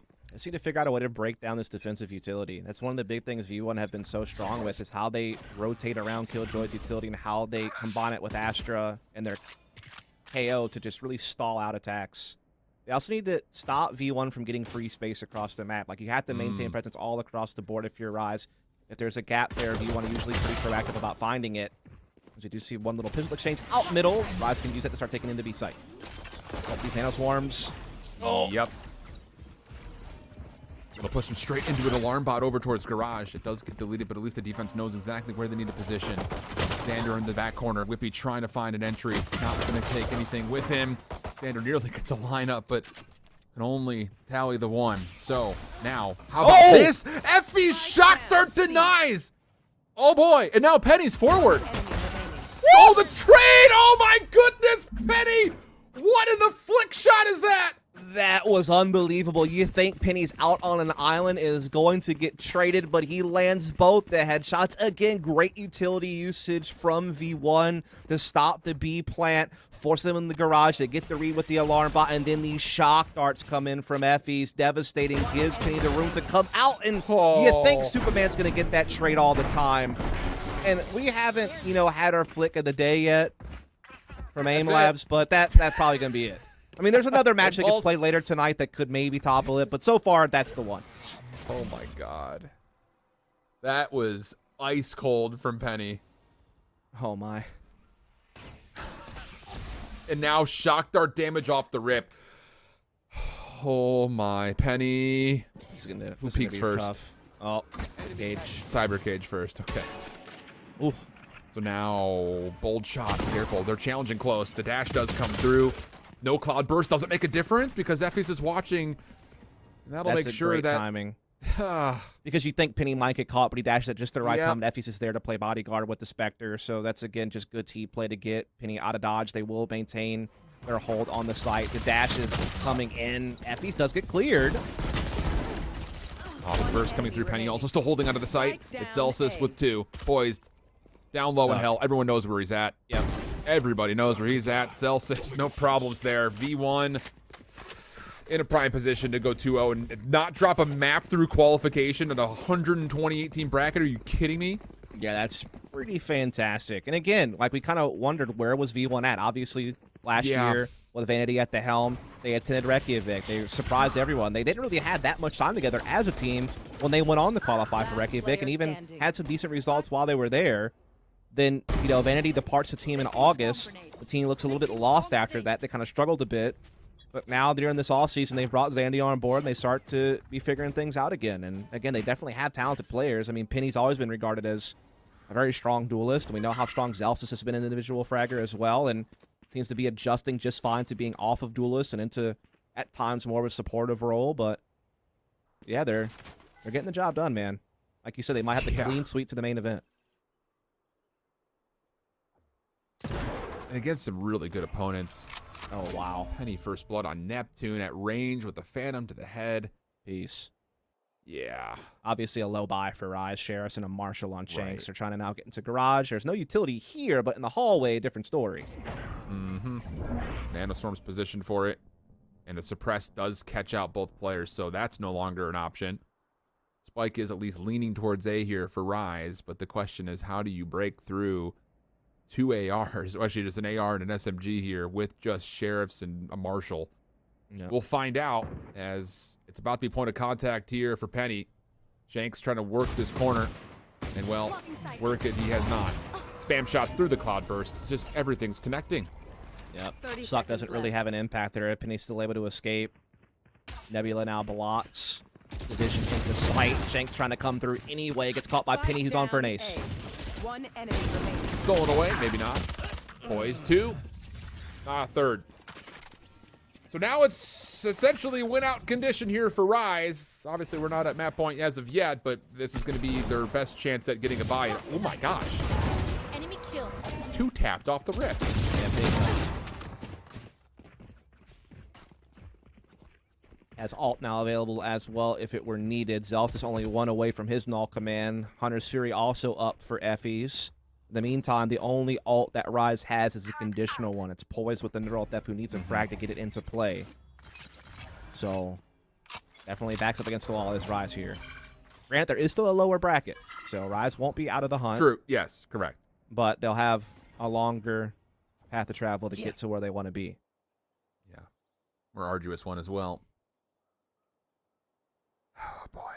Yeah. Of course, XSET also playing in the other semi later on stream against the guard for the other spot from the upper bracket. That'll be Sully and Up on, I believe, bringing the action on that one. Here comes the take. At least initially, this is just Shanks finding pressure. No, don't get vacuumed in. Nope, not gonna happen. Gets the kill, gets out of dodge. Other side of the map, Penny responds. Hunter's Fury defensively, trying to clear out a lobby. Does not connect for much, but Penny sees a shoulder. That's enough. It's poised down, plus also information on the spike. Yep. Able to stay safe as well here. He is kind of trapped in this corner, though. He does not have a dash to get out. Needs a kill to build it back up again. He might find it. No, Superman clears instead. Zelfs, though, catches Shanks on the flank. And now they have numbers again. There at least is some utility here for Rise to clear an entryway onto A. The thing about it is you've got Whippy on a long flank again. Whippy has not made any noise at all this round. On the way through, Zelsis does not get tagged up too heavily. Actually sends more damage than receives it. And now Whippy can get activated in the back. Yep. Oh, boy. Oh, Derek? dear. Derek? No. Afraid not. Too much. Too many men on the dance floor. Match point. To quote a Flight of the Conchords reference, but in a censored way. I'm a boomer. I know. Same. I don't think anyone's going to get my House of Pain reference from earlier today. No. Did you? No. We'll talk about it later. Just like no one's going to get the Flight of the Conchords thing either, but... No. Good. My business sucks. Our production person got it, so that makes me feel better. Okay, victory. Yeah, someone did. And what could be the last round here of the upper bracket for Rise, and the last round that V1 has to play in a qualifier. They could be on their way to the main event with this victory here. And their defense is set up nicely. And it's a little bit different than what it's been in the past. You've got a full stack on this alarm bot. The nanoswarms are in B, so Rise, clear the alarm, 0 point in, and then here comes the caravan. Spike will be planted this time around, and now it's just down to what he used to retake. Yep. It is going to be all about this retake here. Penny has his ult, but that's really about it. It's all going to come down to base abilities and gunplay. Shanks got eaten up a little bit here. Yep. We stayed alive, and now the judge can start to make its ruling. Only for one, though. Effie's trades it out. Xander's going to play through C Garage, and the rest of V1 just clean up for flooding in? What? What? I mean, they just packed up. I mean, I feel like a lot of that came down to Shanks needing more out of the judge up close in the smoke at stairs. When he goes down, it just frees up V1 to come out as a pack and just start swinging out trades. And boy, did they do so efficiently, as they've been doing all day long. And there you have it. Version 1, your victors. Flawless run through the bracket, not dropping a singular map to accrue complexity and now Rise, as well as the opponents they faced earlier in the bracket. They are our 5th team qualified to the main event after the 4 invited teams that have been waiting and watching to see who their opponents will be. They've discovered one of them. It's going to be V1. Unbelievable. The thing is, you said, like, you know, they trade their way out. There were no trades. Effie just finds 3 kills by walking out of spawn, like, through a nebula. Man, it just feels like everything today has been going V1's way. I don't want to say it was like luck of the draw, but just unbelievable plays from start to finish in their round of 8, and then here again in the semis. Penny was undeniable. Effie's in their last match versus the crew. No one could touch him. It's just the whole team's clicking. Indeed it is. I mean, Penny, like we talked about, wasn't even really required against the crew on Haven. You know, it was mostly the Effies and Co show, but he came out when he needed to in this one. That's for darn sure. That's a big round. Effies continues to play strong individually. And yeah, this team seems to be gelling just fine. I mean, they're just fragging out. They're winning maps very convincingly. I mean, I'll have to take a look, but I just feel like, you know, we already talked about how they didn't drop a single map throughout the bracket. I don't even know that they were seriously close. challenged on a map. Yeah, like I was trying to think. I know that Rise never got double digits in this series. Yeah. And I'd have to go back and look at the rest, but I feel like, versus complexity. They didn't. No one got double digits on them the entire tournament, bro. Yeah. Unless it was like the round of 32, round I think of 64. 7 might have, or 8 rounds was the most that anyone got. That was a crew on Fracture. So yeah, Bro, clean run. that's unbelievable. Looking good. Well, huge congratulations on the qualification to version 1 and to do it in such convincing fashion. That's the thing, we've got 4 teams that are waiting in the main event. We've seen them all very extensively play at the world stage. Sometimes great, sometimes maybe a bit of miss, but version 1, when they were at in Iceland, solid stuff through them throughout that first stage. But then, it was kind of like we're trying to get through. This is not that team from Iceland. This is not that team that finished off 2021. This team looks like something different. And yeah, I think you can feel pretty darn good about this 5th team into the mix being very competitive with those other 4, at least for now. That said, though, and you'd mentioned it, and it is very important for us to re-hit the fact that Rise is not eliminated here. There is still a lower bracket where they can pursue qualification. Coming up next, we've got our other semifinal. We'll talk more about that here in a moment as XSET and the Guard will be squaring off. But I believe we are just about ready to go soon here for the Verizon post-match interview.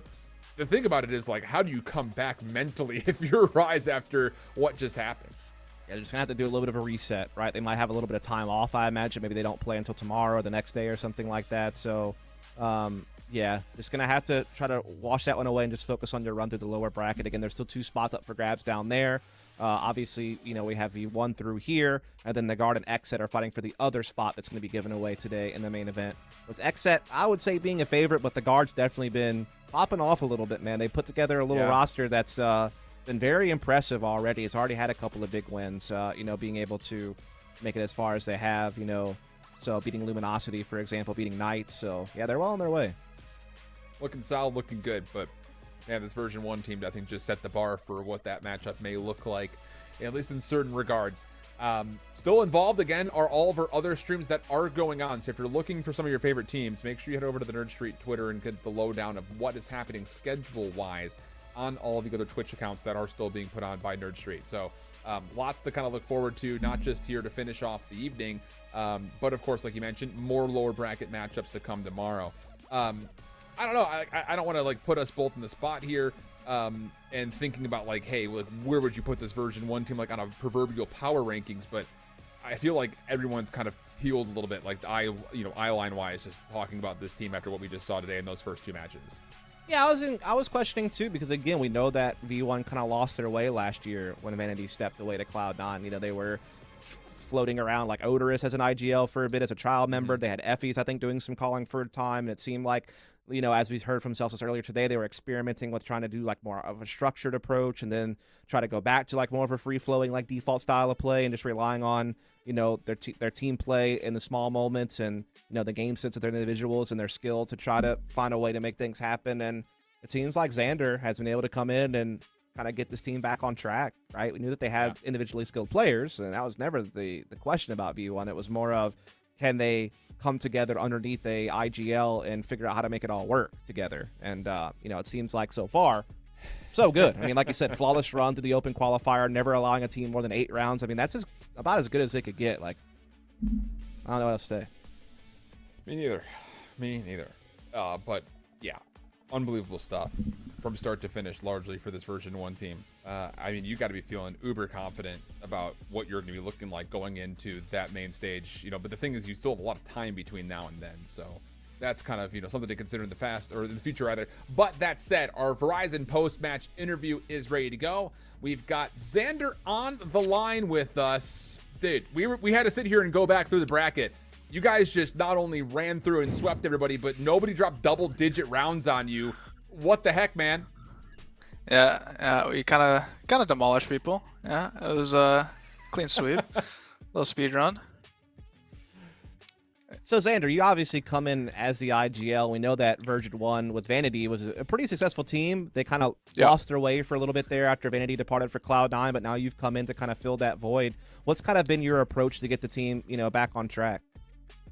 Well, I think with Vanity leaving, they left they didn't really have a good IGL. I think like the reason they picked me up is due to like my IGLing skills. I think like honestly I can shoot pretty well, but I feel like people just underrate how well I can call. I believe I can call pretty well, and people won't understand until like we show more results. So until then, yeah, that's how we're gonna just keep winning. Yeah, so kind of what's your background then, as an IGL? I mean, I know that you played on SOAR and a couple of other teams in the Valorant space. We hadn't really seen you as like a main fixture and some of the VCT stuff. So like, can you tell us a little bit about your background and how you developed into an IGL that you are today? I mean, I came from CSGO. I never IGL'd in CSGO, although I was like I wanted to. I was playing CSGO for like 5 years, never IGL'd once, but I switched to this game, made some like friends, and when I made a team with them, I decided to just become the IGL because I feel like being an IGL will get you like more job security and I enjoyed it honestly. So it's like a plus if you can IGL, and I honestly only IGL'd in Valorant, so it's been like a year now. Every single team I played on, I've been IGLing for. There was like a brief moment in SOAR where I wasn't. I played under Rebel's calling, and I learned a ton from him.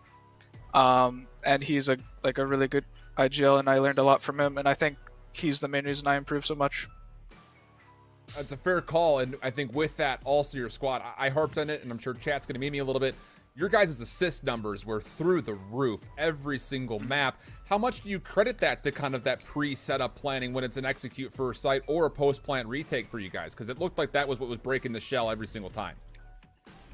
Yeah, I mean, we've been working hard. Like we have a lot of strats, we have a lot of setups, we have a lot of like post-plant retakes, like ideas. I think our utility is very like well used. I think back in like Iceland, these guys were literally known for using lineups and like stuff like that. So like in general, this team is really good at using utility. Like people might look at us and like say, oh, they can't really aim and stuff, but I feel like more and more, well, I think everyone's getting there. I think we just out-aimed everyone this tournament too. It's like, yeah, our tactically and like even just brawly, we just beat everybody. Well, it's clean stuff from start to finish, but hey, you're the new guy in the block, and one of the first times we've had a chance to talk to you. Anything you want to say to the V1 fans that are out there, or maybe new Xander fans that are out there after your guys' performance today? Shout out to all the fans. Shout out to my family. Shout out to my brother. Shout out to my mom, dad, all that. I think they were watching. Oh, awesome. Yeah, I appreciate all of you for the support. It's been unreal, like so far, and I just want to keep winning, keep proving to people that I'm, top IGL and other stuff. Yeah. Beautiful stuff. Well, it'll be a while, but we'll see you at the main event. Thanks so much to Xander for stopping through in the Verizon post-match interview, and major congratulations to version 1. Biggest kind of final thoughts is, again, just want to re-hit, Rise are still alive, but our focus on this Dream Dust goes over to what the new team on the block of the Guard have to offer, going up against kind of an old favorite in XSET. Where's your headspace at before we toss it over to Solo? Enough mind to take it the rest away. Yeah, I mean, I'm curious to see how that's going to play out. I mean, like, XSET was a team that last year was, like, always right there, always in the hunt, always, very near getting, like, a big top finish or a big qualification to one of these big lands, and they always just miss by just, like, such a slim margin. Now they brought in Cryocells, who's just, like, young, flashy jet player who's just popping off. He looks good so far with XSET as well, so they look like an even more dangerous version of themselves, but this Guard team's been tricky so far this bracket, so it's going to be a fun match. Yeah, definitely make sure your appetite is ready to go, but we'll cleanse your palate with some Prime Gaming match highlights from what we just saw in V1 versus Rise version 1, your 5th team and the first team to qualify so far here in this main stage qualifier. We'll be back after this.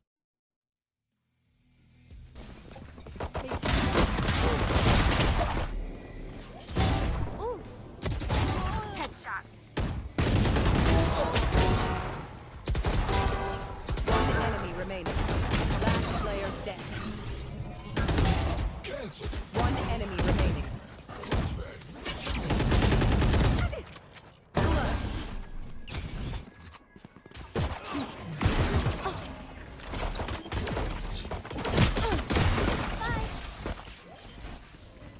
One enemy remaining.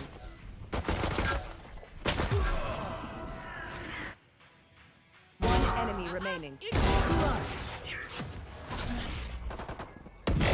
Grounded. One enemy remaining.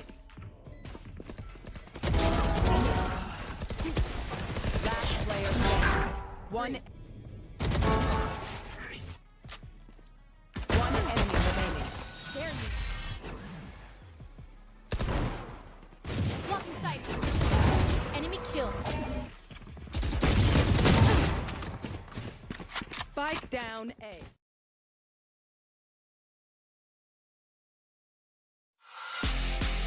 Don't pause. Press play. Don't pause. Press play.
You a hater, you ain't never made a play with the guys. I've been in my own lane, made a wave on a high tide.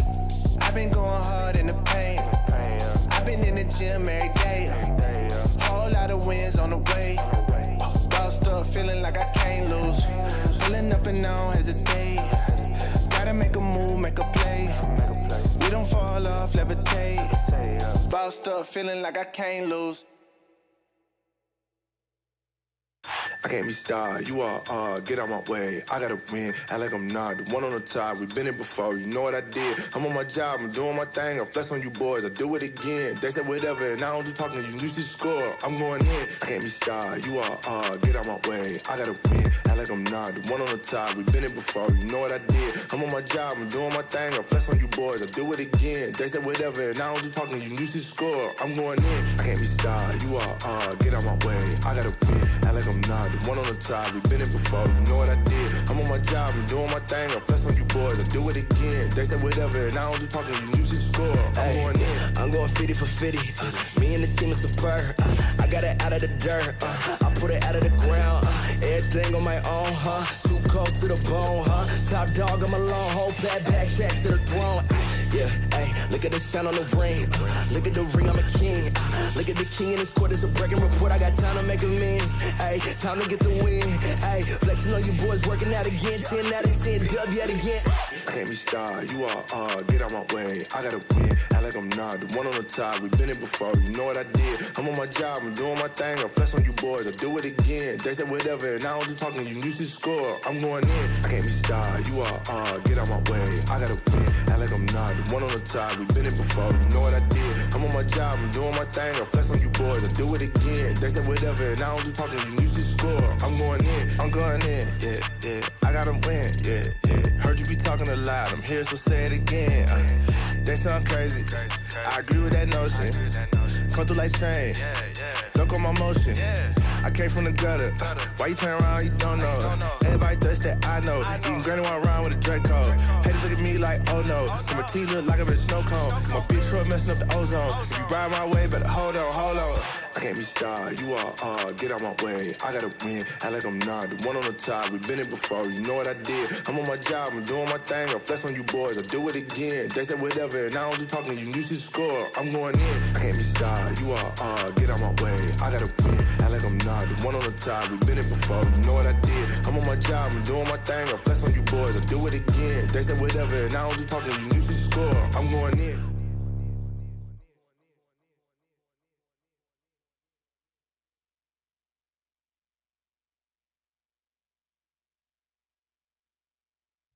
Yeah, you know I'm a beast.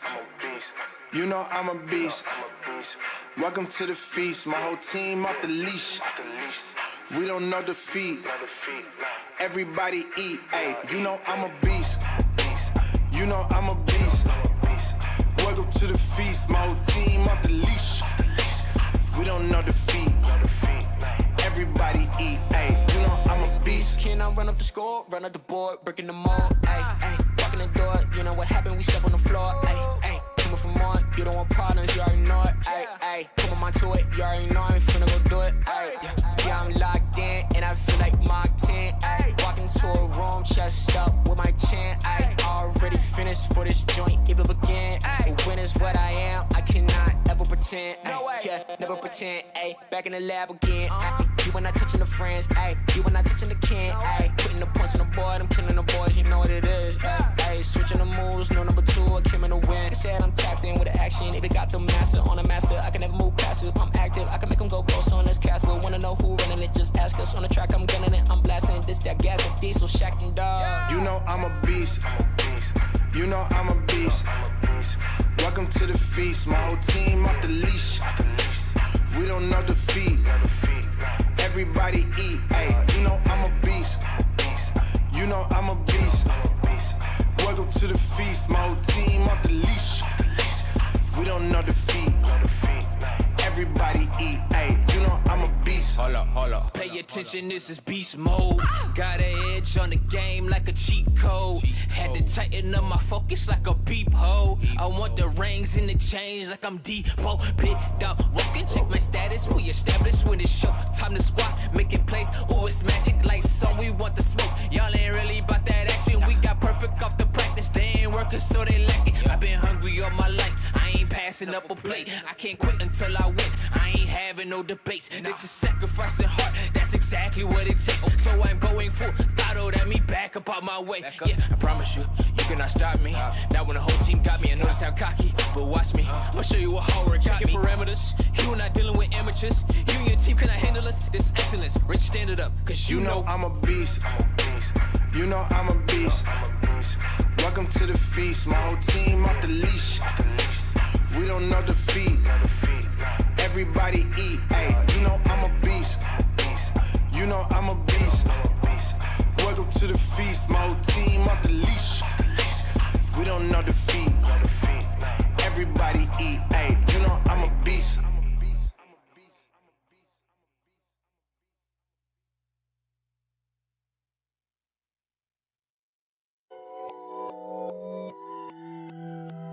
Yeah.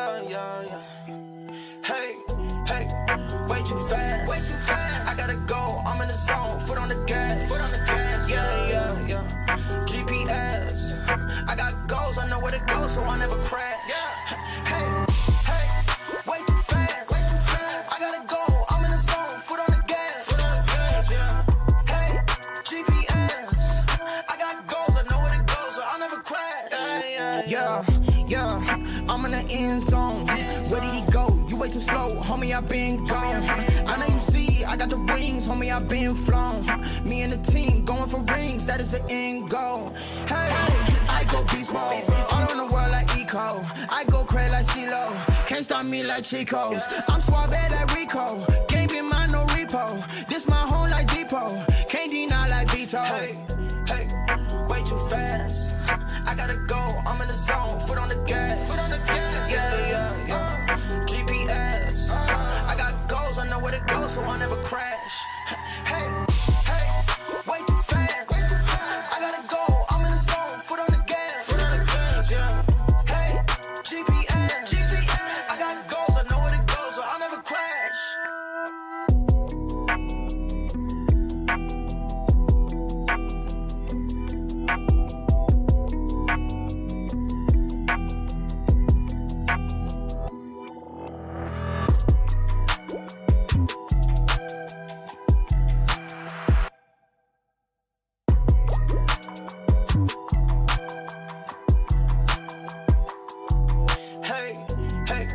Way too fast. I gotta go, I'm in the zone, foot on the gas. Yeah. GPS, I got goals, I know where to go, so I never crash. Hey, way too fast. I gotta go, I'm in the zone, foot on the gas. Yeah. Hey, GPS, I got goals, I know where to go, so I never crash.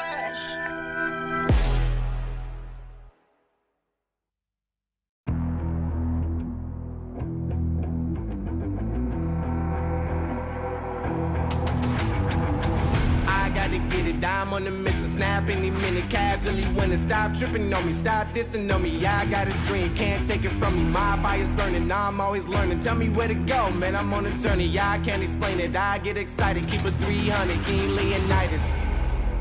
Strap in, cause it's gonna be a long ride. Working on me every single day and night. There comes a time when your worlds will collide. If it's holding you back, push it right to the side. Ain't got no time for no fear. I work too hard to get here. Ain't got no time for no fear. I work too hard to get here.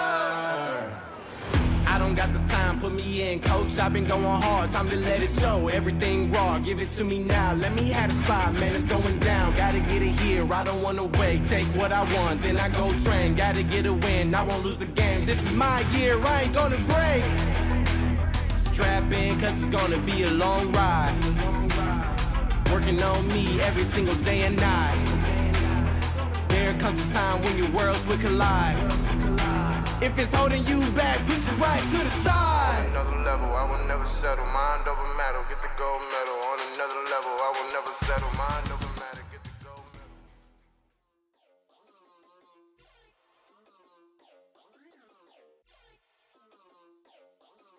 Welcome back, ladies and gentlemen. We are here to take over the mic. Shoutouts to Dustin Schiff for holding it down. But it is time for our final best of 3 of day number 3. It is myself, Upmine, joined here by Sully, and we are in anticipation of XSET versus the Guard for the second spots in the closed qualifier. Let's talk about, however, the rest of the bracket and the games that just happened. The game that just went on between V1 and Rise. A lot of people were saying something along the lines of, if V1 play the way that they're supposed to, they can essentially walk on water. So they kind of did that, ran right over Rise. All right, I like it. Calling V1 godly, and I mean, the way that series Eccles said it, not me. That's kind of what it felt like, right? And I have that sentiment as well. Xander, the new IGL, he comes in and he brings this whole new level to V1. It felt like there was so much more confidence, a lot more individual style came up from these guys. We got a lot of cool plays, but overall V1, the cohesiveness when it came to their strategies, it just felt like we were watching them back in Iceland, and it was really fun to see. Yeah, and just talking about the rest of the bracket as we go down, we have quite a few matches going down over in the losers bracket for best of 3s for your viewing pleasure. One of them being Luminosity facing off against TSM, which is now going to a map number 3. Again, two teams that were consistently pretty much at the top of the VCT close qualifiers, open qualifiers, scrapping at it in the losers bracket right now. Banger of a matchup. But let's move on and talk about our final best of 3 here on stream. It's XSET versus the Guard. And for both of these teams, they've been getting a lot of momentum in the last few weeks, especially the Guard, who not only is coming into this one with pretty much a perfect record, but also a tournament win just this last week. And two parts of that success, crucial parts of those success, has to come down to the harsh defenders of the Guard, Valen alongside Net. What are their impact?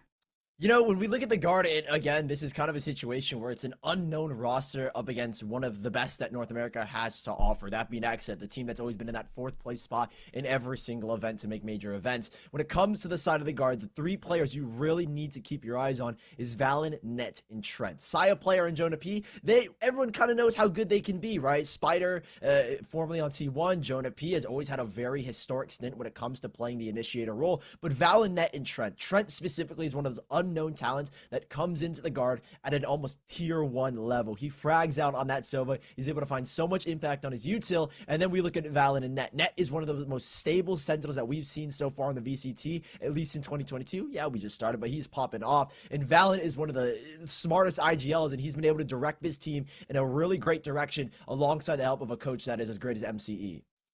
And on the other side, you also have you could pretty much use the exact same adjectives that you use for pretty much every person on this lineup. Same thing with the coach. Psycho has been a massive proponent to what has been XSET's development throughout this last year. But hell, this 5-man lineup, they've been making their own moves. They were considered underdogs going into 2021, but 2022 seems to be the year where they want to solidify themselves in that top 4. Why exactly is that though? Because they haven't exactly shown us that they're like an explosive, shiny team, you know what I mean? Like, not the greatest plays, but they're consistent. Yeah, I think one thing that we have to point out is obviously the addition of Cryocells and what he's been able to bring to XSET. That explosive jet style has been so instrumental in kind of alleviating pressure when it comes to XSET and finding early picks. And he's been like popping off. I think he has like a 229 ACS, almost a kill per round out of 211 rounds that he has played. So Cryo's looking amazing here. And as we move forward and we get to witness what he's going to do, let's look at the maps that we get to watch him play on. Yeah, let's look at the maps. First map, we're actually going to end up on Split, picked up by XSET. Not exactly a big surprise there. I don't think too many surprises. The only real surprise that I had was actually the Haven band coming in from XSET, but they ended up playing those earlier on in the tournament against some weaker teams, so it almost makes sense. Good counter pick against the Guard.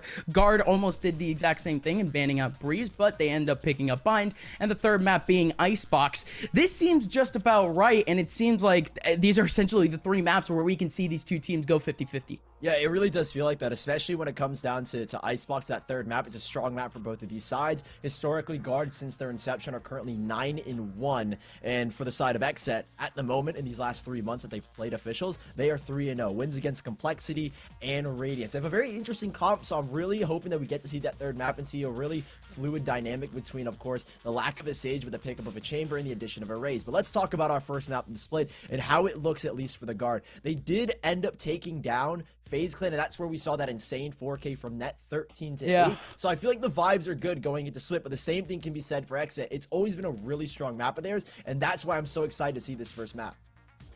Yeah, and it looks like the first map is already on its way, so let's just start talking about potentially the agent selects, because Split hasn't exactly been one that has been too interesting. We've seen a couple of changes here and there for a couple of teams. This one specifically, the Guard specifically, they've made a big change throughout the last month. They have taken away Cypher and integrating the Chamber instead on nets.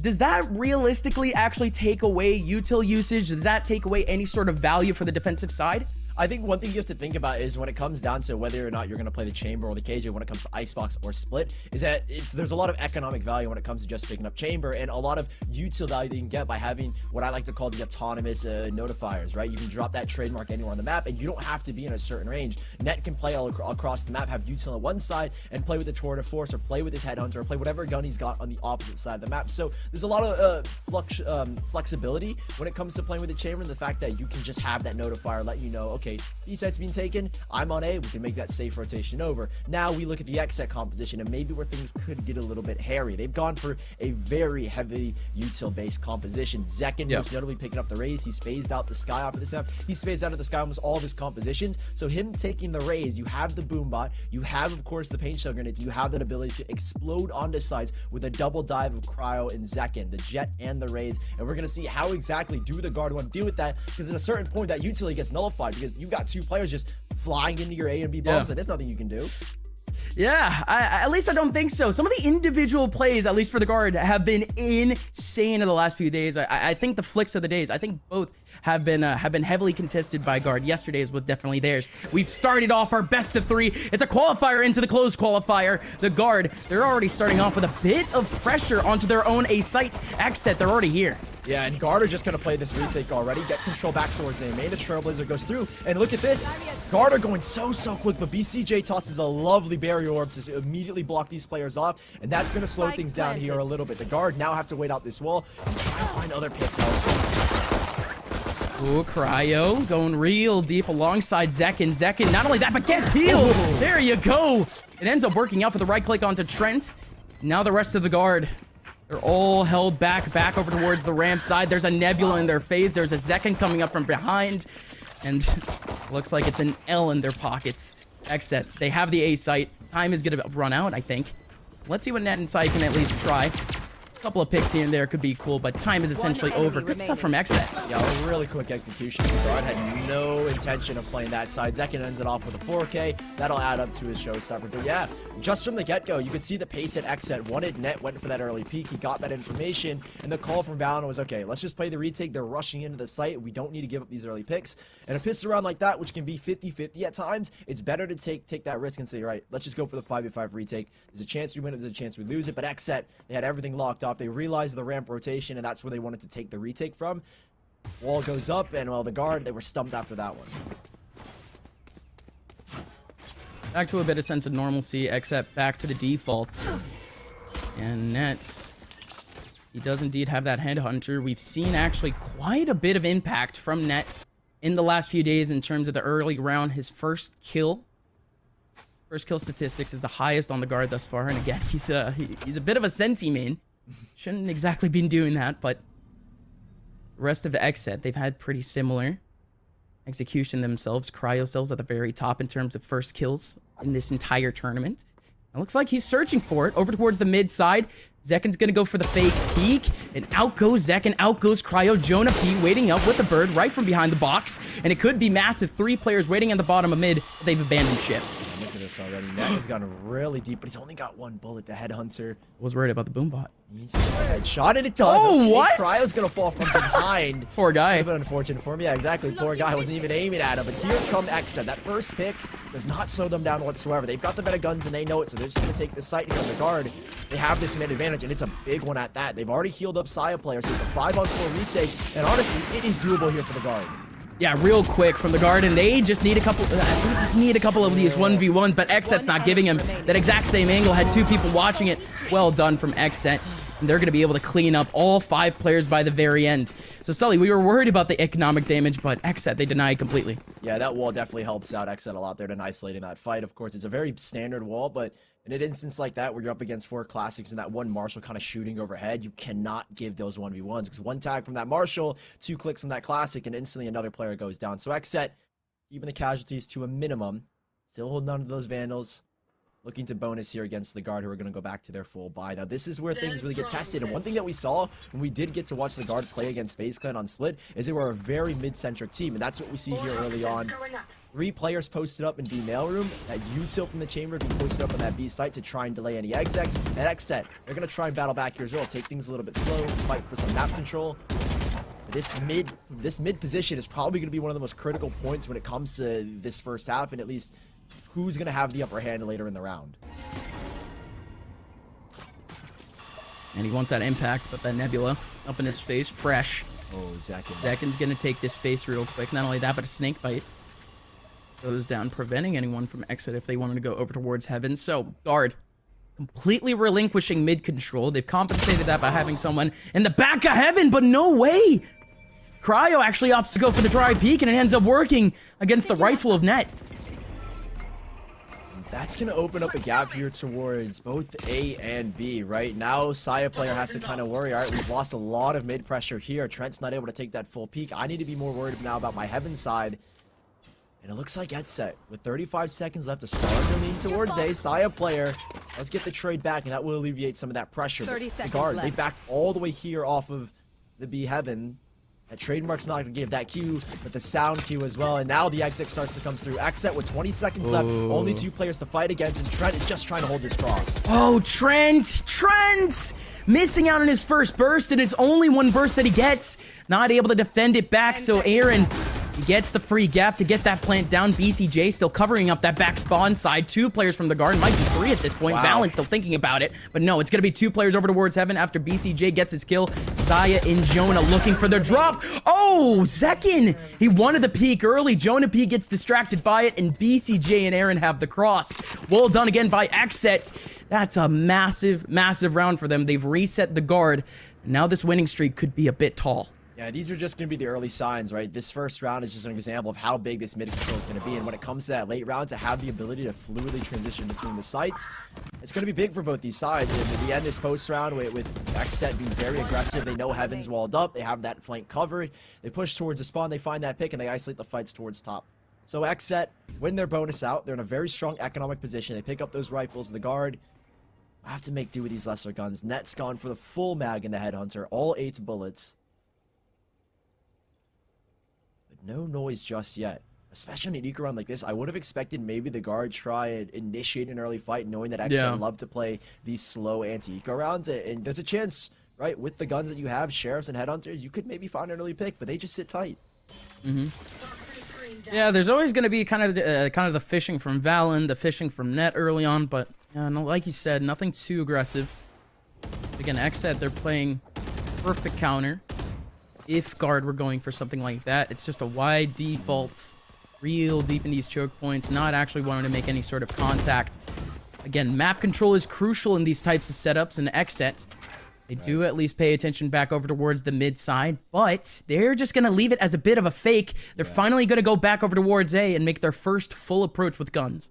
Yeah, we had just Def and Aaron watching these extremities in case anyone wanted to push. A lot of noise made mid, but there are 3 players here from the guard. 2 players already close to him, but that's a lovely flash. What a and flash. a dink already onto Zekin, but Def able to find one through the Viper's wall. Jonah P able to hold back for a little bit longer, but overwhelming them with these rifles as XSET. They're looking for this 4th round as players come swinging on through the guard. Just up to the IGL Valen. 4 versus 1, and that's a 4th here for XSET.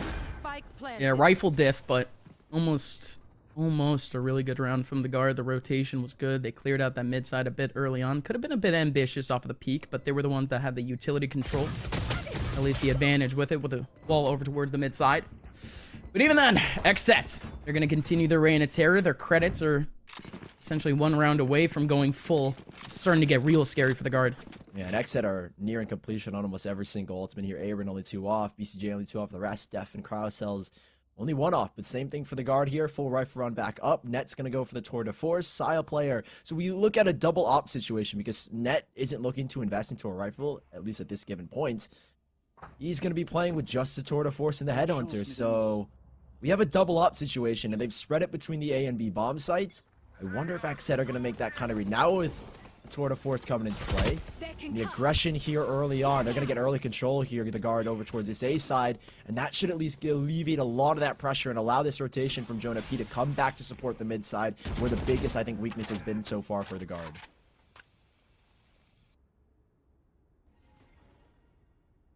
Again, the guard, they've been relinquishing a lot of control, period. B-main is essentially a non-contact ever since that 2nd round that we ended up seeing from Net. But back over on A, though, things are way cheekier than usual. This guy actually has a lot of freedom. He wants to go back over towards Elevator, but Zekin, thinking about this Nebula cross, swoops in. Oh, and gonna use the showstopper early. Still has a 2nd person over towards having to deal with. And Trent drive through the Nebula, taking down Zekin. Definitely not the intention, but the guard now, they find themselves at a bit of an equalization. But not only that, but with a whole lot of space. Heaven control is more or less still theirs. No, not actually. Trent isn't watching it. XSET are here. Trent needs to go big here. He's not going to find anything off the rip, and now it's just a Saya player. He's pivoted in the backside. He has a dash, but there's nowhere to dash to. Players all around and missing the first shot. He has a smoke. He just needs to stay alive, and he's bought a little bit of time, and even found a 2nd frag. He's actually even things up. Thankfully, Net finds one as well. Delaying for his team. And now he's made this rotation. Net up top. The tour de force has come up so clutch, and Net has found 3. One of the standout players wins guard their 1st round. Unreal. No, simply unreal from Saya player. That cloudburst should have been it for him. That was essentially his own coffin. BCJ spraying through. He wasn't able to get the right bullets on, and look at this. Saya escapes on through. Again, you needed a bit of luck if you're the guard, but this is nothing like that. Net and Saya player fighting their way back in. Right. And come on, you just got to pay attention to Net here. 1, 2, easy stuff. The delay of time, too, coming in from Saya player. So good. Yeah, and it's the fact that BCJ elected to use his wall towards Elevator. He had to keep someone in heaven just in case they came out, and that's exactly where Net came from. Got one on the tour de force. Now he's back to offense, and we'll see if he can have the exact same impact. It's out at least the boombot for now, but that's allowed Cryocells to just slip on through. No one was able to catch him going on over.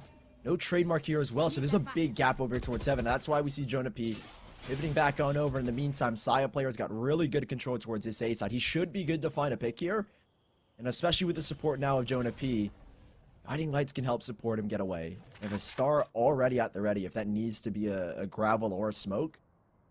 So I like this hold so far from the guard, but the biggest question is how does Cryocells come into play here? He sees the peek and he's got a pick.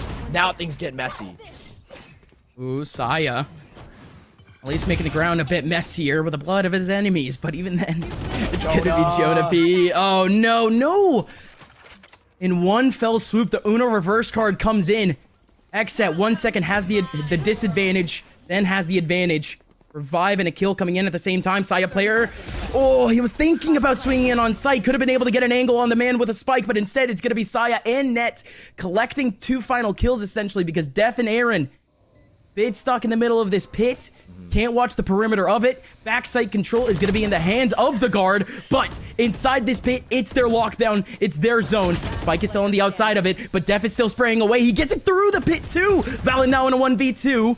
Has a wall in front of him. That's crazy. Def is right behind him, and oh, that is cheeky.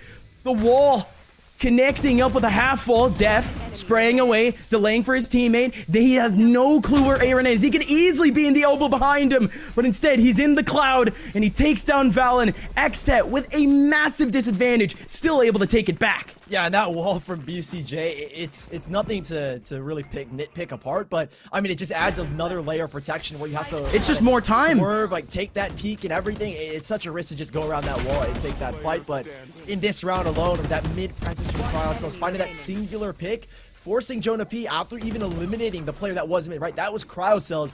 Even after him going down, Jonah P wasn't certain if that elevator position was fully open, so he had his back turned towards the two players on ramp, and that's where they lost that control. XSET in this 7th round, and once more, elected to play a little bit slower, right? It's an anti-eco here. We know that's how they love to play on these anti-ecos. It's how most teams love to play, but on A, a big pick has just gone down. Aaron, one of the solo lurks, has just fallen. In the meantime, a trade does come back through. So a 4 versus 4, but a rifle picked up, and Jonah P is already coming all the way through spawn. Oh. Get just a big frag, but Jonah P. Oh, the timing for Jonah. Is he going to be able to get the spike? Oh, no, the Astra goes through. All good, but it's still going to be... Wait! Oh, Jonah P spots him. Valen now knows. Valen now has to have the communication, right? That Def is coming! Valen could have been able to fight there, but the damage was good. Down to 24 HP was Def, but even then, with just 2 Vandals remaining, guard.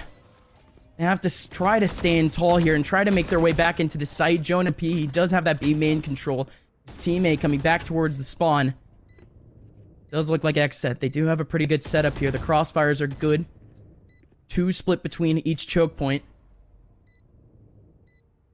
The guard are still refusing to go out, taking their good little time. They still have 1 flash in terms of Jonah P, but he's not going to use it.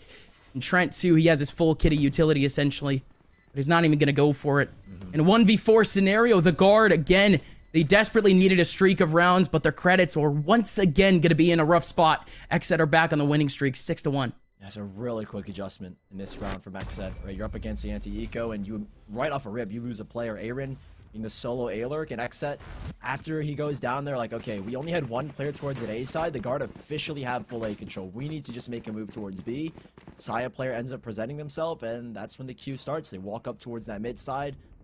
Have Valen just walk in late as well through B main, and they get that 6th round on the board, keeping it nice and clean with that adjustment. The guard, though, does come back. Valen's got the Cosmic Divide and an operator in the hands of Saya player. So he hasn't been able to find that much impact in the way of kills, but he is doing what an operator should do here when it comes to split, right? Solo anchoring a site, being almost in an unpunishable position, and giving full confidence to his team that that's not where the exit goes. But here, an early Viper's Pit's going to get popped out towards mid, and this was the crucial part of the map that the guard were losing. Now it's been obstructed here, and it should at least help them a lot when it comes to these rotations. But in the meantime, XSET are like, all right, we'll just take this space in towards A.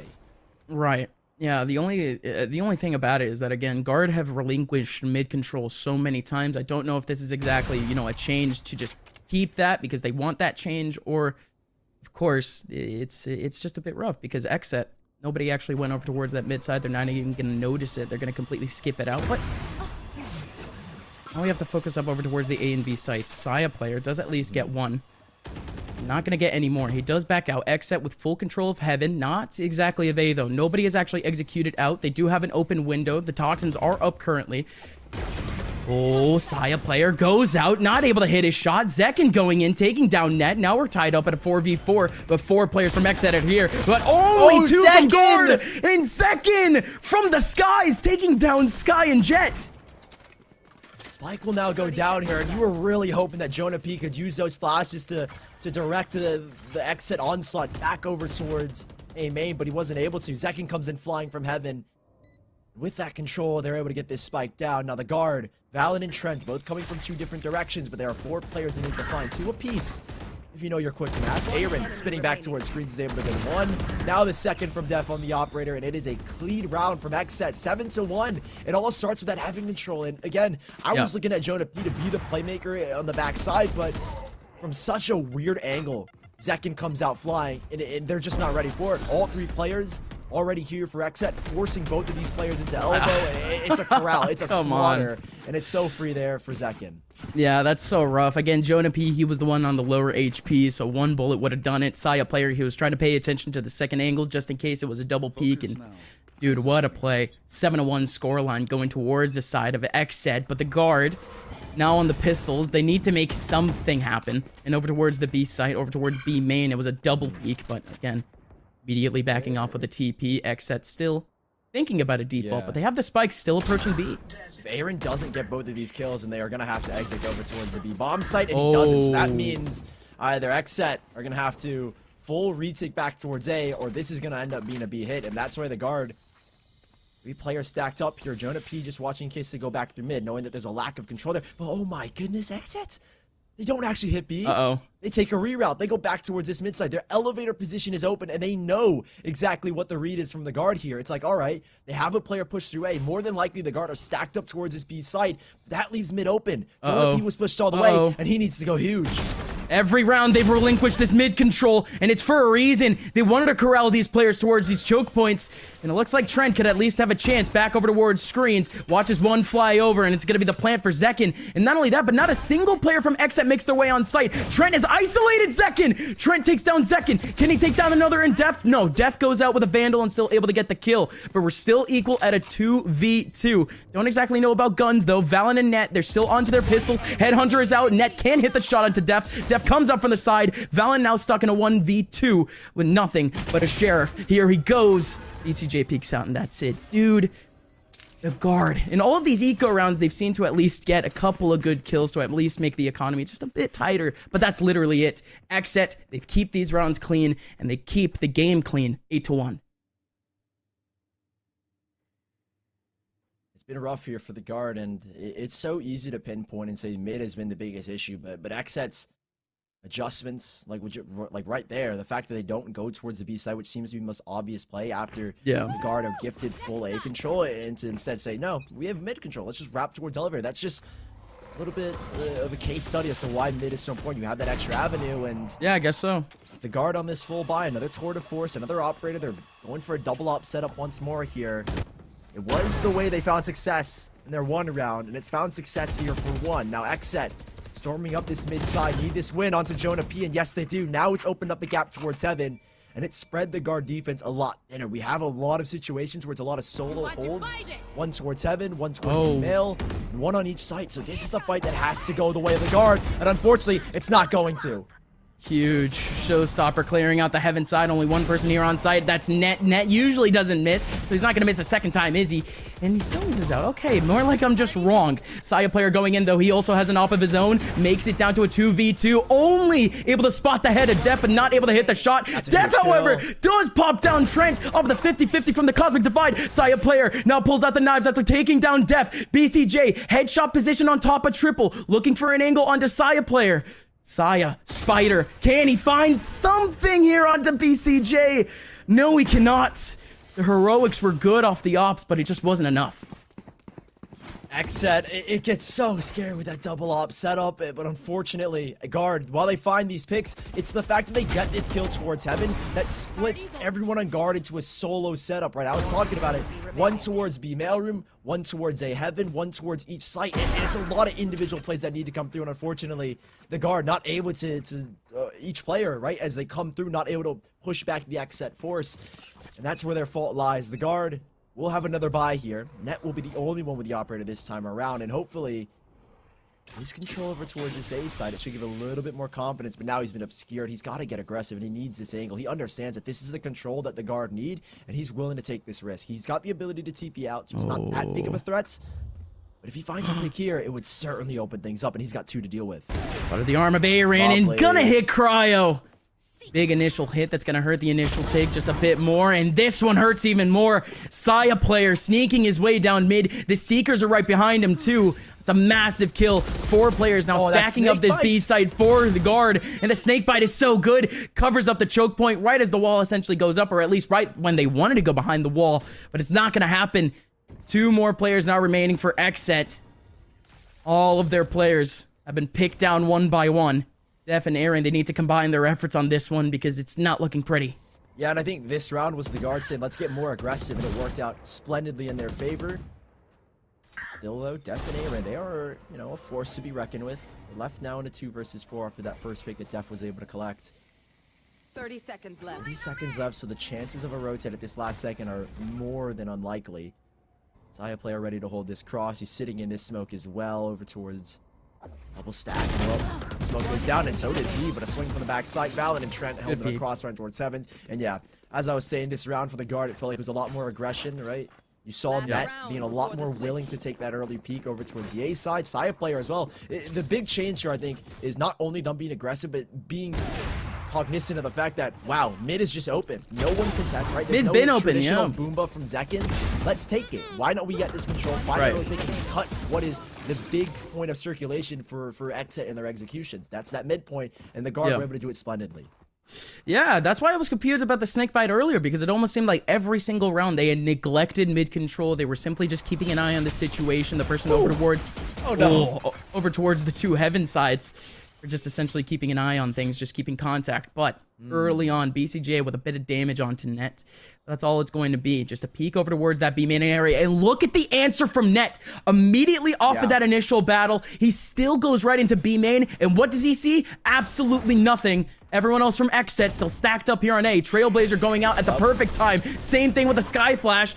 This A site, though, is completely empty. Yeah, and Valen was already starting that lead because of the util that's been set up on B here. It's a 5-on-5 retake as guard it happened to the pistol, and here it comes in the last round of this first half. Saya player, though, will at least find one, but that's going to be a huge, huge issue. Jonah P looking for the early swing, but he falls as well. He was the only one swinging out, and now they're coming out one by one. Valen is good for at least one more. Back in Saya to find a huge double. Net as well creeping in through the elbow screens, and that's how you wrap up a half. Guard finding a third to make at least this load a little bit more bearable.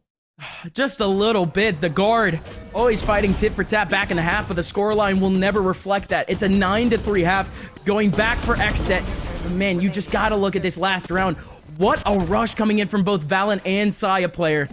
Just unbelievable that the pit couldn't hold things up. But folks, we're just gonna have to go to a break real quick. Let these teams get a bit of a breather, because the second half is gonna be a bit of a banger if the guard can keep up their pace.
Welcome back. The middle portion of the first half was dominated by XSET, but the Guard, they were hitting on a couple of big rounds, but it's only 3 rounds going into the second. They have a long road to go if they want to come back here on splits. My name is Upma, I'm joined here by Sully, and welcome back to XSET versus the Guard. Worth a spot, of course, into the closed qualifier stage of VCT NA.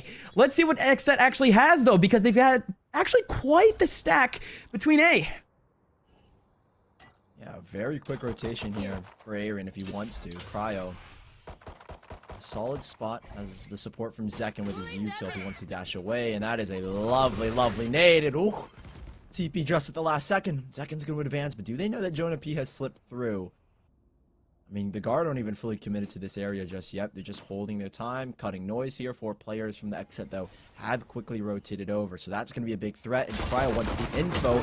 Might even get a kill. Him and Aaron both taking the fight, and they found a double. Yeah, Zekin coming in at the same time.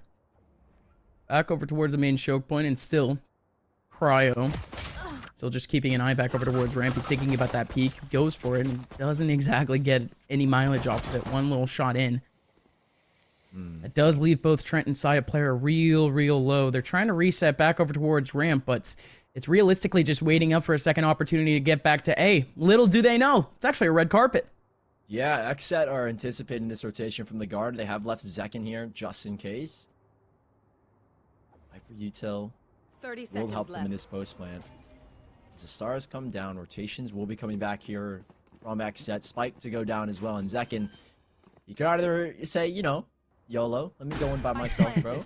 Or I can wait for my team, and he's elected to wait for his team. They're all good job, young healthy man. Here, Saya player and Trent not looking too hot in this pistol round, and it's up against a Frenzy, 2 classics. So this will be a duel here. XSET taking their time as they have this heaven approach, and they're going to work their way slowly through screens and through a main, a 3-pronged retake. And not easy by any means for XSET. BCJ still has a heal, but Def is only now still charging up one of his stars. He doesn't have any remaining there on site, so he has to go essentially dry, and it's going to be a dry battle for these last 2. BCJ and Zekin starting to go in. BCJ and Zekin connecting on 2 big kills, and BCJ gets another one by the skin of their teeth, essentially. XSET is going to be able to take this round. That's a bit tough for the Guard, because I thought, again, just after that first Astra kill, they have isolated the 2 positions of those last players. But again, all hiding behind that main spawn point. Not spawn point, site point.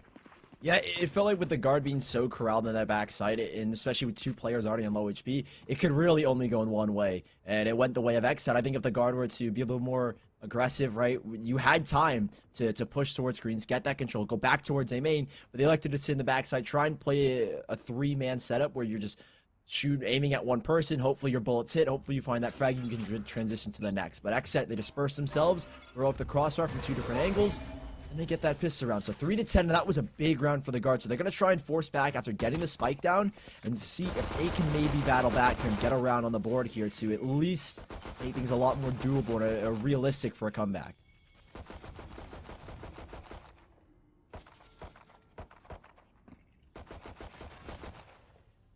The only way that they can really make this happen is if they actually win out this mid interaction, whether it be getting a kill and backing up or having to fight this entire war. Look at this pinch. Nebula up in the face of Cryo. Bravo here as well. Is essentially going for that 50-50. Zekin around the corner. We've seen this position and we've seen this gun go absolutely huge here before. But Zekin's not going to get that opportunity. The Viper wall essentially from their own teammate has cleared this out. Zekin has gone down dry through the wall essentially. Trent thanking his lucky stars once again, but for now, Cryo, he's just keeping an eye on this situation, trying to go for a kill, not going to be able to happen. BCJ now an opportunity for 3 kills of his own. Saya player trying to dash through. BCJ, 3 kills on the round, and could definitely get some more. The last 2 players are back in B main. Yeah, you needed Valorant to really spring out at that exact moment to prevent Aaron from being that support system. And now Trent, an already low HP. Aaron's not going to take that fight. Heal comes in, and now they can fight the 2v2. Third rotating in. What a peek. Def. Down goes Trent. Valen, the IGL needs to come up huge, and while he's only able to get 1, ECJ is going to find his 4th in this round. I mean, it was a good attempt from the Guard, right? You were talking about that wall and kind of how, even with the gravel coming in, nobody on XSET could take that aggressive peek, and I don't really think they wanted to be honest. They don't want to walk into that 4-man firing range. But in this instance, you look on the minimap, and A poison orb is in the face of Valen, and he can't make any moves whatsoever. So the separation here from it, specifically Aaron, to keep XSET in that round and to prevent the guard from working together to work that B bomb site is exceptional, and ultimately closes out that round for them. The guard, they took that force. They have another buy back here, surprisingly. Yeah, I was just thinking that it was a bit funky. Like right when XSET were thinking about attacking that mid side, and right when the guard were essentially going up top mid, that Viper wall goes up at the perfect time. They regain that control. They regain the monitoring. Again, just unfortunate that the kill through the smoke ended up happening, but still XSET. This is a bit of a better structure, say the least, on the round. And Aaron, he had the impact last round, but this time he wants the kills to make up for it. He gets 2 in his hands. BCJ could get a couple more too. He had a massive streak in the last round, and he could actually get his ultimate up if he just gets one more kill. Jonah P and Saya Player around the corner, sitting in the back of Pillar. Big shot from Cryo. 1v4 for Saya Player with nothing but a Spectre. 4 players on the other side. He's going to start it off right with a kill onto BCJ, but I definitely didn't expect Zekin to be the one to get the kill there, especially with the judge. But XSET, this second half has been a cakewalk. 12-3. And now the guard, they've had 2 force rounds in a row. They've at least accumulated the 3-round loss bonus, and they will have a pretty decent buy. Phantom picked up here by Jonah P. Saya Player can go for a guard, he can go for a Bulldog. He's still deciding what he wants to go for. He's going to go for a Vandal instead. No armor, so a lot of risks here being taken by the guard in those last 2 rounds and going for those forces. Nothing to come from it, though. Not able to convert. XSET, they will have 1 opportunity to close things out here, of course, with their buy they have currently. Otherwise, 9 rounds to play against, and already Def is going to kick us off with 1. This mid presence, so heavy, and with so much utility here from XSET, it feels like they're not going to get through. However, now with no info to play off of, mid has just opened up hugely. Saya going back into the orb, but going into the cold hands of Def. Yeah, never mind. Alright, that hurts. The boom bot did kind of break things up a bit, but that real strong top ramp formation, there's no way that the guard were going to be able to make it through. Again, those positions were just completely not known. Good off angles in general. Jonah P has a battle right in front of him. His teammate Net, he needs to make a lot more space currently. 50 seconds left, so it's still quite a bit of time. But Zekin, he has the checkmate, game, set, and match right here with a judge. And 1 pump does it. The spike at his feet, and Net has it all to do. 40 seconds left. I mean, something could present itself, but instead he presents himself to Cryo. 13-3 for map number 1 of Split. XSET's own map pick, and for very good reasons. They were dominant on the attack, taking that mid control and being proactive and finding early picks. It was too late for the guard to make those adjustments. By then, it was all wraps here in the second half. Yeah, it was cut and dry. The second half was more or less... I'm not even going to say it was expected by any means. The guard, they had good opportunities early on in the rounds to get some good picks, but mainly they were keeping up that same slow playstyle that we ended up seeing from them on this exact same map. And against a couple of teams, it will work out well, but with XSET being as proactive as they are and essentially just keeping a real good eye on the situation and winning out the early 1v1s, they were able to sweep up that second half. But we got to talk about that first half where XSET had the bulk of their rounds. It wasn't a lot from the guard. It wasn't bad per se, but it just wasn't proactive. It wasn't aggressive. Of course, it felt like with those last 2 rounds, we did see those adjustments being made, but at that point in time, you're already down 9-1. These 2 rounds aren't going to do too much in terms of staving off the heat that was XSET, and by that time, it was too late, and we moved to the defensive side, which is the favorite side of Split. XSET were there to wrap things up, so, I mean, this is kind of the first real big challenge that the guard have had, right? We kind of had that benchmark when we got to cast them over when they were playing against FaZe. We're like, okay, a benchmark for the guard. They haven't played really any strong teams, and we kind of expected FaZe to be a powerhouse. Swept them aside, right? They moved to LG, another upset. At this point in time, we're thinking we can't really call it an upset anymore, but this was a big test, right? XSET have always been at the top of North America when it comes to the top 4 teams, and the guard, this is a real slap to the face. It's not their map pick, and when we move to Bind, which is their map pick, we hope to see a little bit more from them. Yeah, the guard, again, they're brand new to the VCT scene, but they've already proved not only in this tournament thus far, but just in the last month that they are ready to take on the top 10 of NA. But with one of the top 5, or at least top 4, not in VCT standards because they didn't get the invite, but at least top 5. XSET, they are putting up quite the battle, and the next map is going to be realistically the only and last test that the Guard have against this team. Let's see if XSET can qualify. We'll see you guys after the break.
Hey, get out the way.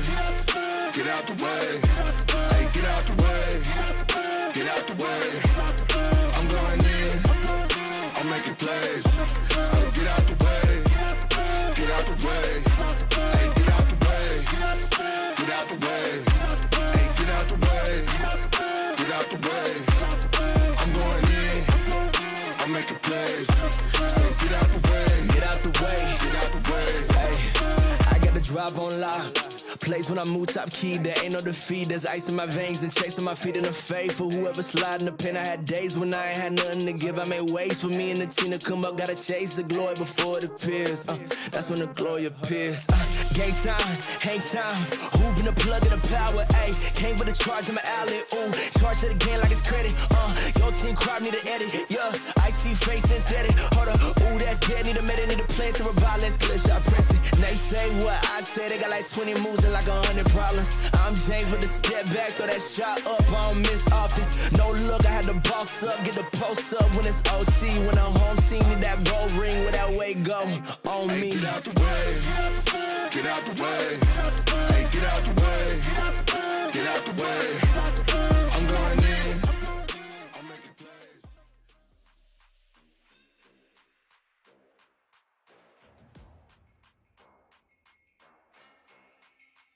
Welcome back to the VCT. My name is Upman, joined here by Sully, and we are midway through our final qualifier game for the day. It is a best of 3 between XSET and the Guard. XSET 1-0 after a massive map number 1, taking it 13-3.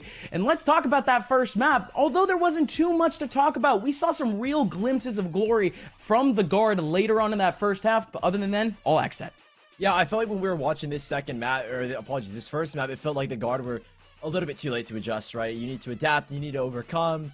Weren't able to adapt quick enough, and they weren't able to overcome XSET in that second half. Now, when we go to bind, this is, of course, the map pick of the Guard. You got to give a little bit more favor to them, right? XSET has always been a very good split team, and for the Guard, they haven't really had that overwhelming test when it comes to playing against the best teams in North America and an official on a map like Split.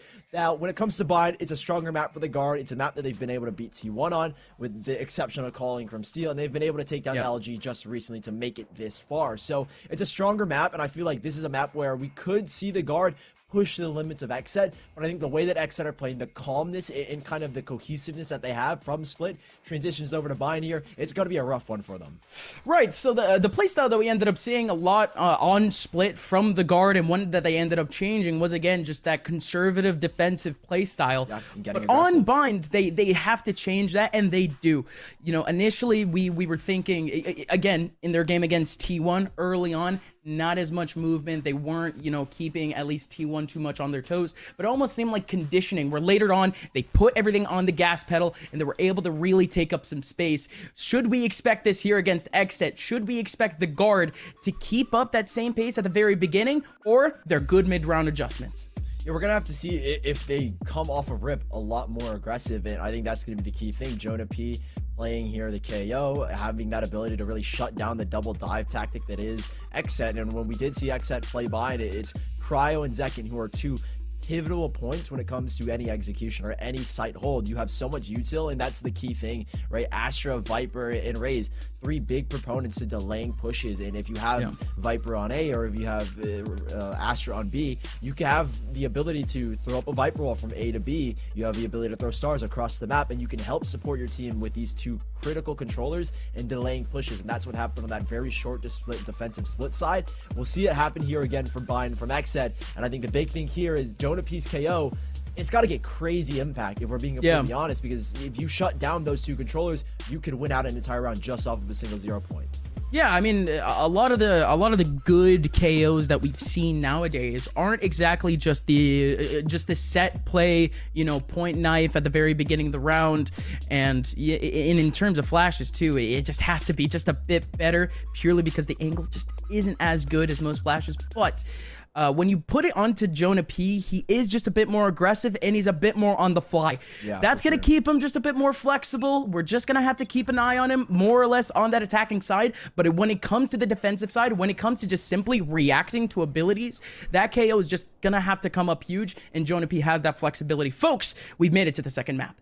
Now, wall goes up here towards A, so a lack of info here, especially for XSET. Never mind, that recon bolt finds a whole lot of it, and while the guard starting to work their way up, Zekin again with his util is going to be really critical here to delay. He's going to get the boom bot out. No, not in time, actually. Never mind, it is going to work its way on through. The players up top here, XSET, off that initial contact, have quickly adjusted. They're going to lock down this backside, allow these rotations to come through, and now it's up to the guard here to win out the post round. It's tough now. Valen needs to use up all of his stars. Yeah, the 0 point is amazing. He gets 3 pieces of information, 3 players there. Not only that, but the suppression is going to take just a bit longer for this take to actually happen. BCJ, Aaron, both trying to take up U-Haul, and Valen has it all. He still had the insurance policy next to him in terms of net, but in comes the rest of XSET. It's Cryocells joined alongside Def, and look at this from Jonah P coming up from behind, but Cryo's just even better. He's just more aware. He even peeks him out from behind, gets up that flank, but Cryocells, now the last one remaining in the 1v3. He was disconnected a bit from that short position, but now he has to just keep fighting. Valen from the back of sight makes his wide swing, and the guard have an all pivotal pistol round. Yeah, so much confusion in those last couple of seconds, but the guard were able to take that side off of a quick pop from Zekin, right? Zekin gets spotted out, they get that frag, like, all right, critical piece of player, or critical player gone, let's move out, let's take this A site quickly. And then in that post plant, they get aggressive in towards U-Haul, taking that control as well, kind of eliminating the options that XSET have for this retake possibility. And in the very end, scattering themselves across the map, or scattering themselves across the site, are able to pick up that first round. XSET are going to work with pistols once more. Def is going to be only one to upgrade. He's going to have a sheriff to play with here in guard. 5 Spectres. They spread themselves across a heavy B lean here, however, though. And it looks like that's possibly where we're going to end up here.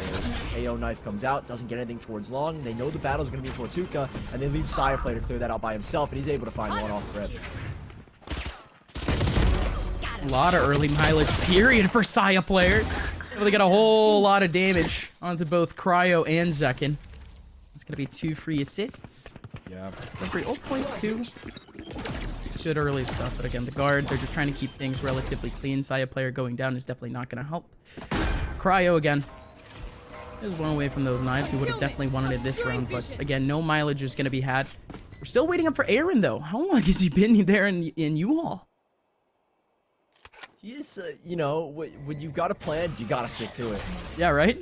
He doesn't even get tagged by the 0.9, so they actually have no idea that Doesn't care. Zero right, care. He's just sat in here, right? If you've got a plan, and his plan was, I'm gonna sit in U-Haul, and I've got a shorty. I'm guaranteed to get one, right? You gotta envision the success, and unfortunately his vision is completely wrong. He's gonna go down to the spike to get the credits here, but you know, I applaud Aaron. Committed to the fight. Committed to this. He wanted a shorty kill. He did. Didn't get he it. did. And, you know, good man. What a man. A little bit of a disappointment. That's what you want. That's the kind of player you want on a team. One that's dedicated. No, that's actually the type of person I want in a relationship. Reliable, consistent, and committed. This is. You're speaking volumes to the masses. No, that was just a veil of desperation on my part. But talking about the next round, we shouldn't be talking too much about desperation. The guard are actually sitting pretty on their bonus, at least. Not stretching out too much in terms of that economy. Actually, good stuff from Saya. Not going too far in terms of just buying up a rifle. He's actually just going to stick to that Marshall. Barely spending more than the rest of his teammates. And that 0.8 is so good. Did that get all three? That is perfect. I think it did. They got the info as Perfection. well that they're getting aggressive towards showers, and no one of the guard has actually gone for showers control. So I feel like XSET should be making a slight read into this B hit. Aljohn comes out. The op has been revealed as well. Aljohn to come back as well, but Saya's going to counter back. I mean, so many counters going back and forth, to be completely honest. Cryo, an aggressive peek is going to get Grauwil pulled, and now with all this noise that the guard have made, they realize XSET should be pulling rotations, and that they've done exactly that. There were 3 players in A, now only 2.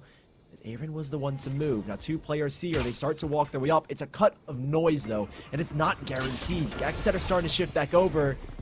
Smokes down and everything, no showers control, and it is Def who has big impact here, right? If he's able to come out and find a swing, he could really be the difference maker, but he ends up falling. Oh no.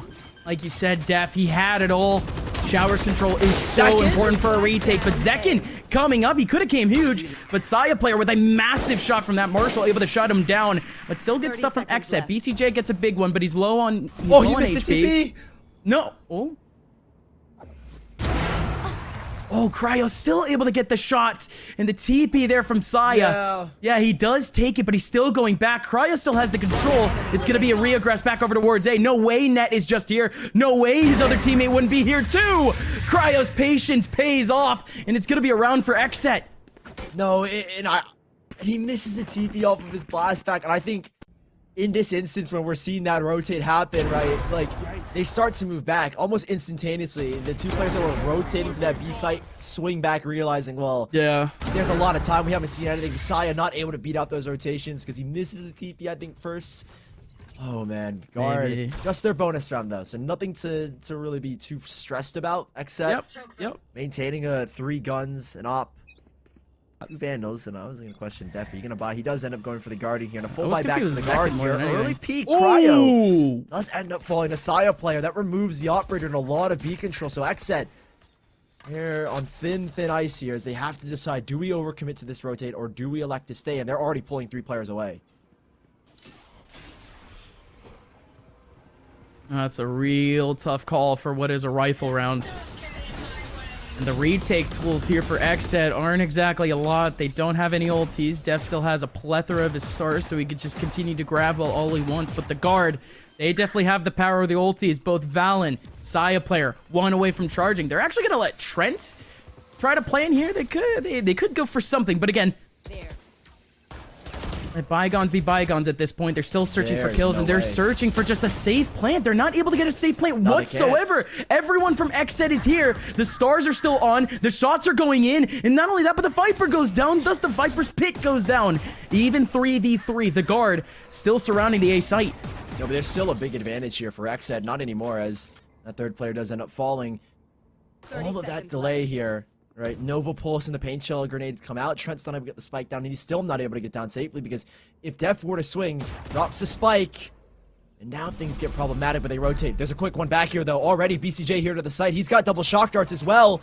He takes the fight. He should be good for 1. Yes, he is. Shock darts if he has a lineup, and there's only 10 seconds left. Trent's the one with the spike on his back, and all it's going to take is 1 hefty shock dart that comes at the right moment. No way! No, Spike's still down, and Valen's got a chance.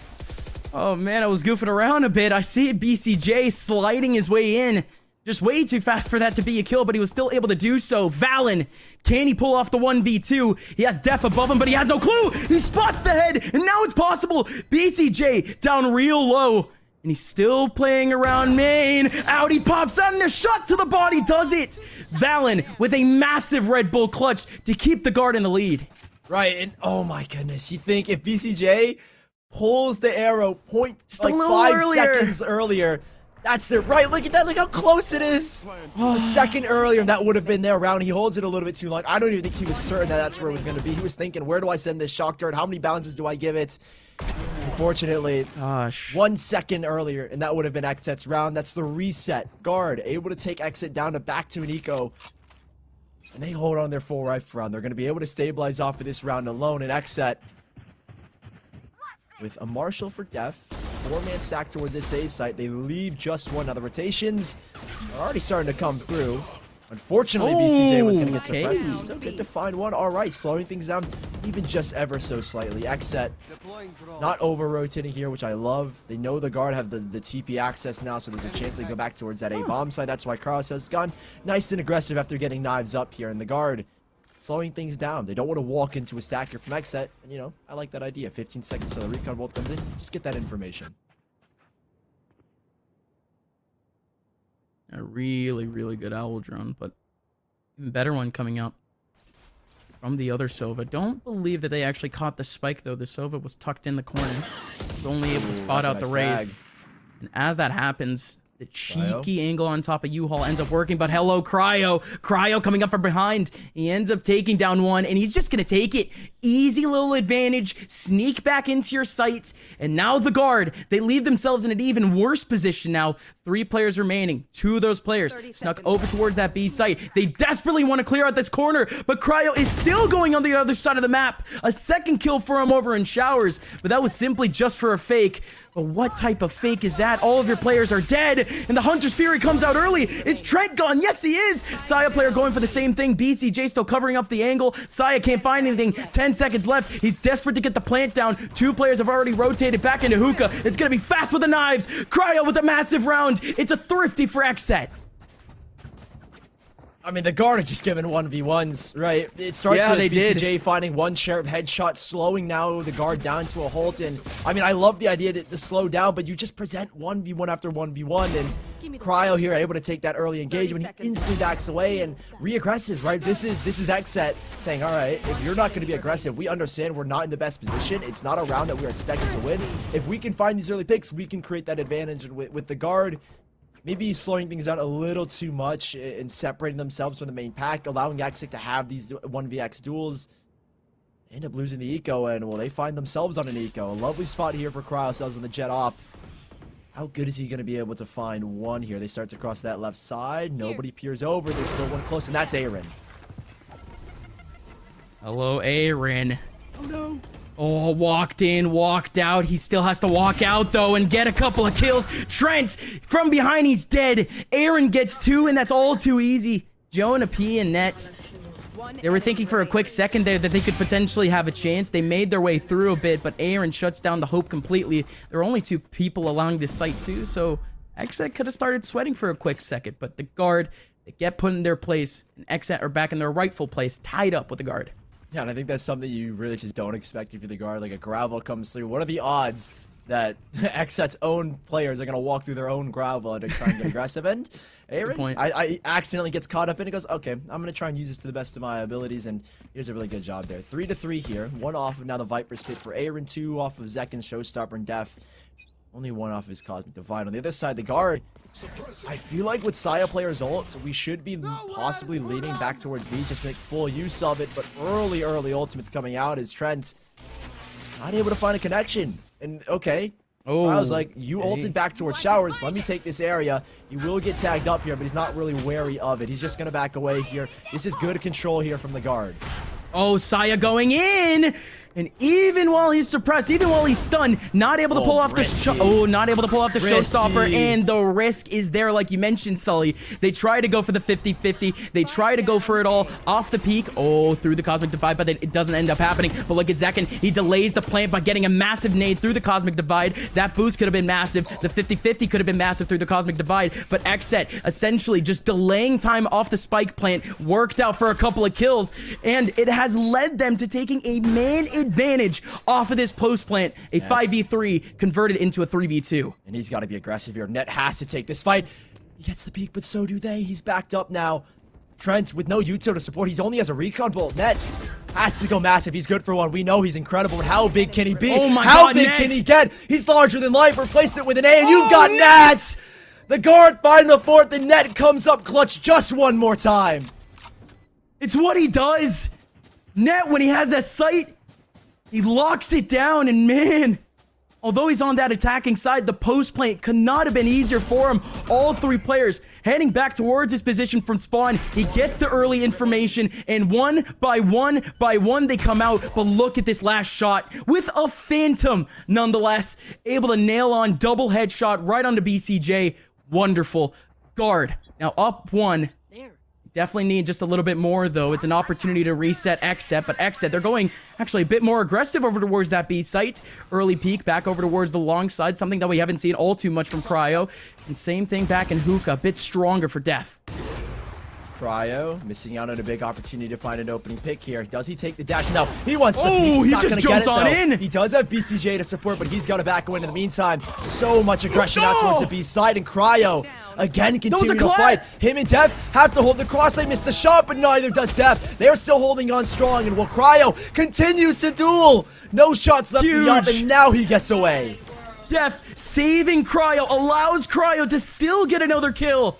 Unreal.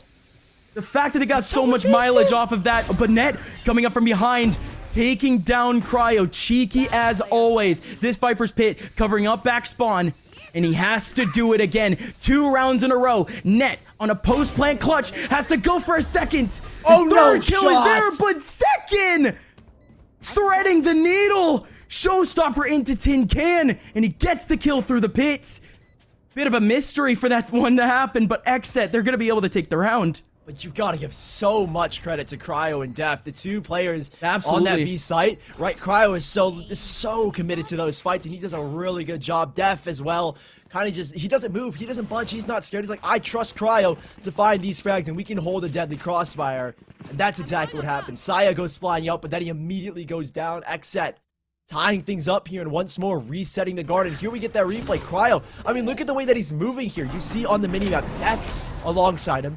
BCJ goes down behind, but he's not phased at all. Cryo stays cool, calm, and collected to win out this round for his team, which will at least give it a winning chance here. And second, just to close it off, like you said, threading the needle. Guard, that's a frustrating round to lose out on. That's one way to get a rat out of Viper's Pit, and that's with a big excavator, the showstopper. Yeah, real good usage of it when it's almost literally just a 50-50. When it's just a coin flip, you might as well just launch it if you know the general direction of someone. Now we go into the next round. I said before that XSET, they were on the verge of the first reset in a little bit. But instead, again, they pull out that Uno reverse card. They've done it onto the guard instead. Sheriffs are out. And so are they.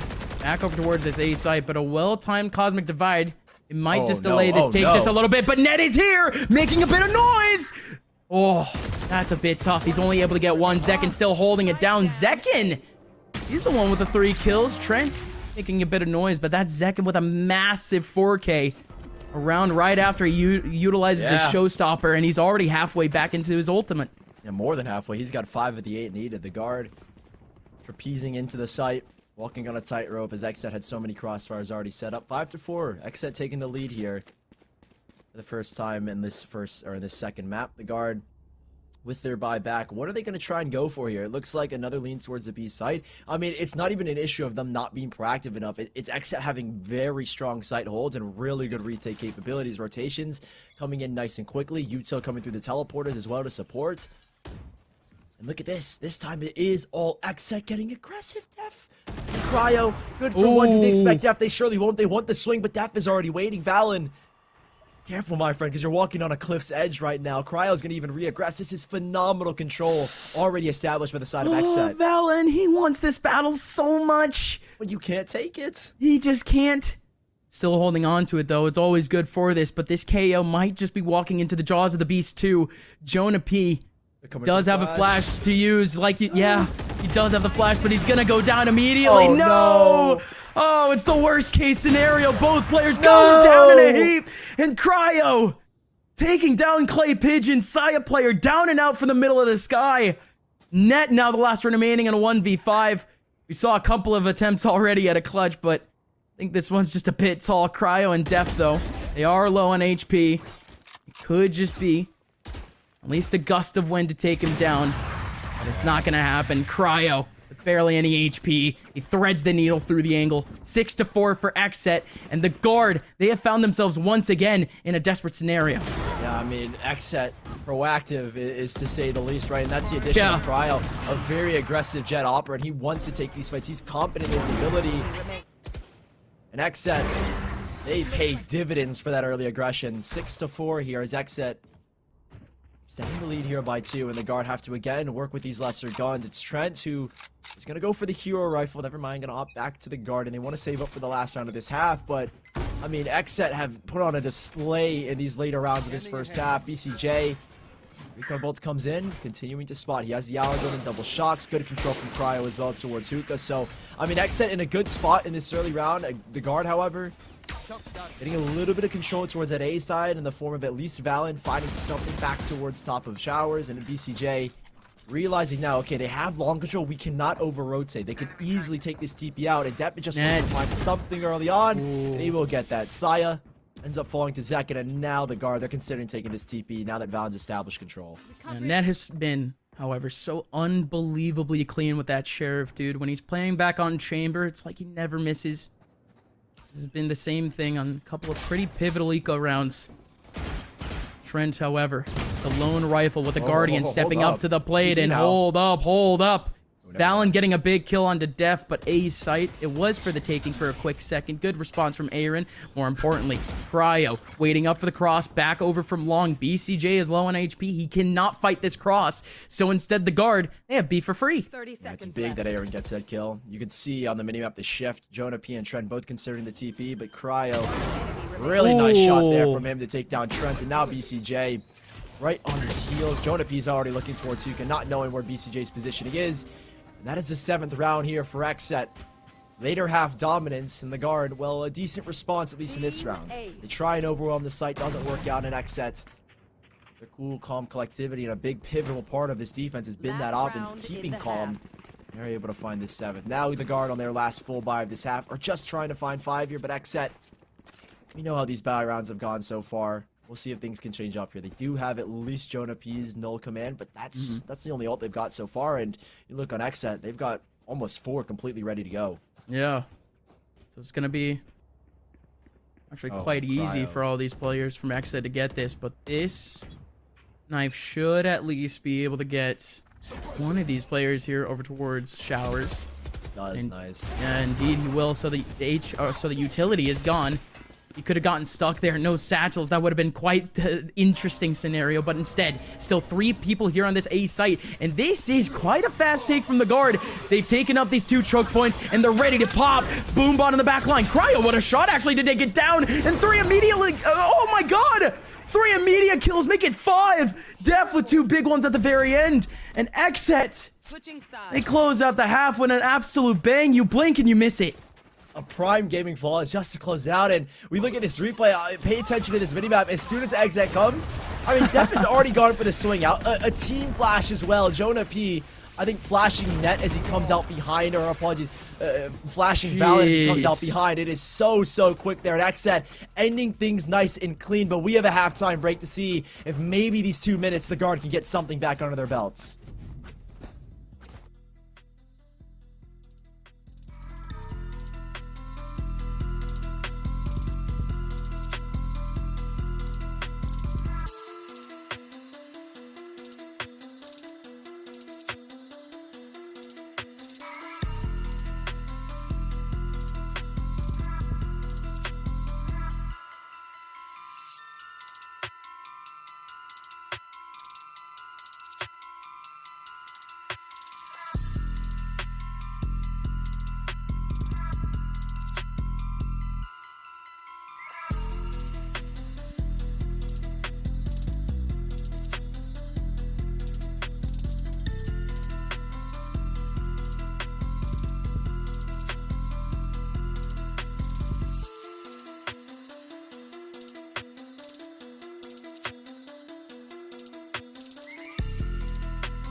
Welcome back. The guard looking a bit better for wear. A couple of real explosive rounds for them made it look like they had the momentum going in that first half, but XSET, they close it out right. It's 8-4 going into the second, and XSET, they've already started off with a bit of a default looking for spread control.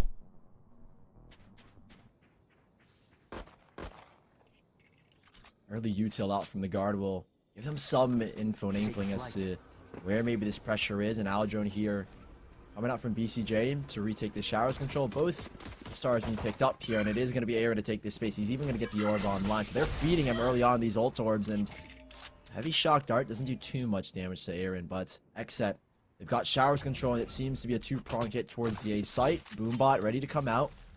Snakebite to clear that close right corner. Okay, XSET, all the pieces have come into form. Now you just got to put them together, and Cryo has already assembled one of those pieces. That's huge, but Trent is just even better. He gets two big ones over towards the showers area, but these two players... Oh, Trent! Unreal! The lineup ends up working out for him. It was a collateral. And Net comes up from behind and finishes off the round. Oh, we just got to see that one again. Trent, the one-man wrecking ball. Wow, XSET. You had the pieces, and man, Trent just pulls them apart. They got the pieces, he knocks them down. The first two, right? There's literally a Boombot running at him, and he's still able to break the Boombot on 30 HP. And unfortunately, I mean, that spacing is just not, it's just not it. I'm gonna be honest, XSET. And he lines them both up, and wow, Trent pulls out a big pistol round for the guard here, right? That sets them up for success. They now have a full buy. They should be guaranteed a 6 here.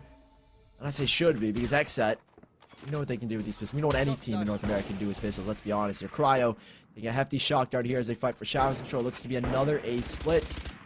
Trent up close, and this time he's got a Spectre, and you've only got pistols, so you can only imagine the damage he's going to produce once more.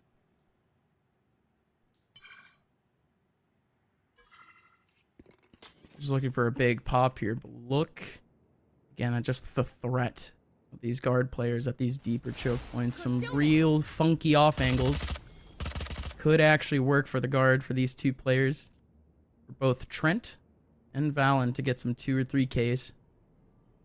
Both of them sitting in real funky spots. That Cubby in the back of A, and look at this carpet. Now for at least the Astra and the Raze Saya player looking for a big one in XSET. They don't want to make any moves whatsoever. They felt this sort of threat. And yeah, they were right. Trent comes out, gonna be able to get 2. And just down to Zekin, who can't go anywhere else. Quick and clean.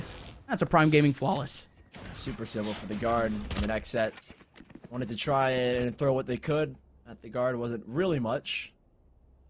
But now they've got their full buy back. Def is gonna go on the guard here, so the guard, they're going to go for this full bonus, and we'll see if they're going to be able to hold it up here. I mean, early on, it's not the guard getting very active when it comes to getting for map control. I mean, there are times where they're going to fight back for showers, but overall, they've sat back on the A site for these first 2 rounds, so we'll see if something is going to change, and it looks like exactly that. A 3-man shift towards the B side, and they have Jonah P's early 0 point to find this early information. He's got the Bulldog, and he will get a little bit of information. All right, now we know that Def is over towards this side. They've removed the main smoker over towards B, but Cryo, that's a lovely shot to open up the B site. I thought it was Zekin for a quick second. I'm like, there's literally no way he got that kill. Yeah, full running with the Prime Phantom, no shot. Okay, that one. Come on! Like, even then, what was that flick? Nice, Zekin. And hitting the aim lab for sure. 2 players in the back of B. They now feel the pressure. 2 bodies in front of him, and for Jonah P, he's actually thinking about rotating, and he will rotate. The full gamble's gonna be made. They've shifted so far over the guard, but now they come back. This is almost perfect timing, but it's not even gonna be an A hit. The guard had the right idea. I mean, the spike, oh, it's leading back towards A. What? This could be, oh my god, either amazing for either the guard Jet's or clearing right now. Saya just holding this corner. He is gonna get 1. He's good for 1. He's got a nade here to support as well. Oh, but BCJ ran. Okay. Okay, that kill actually stopped. Oh, what timing? Jonah P. Phenomenal timing. He's got to come off. Oh, this timing. Oh, he cut him off. Takes down BCJ, but Zekin is just better. Gets the lineup on 2, taking down Jonah P and Saya. Trent still fighting for that mid side, thinks that there's a player in hookah, but instead he went back over towards the long side. Trent with the Owl drone, looking for that information. Oh, the ping's gonna be good. Oh my God, Trent, what a shot. Cryo cells sitting up in cubby, only popping the head. His head gets popped. 8 HP remaining. He does have double shocks, but he utilizes them so early. It hits on target, but cryo cells is just better. 9-6 going back to XSET, but what an attempt for Trent. Yeah, I mean, you see the idea there for Trent to get those shock darts out, and I mean, so does Cryo Cells. He's like, he's gonna send another shock. I'm just gonna take this swing. He does exactly that, and I mean, this is a ring around the world, right? They're just the Harlem Globetrotters. XSET continuously moving back and forth. I mean, the guard had that early B rotate. They shifted back to that A site with Saya player in such deep positioning, but unfortunately, XSET, they made that read. They said, okay, we'll just take the TP. Let's get out of here. I mean, BCJ was already moving back towards B with the spike anyway after they felt that contact. And XSET able to shut down the guard's early momentum. A full buyback here, though that last round was just their bonus.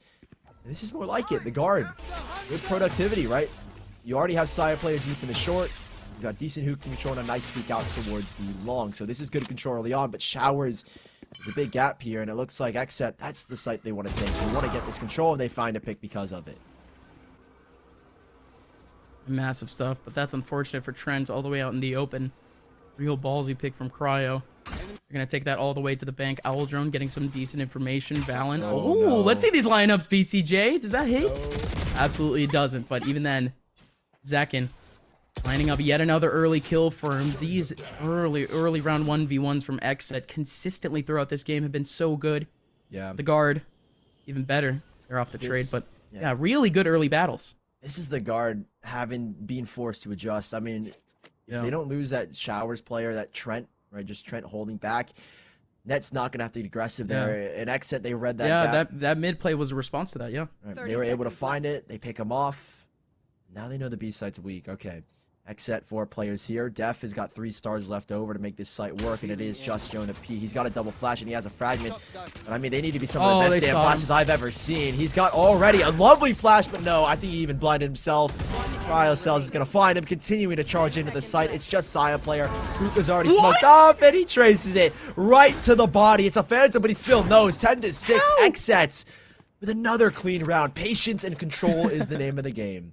I think his teammate might have spotted him and he showed up on his radar, but all right, whatever it may be. XSET looking like a well-oiled machine, getting more and more comfortable here on Bind.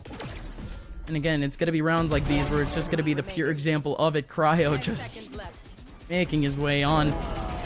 Nah, it's just a full aggression. Yeah, that's just crazy. That is just crazy. But even then, moving on into the next round, are we going to see that same aggression from a couple of these players from the guard? XSET, they don't seem to be making their own early moves. And in every single round, it's Cryo finding these openings, and you see he's doing it here again. He's alone. He wants an opening. Net's going to tuck himself in the cubby. He's going to take the TP if he needs, but I mean, there's not even the reliability that there's nobody there. Trent will send a recon dart, so it's kind of false hope, even though Def is playing a really deep angle, and Aaron's really close as well. Guard are now going to get punished because of this, and it's a double tag. It could be 2 for 1, but no, nothing. Lovely damage, though. Saya player and Valen goes down to their last quarter of HP, and Nets has decided to push up even further. Cryo to find this first pick, and it's just a Viper's Wall. It's actual a Viper's Wall and a literal wall separating these two players. And XSET, 50 seconds left, taking their sweet time. They've done a lot of damage to 3 players. There you go. Second time's a charm. Yeah. There you go. There you go, BCJ. Yeah, real tough for BCJ and still able to nail it, but you know, gets it in the end. That's what matters most. Yeah, it's always what matters. BCJ, absolute god in terms of util usage. He's had a couple of shock darts today. Yeah, I know. I was about to say, if he misses the first time, you can't miss the second time. But it happens to the best of us. XSET, they're not going to confide too much in just that utility, right? B site completely empty. They're going to utilize the nebulas, of course, to at least cover up these back choke points, but more importantly, the guard. Everyone's still stuck towards these back lines. Oh, the showstopper actually got shut down. Oh, Zekin, that sucks. A great zeal point, I guess. Zekin. Oh, pops on. He's still able to get the exact same impact, if not even worse, because it's 3 kills to regain the orbs. But Zekin, don't care, didn't ask, plus you're gone. Oh my. I mean, yeah, it's an anti-eco, but that is just sick spray control. Look how snappy this man looks. Two different players. Splash goes in. He's playing the anti-lash. One. She flicks and then flicks right. Like, look at the way his crosshairs moving left, right. Oh, teammates already got him. Let me flick back left. Wow, Zek, okay. A little bit of a showboat there. Now 11-6. XSET only crazy. 2 away from solidifying their spots. Yeah, this is the Those close backbreaker. Qualifiers. The guard, yep, like you said, the backbreaker. No credits left over if they were to lose this round. And it's XSET who want to take a very fast approach. Crowdsel's the opener for every single round. He's going to get aggressive. He's got second right on his tail, but there are 3 players here from the guard. They only have a solo lurking aiming towards that A side, and Cryo is going to open us up with 1, open us up with 2, open us up with possibly a 3rd, but Jonah P is only able to find 1. He's going to get shut down here. No res available, and this should be round number 12 as it's just onto net. Just onto net, but net, he actually gets a bit of a gift. In front of him, down goes Aaron. Oh, man. Oh, man. Yeah, I was about to say a bit Thanks, disrespectful, but they absolutely need it. Zach, and do your little dance, my friend. He deserves a victory dance. He didn't exactly get his moment after this insane kill, so there you go. Ned, however, does want to celebrate on his own. He's had a couple of great plays, but again, they've just been a part of the process. They're just dumping Yuto so much, and that's like, I gotta try it. I gotta ult. Something. I mean, he's kept the spike from going down so far. The satchel stuck onto him. Blast pack. We'll see if we can get something out of this. Too many angles to look at, and yeah, net.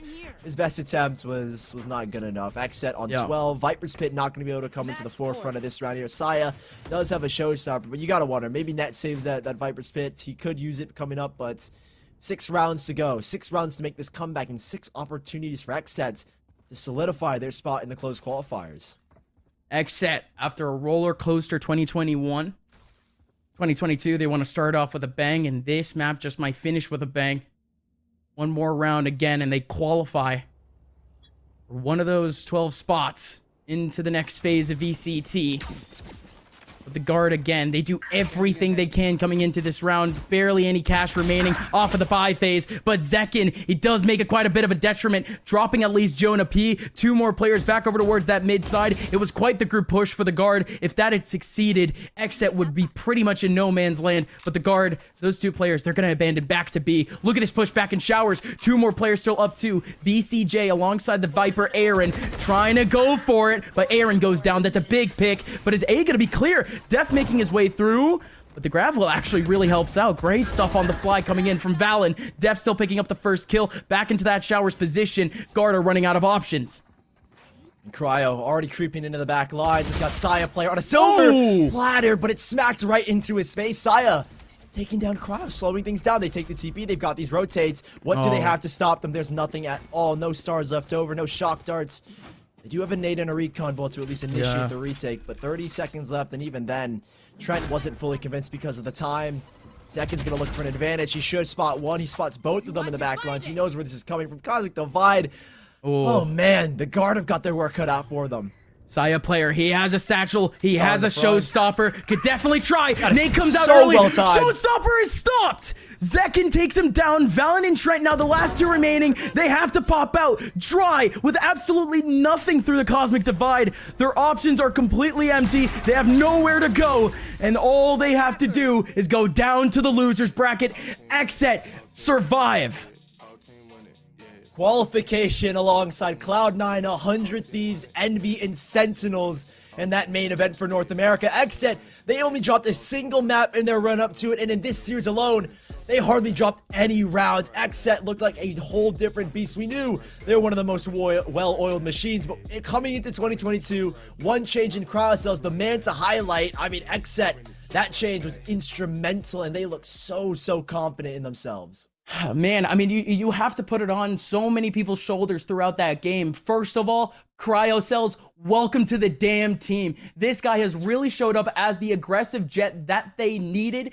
And again, that's not dumping on the other jet that they have, but dude, the early round impact that XSET has had, it looks like a completely different team. But hopefully it's not just going to be this game. They need to keep up this consistency when they end up facing up the rest of the top 10 of NA, but this was quite the showing. Yeah, I think XSET for their first showing really back after the NSG Open Series. I mean, it looked phenomenal. You look at this guy, Cross, 27 kills across 19 rounds, living up to the more than now 1 kill per round, at least in these upper bracket semifinals. He's been phenomenal throughout this whole series. He's been phenomenal throughout the whole tournament, right? Having the best stats leading with these last 8 teams in the upper bracket. So huge props to Cryocells, but the supporting cast, you can't even really call them supporting cast. Everyone played a critical point when it came to setting up those wins, right? Zekin feels a lot more comfortable in that Raze role. I mean, Aaron and of course Def playing so pivotal with the util to delay pushes and get site control alongside BCJ, who just initiates every single fight. So XSET, it's a very cohesive setup, and of course it's very difficult if you are the guard to break down that cohesive setup. And if we look back at these highlights here in a second, XSET, you can kind of see, if you look at the map, just the fluidity and the cohesion and the instant reactions to any little bit of info. So we'll take a quick second to set up the Verizon post-match interview, but of course enjoy the Prime Gaming post-match highlights. Be fast.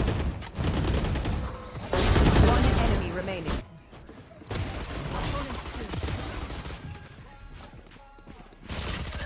Last enemy taken out. Yikes. One enemy remaining. Gone.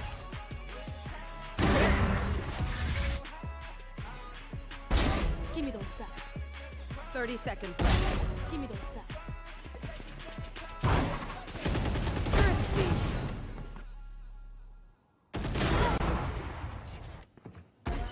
One enemy remaining.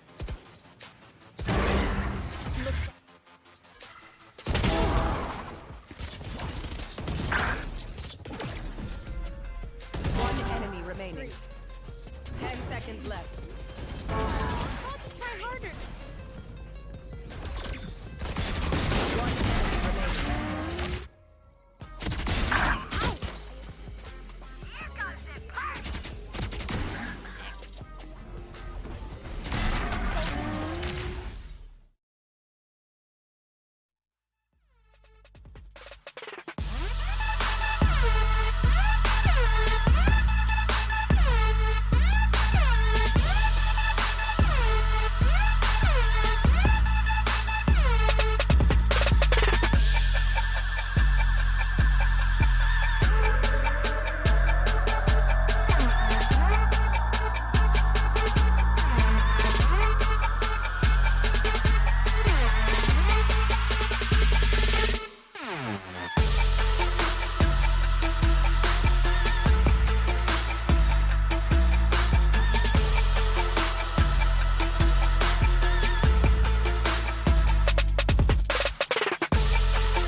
Knock, knock, it's the Reaper. Soul snatching on my leisure. Non-proper, my feet up. About to pop off and then re-up. Alpha wolf, so I moonwalk. Spaced out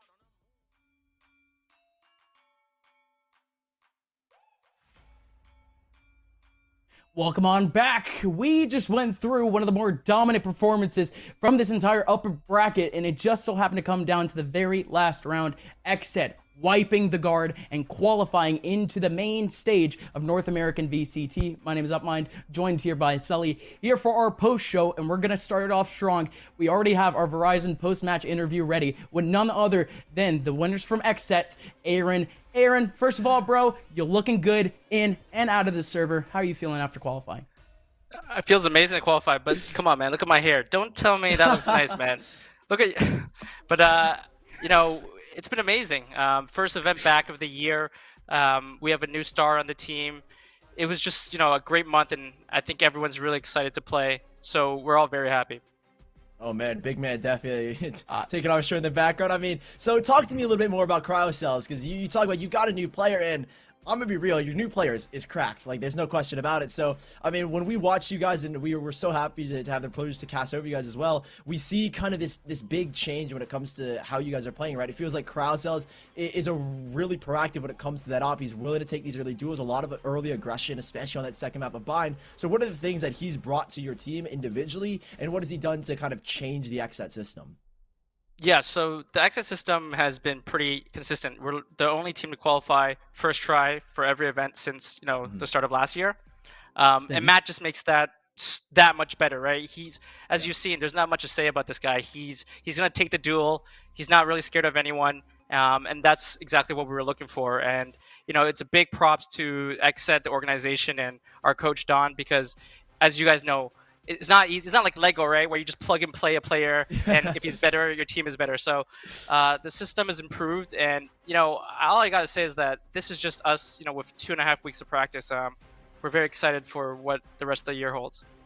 Man, so you say 2.5 weeks of practice. So now you've got a little bit of time off. So, of course, you guys, we haven't had you on mainstream yet. So, I mean, just talk to us. Like, what are your plans? Obviously, you've got so much more time with cryocells. What are the expectations? Of course, we're looking at you guys to be one of those qualifying teams if to take down the top dogs right now. So, I mean, do you have any message for the fans? And, like, just reassure us, basically, that XSET, this is going to be a continuing strong progress. Yeah, as you guys know, I mean, you guys were casting us before we were, I guess, big or more popular now, but we're just constantly getting better. The org, the team, the players on this team have made it so that every step of the way we're getting better. And that's just our whole philosophy, right? Every day we got to get a little bit better. But you got to be better than the other people as well. People are working hard, and we're not going to stop working hard. The last time that you guys were on LAN was back at LCQ, but I hope the next time that you guys are on LAN in just in a few months for that first Masters. Good luck for the qualifier, good luck in the main stage, and congratulations on the qualify. Thanks, guys. Always a pleasure. Yeah, definitely always a pleasure. I actually got a little bit of time to hang out with the XSET guys back in LCQ, and again, all those guys, goofy, funny to be around, and Aaron, confident that this year is going to be XSET's year. And again, what a way to do it. That game against the Guard proved everything. Yeah, I mean, you hear the words from Aaron, it's a slow progress. They've only had 2.5 weeks with crosses, like dropping a single map in VCT with only 2.5 weeks of practice with their fifth. It's kind of I didn't like to hear that, by the way. I didn't like to hear that was a bit rough. I mean, if I'm being honest, I don't like to hear it for the other teams, because you're losing to a team that has only got 2.5 weeks of practice with all that five. Does hurt. Right, but Crow just slots in absolutely perfectly. He's looking monstrous when it comes to the actual server. So huge props to XSET. Day in and day out, they're making progress, and they got to be better than everyone. You heard from Aaron, XSET are hungry. Let's wrap up the show. AimLab flick of the day coming up, and we've had a couple of plays. It's Net, he was a bit of a stud a little bit earlier on, but Zekin, he had a couple of pretty good plays over towards that back line, but it had to be Net, a massive 3K at the back of this site, essentially call it a 1v3. Net gets that first piece of information, and he finishes it off with 3 absolutely pivotal frags. It's the flick of the day, brought to you by AimLab, and Net deserved it.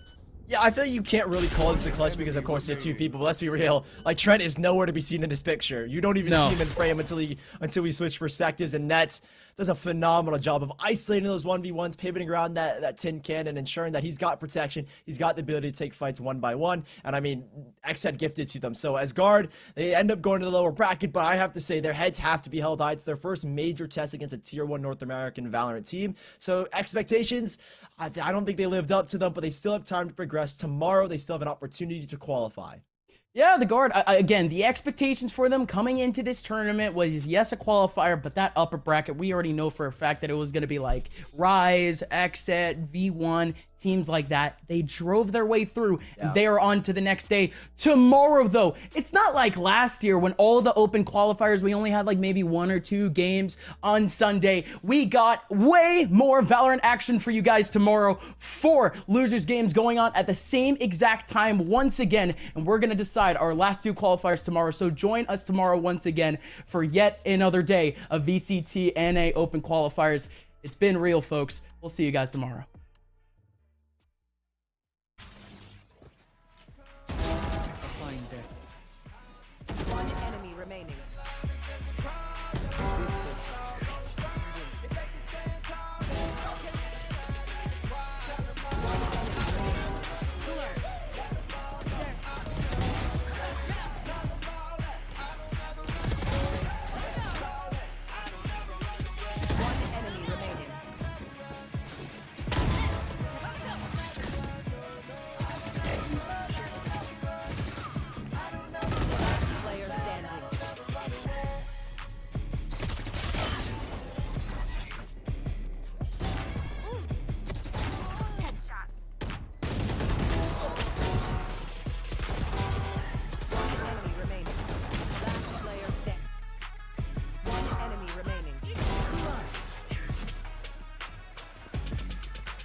to snap.